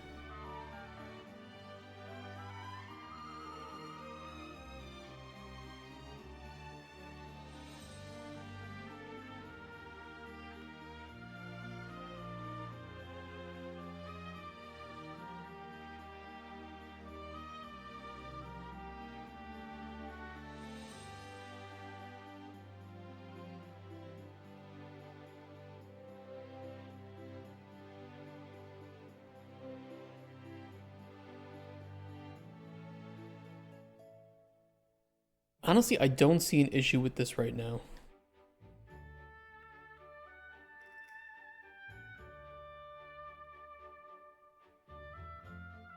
It's possible there might be a bug later, but it's good. That's very good. Tomorrow then we can work on actually just making these work and start writing more tasks. And I think by the end of Friday, or even maybe sooner, we can have the entire task system working.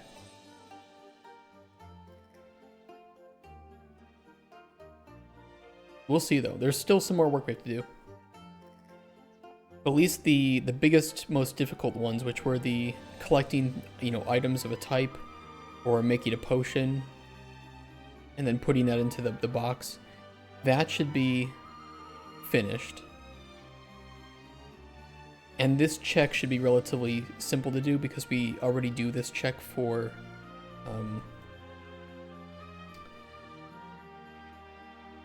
we do this check for scoring potions, so I can I might have to make something fresh for that, but we can at least probably we can Frankenstein logic together from other functions.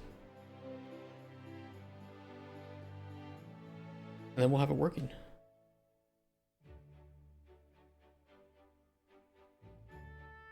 That'll be nice.